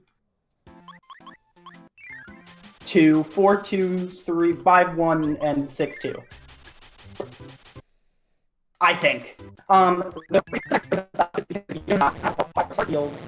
Sorry, what was that last part? Your voice kind of... Oh, yeah, no, I'm cutting out again. Hi. Basically, you need to collect all 5 star seals in order to gain access to the last 2 worlds of the game. Okay. That's the big important part. In 100%, I lost my wheel. It doesn't really matter because you are collecting every chest anyways, so you're just kind of going to naturally collect those 5. But in any percent, you have to actually like make a big deal of collecting the 5 chests with the star seals in them so you can actually finish the game. Because just beating World 6 without the star seals is not considered game completion. To anyone, really, but...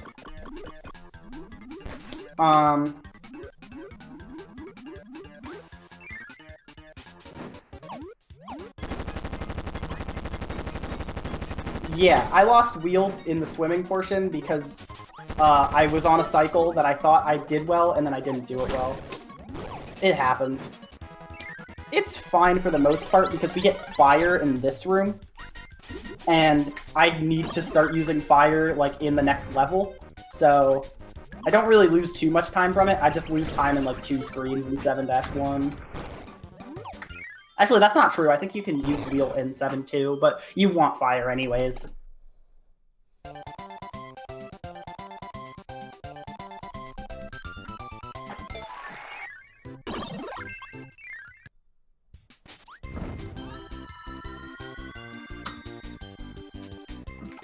So, coming up in 7-2, we can still get a random mixing on. Hopefully I get it soon. Again, I have until literally the end of the game to get it, and if I don't get it, I have a backup, so like it's fine, but, you know, going fast is good. And then here I'm trying to get in this very tight spot where a chest is. It's very hard to get in and very annoying, but I got it. That usually takes me a few tries, so not at all surprising. And then this room has wheels, but at this point, I think just keeping fire is like, okay, well, I have to go the right way in the room. But if I go the right way in the room, keeping fire is just faster than picking up wheel just to drop it like a room later. And it also makes the next mini-boss easier because, as I mentioned, fighting bosses with wheel is not always the easiest thing in this game.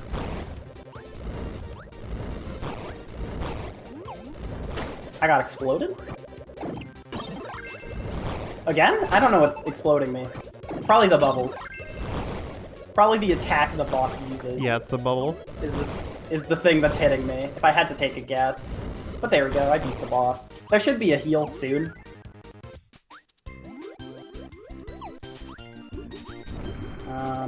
There's a cherry. I guess that's fine. But now I have a bunch of abilities. Okay, I need to mix these up and try and get something out of them. Maybe wheel, please? Nope. Alright. RNGesus is still yet to shine on me. But it's fine. He has not taken the wheel, so to speak? Yeah. I guess. I mean, I'm fire right now, but I get it. That was funny.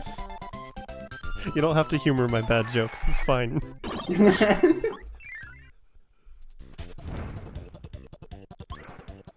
Okay. I got hit there, but I reacted to it because instead of just not getting hit, what I decided to do was take the hit and then but like know I was gonna take damage and then react to that instead of not taking the hit. I had a real smart moment there.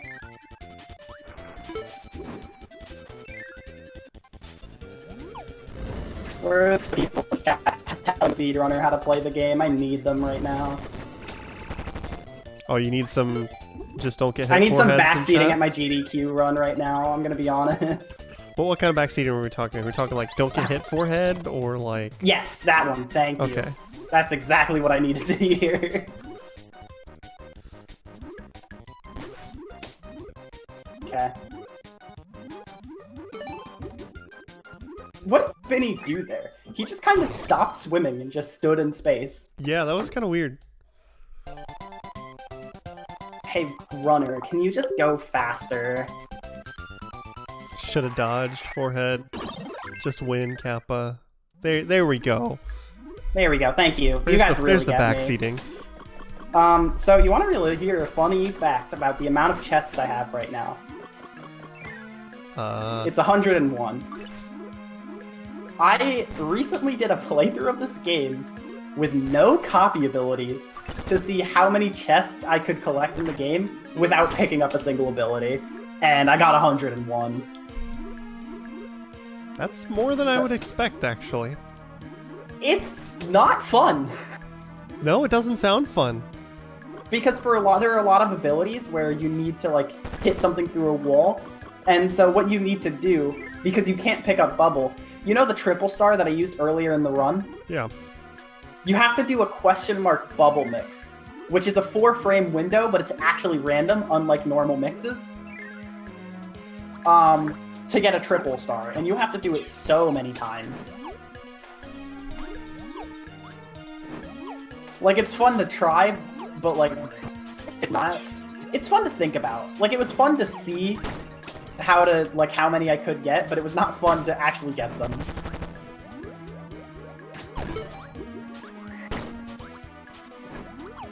Also, this is a part of the run where I'm usually doing movement with no copy ability, so that's why I'm kind of used to it here. And then you do this. I nailed that room.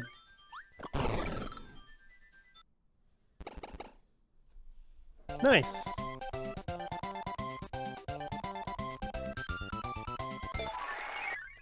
And this is the next spray paint I'm gonna wear, actually.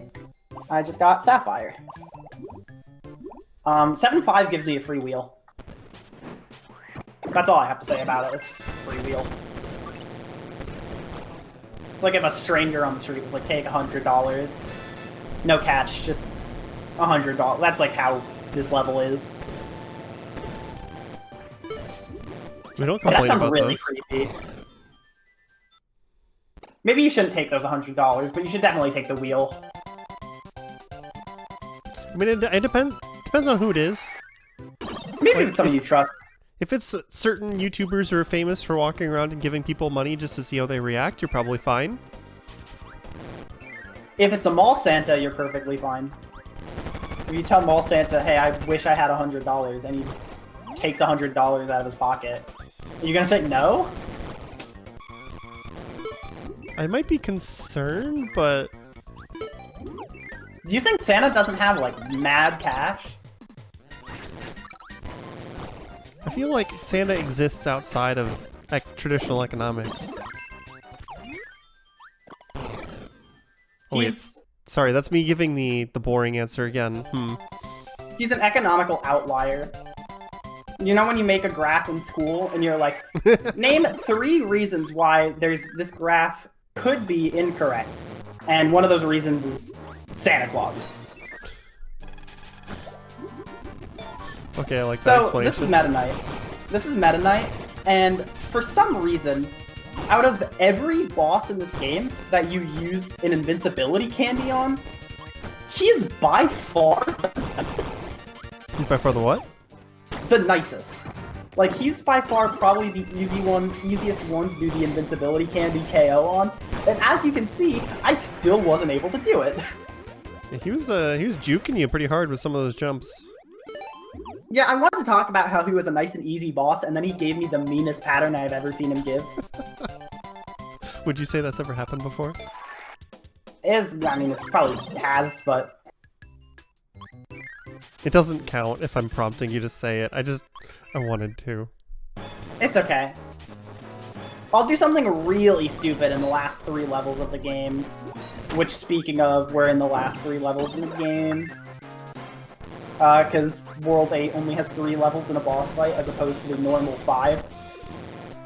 Fun fact, for some reason, World 5 also doesn't have 5 levels. It has 4. It has 4 in an extra stage, but like every other world has 5 in an extra stage, so it's also a level short. But, I don't like World 5. All of its levels are either boring or, like, really, like, run killer, like 5-4. And so I'm glad to not put up with a 5-5.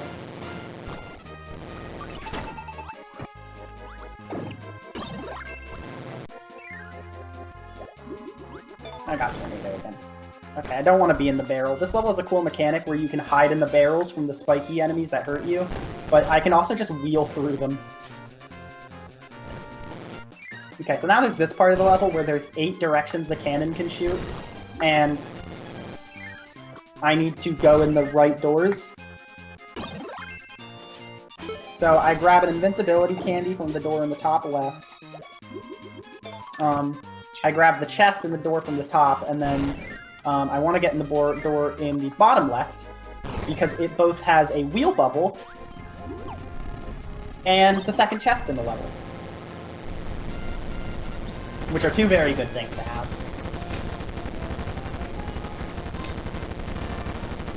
Yeah, I feel like the chest is important for the 100% category.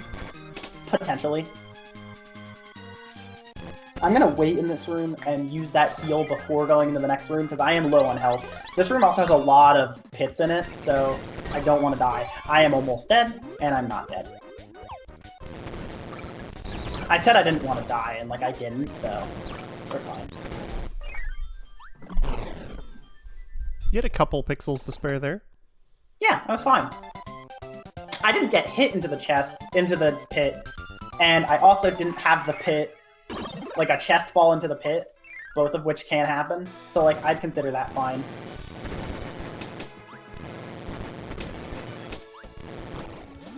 Okay.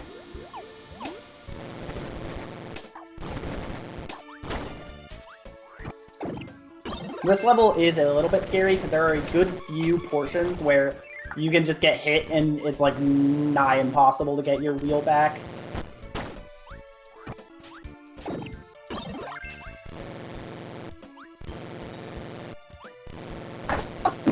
Am I allowed to say it? Sorry, what's that? I just thought of something really stupid. Am I allowed to say it? I mean, use your judgment. I'm sure it'll be fine. Okay, so you know the phrase, like, nigh impossible, right? Yeah. Do you think there are scientists who use the phrase Bill nigh impossible?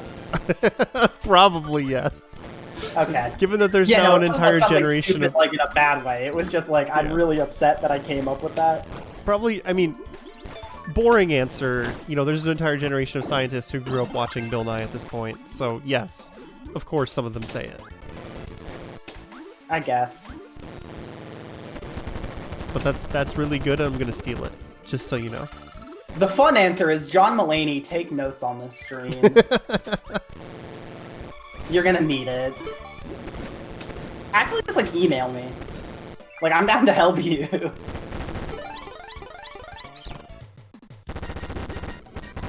There's apparently some people who are disappointed by you in chat, and I need you to know this.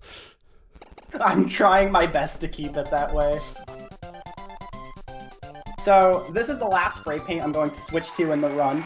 It's a favorite of a friend of mine who I've seen in chat a few times. Also, we're having a bunch of cutscenes here. So, a lot of the fragmented chests we collect throughout the game, like the ghost medal and the secret map, I get the last piece of them in 8-2. So, I get the ghost medal and the secret map, which the ghost medal replaces a lot of mini-bosses with a ghost, which gives you a special ability called Ghost Kirby.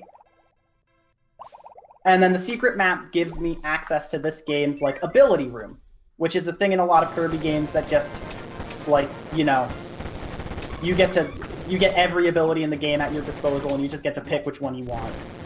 If I don't get Wheel in a random mix, which I don't think I can at this point anymore, I'm probably just going to go get Wheel from that room before taking on the final boss.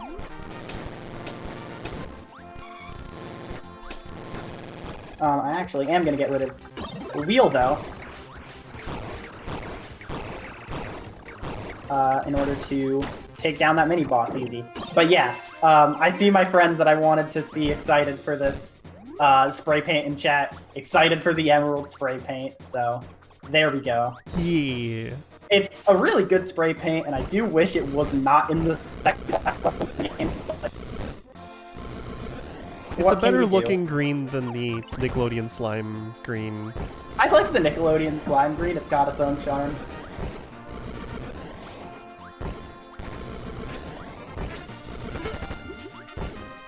If my personality was a beverage, it would be Nickelodeon slime.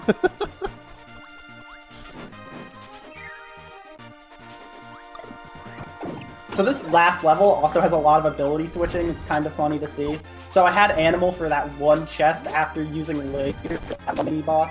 So I use Fire for this like one room.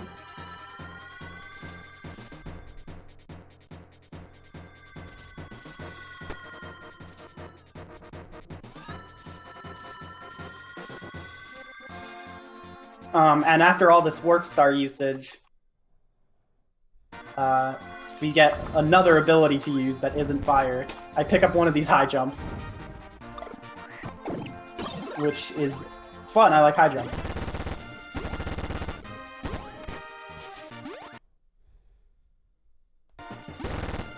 Alright, this is like, I think, the last bubble that can give me wheel, so here goes nothing.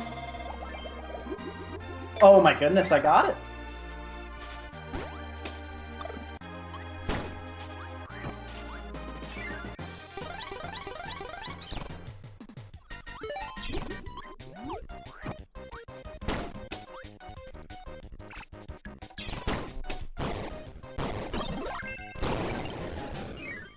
So I got my random wheel on the very last spin of wheel that I can get, which is cool.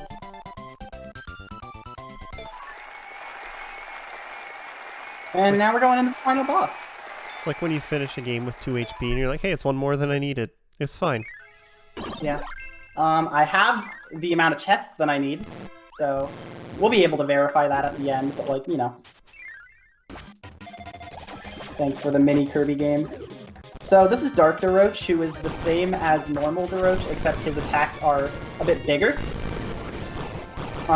So they're harder to dodge, but like fight-wise, he's the same. So I'm going to use the invincibility candy again, and I actually managed to knock him out this time. So what I'm going to do here is I'm going to spit out my wheel and then keep it in my mouth. I mentioned you can hold abilities in your mouth in between screens in this game. The reason I'm doing this is because we picked up the Superstar Cane, which is the classic Kirby, like, final ability. It's like a good ability that can take down the evil in the lore, and you use it for the final boss. However, in this game, not only is it not required to keep at all times, you can toss it out and get something else, it's also really bad. Oh no. Like, it is just like, I mean, it's not like bad, obviously. It's a fine fit for the final boss, but there are better abilities to use, and I'm going to opt to use those instead. Don't want to take damage here.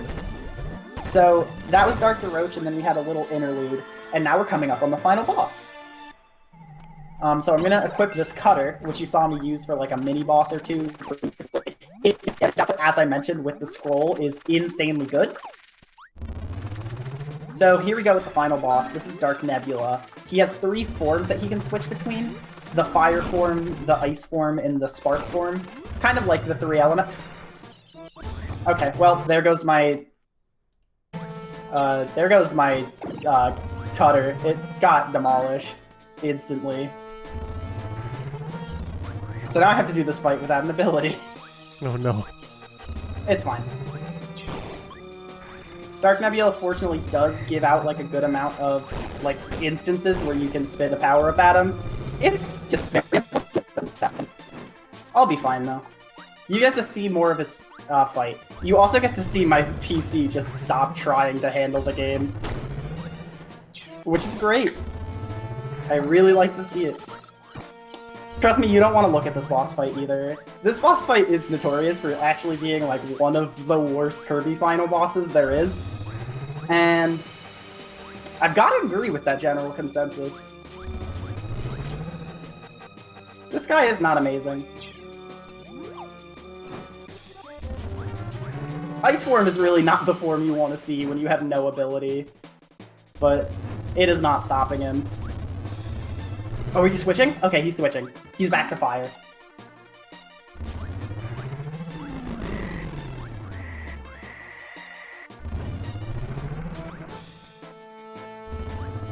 Is he having fun? I hope he's having fun with this. Okay, I'm just gonna go back. I don't want you guys to sit through any more of this. You showed what it was like, and now you're gonna kill him. Yeah, now Unfortunately, I will have to do, like, Dark DeRoach and the level leading up to him again, but... This is probably still faster based on what we saw, yeah. Yeah, this is... Trust me. Oh, I don't have my invincibility candy. Can I soft reset again? Oh, yeah. I mean, that's up to you if you think it's faster. Then you instantly do it. Okay, I guess it's faster.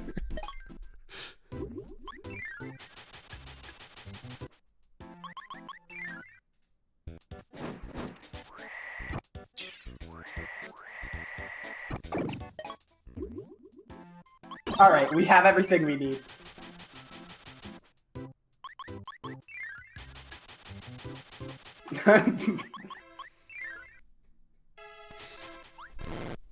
Alright, there we go. So, in case you've never seen this boss before, he likes to move around a lot. And can be kind of finicky when you're trying to kill him with an invincibility candy, which to maximize your damage output forces you to be, like, on top of his sprite. Okay, I'm just gonna keep this ice that I got from the random thing in my inventory in case I lose my cutter again. It seems like a good call, yeah.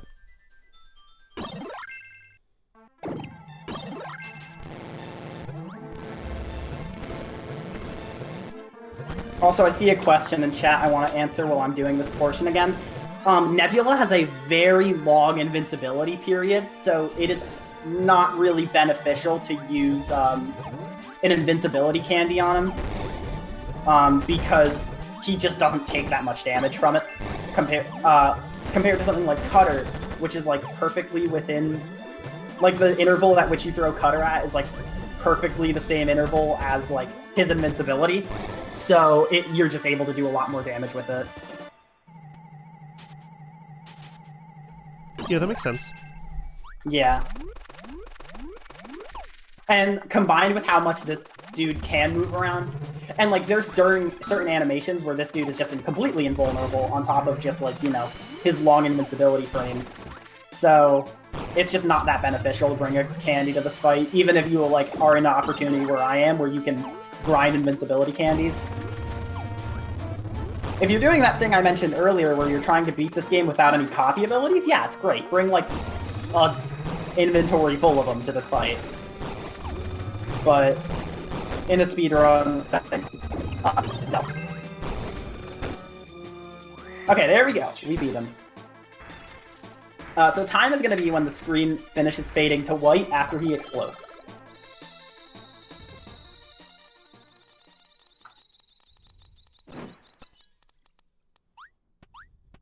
And time! There we go. I did it in the end.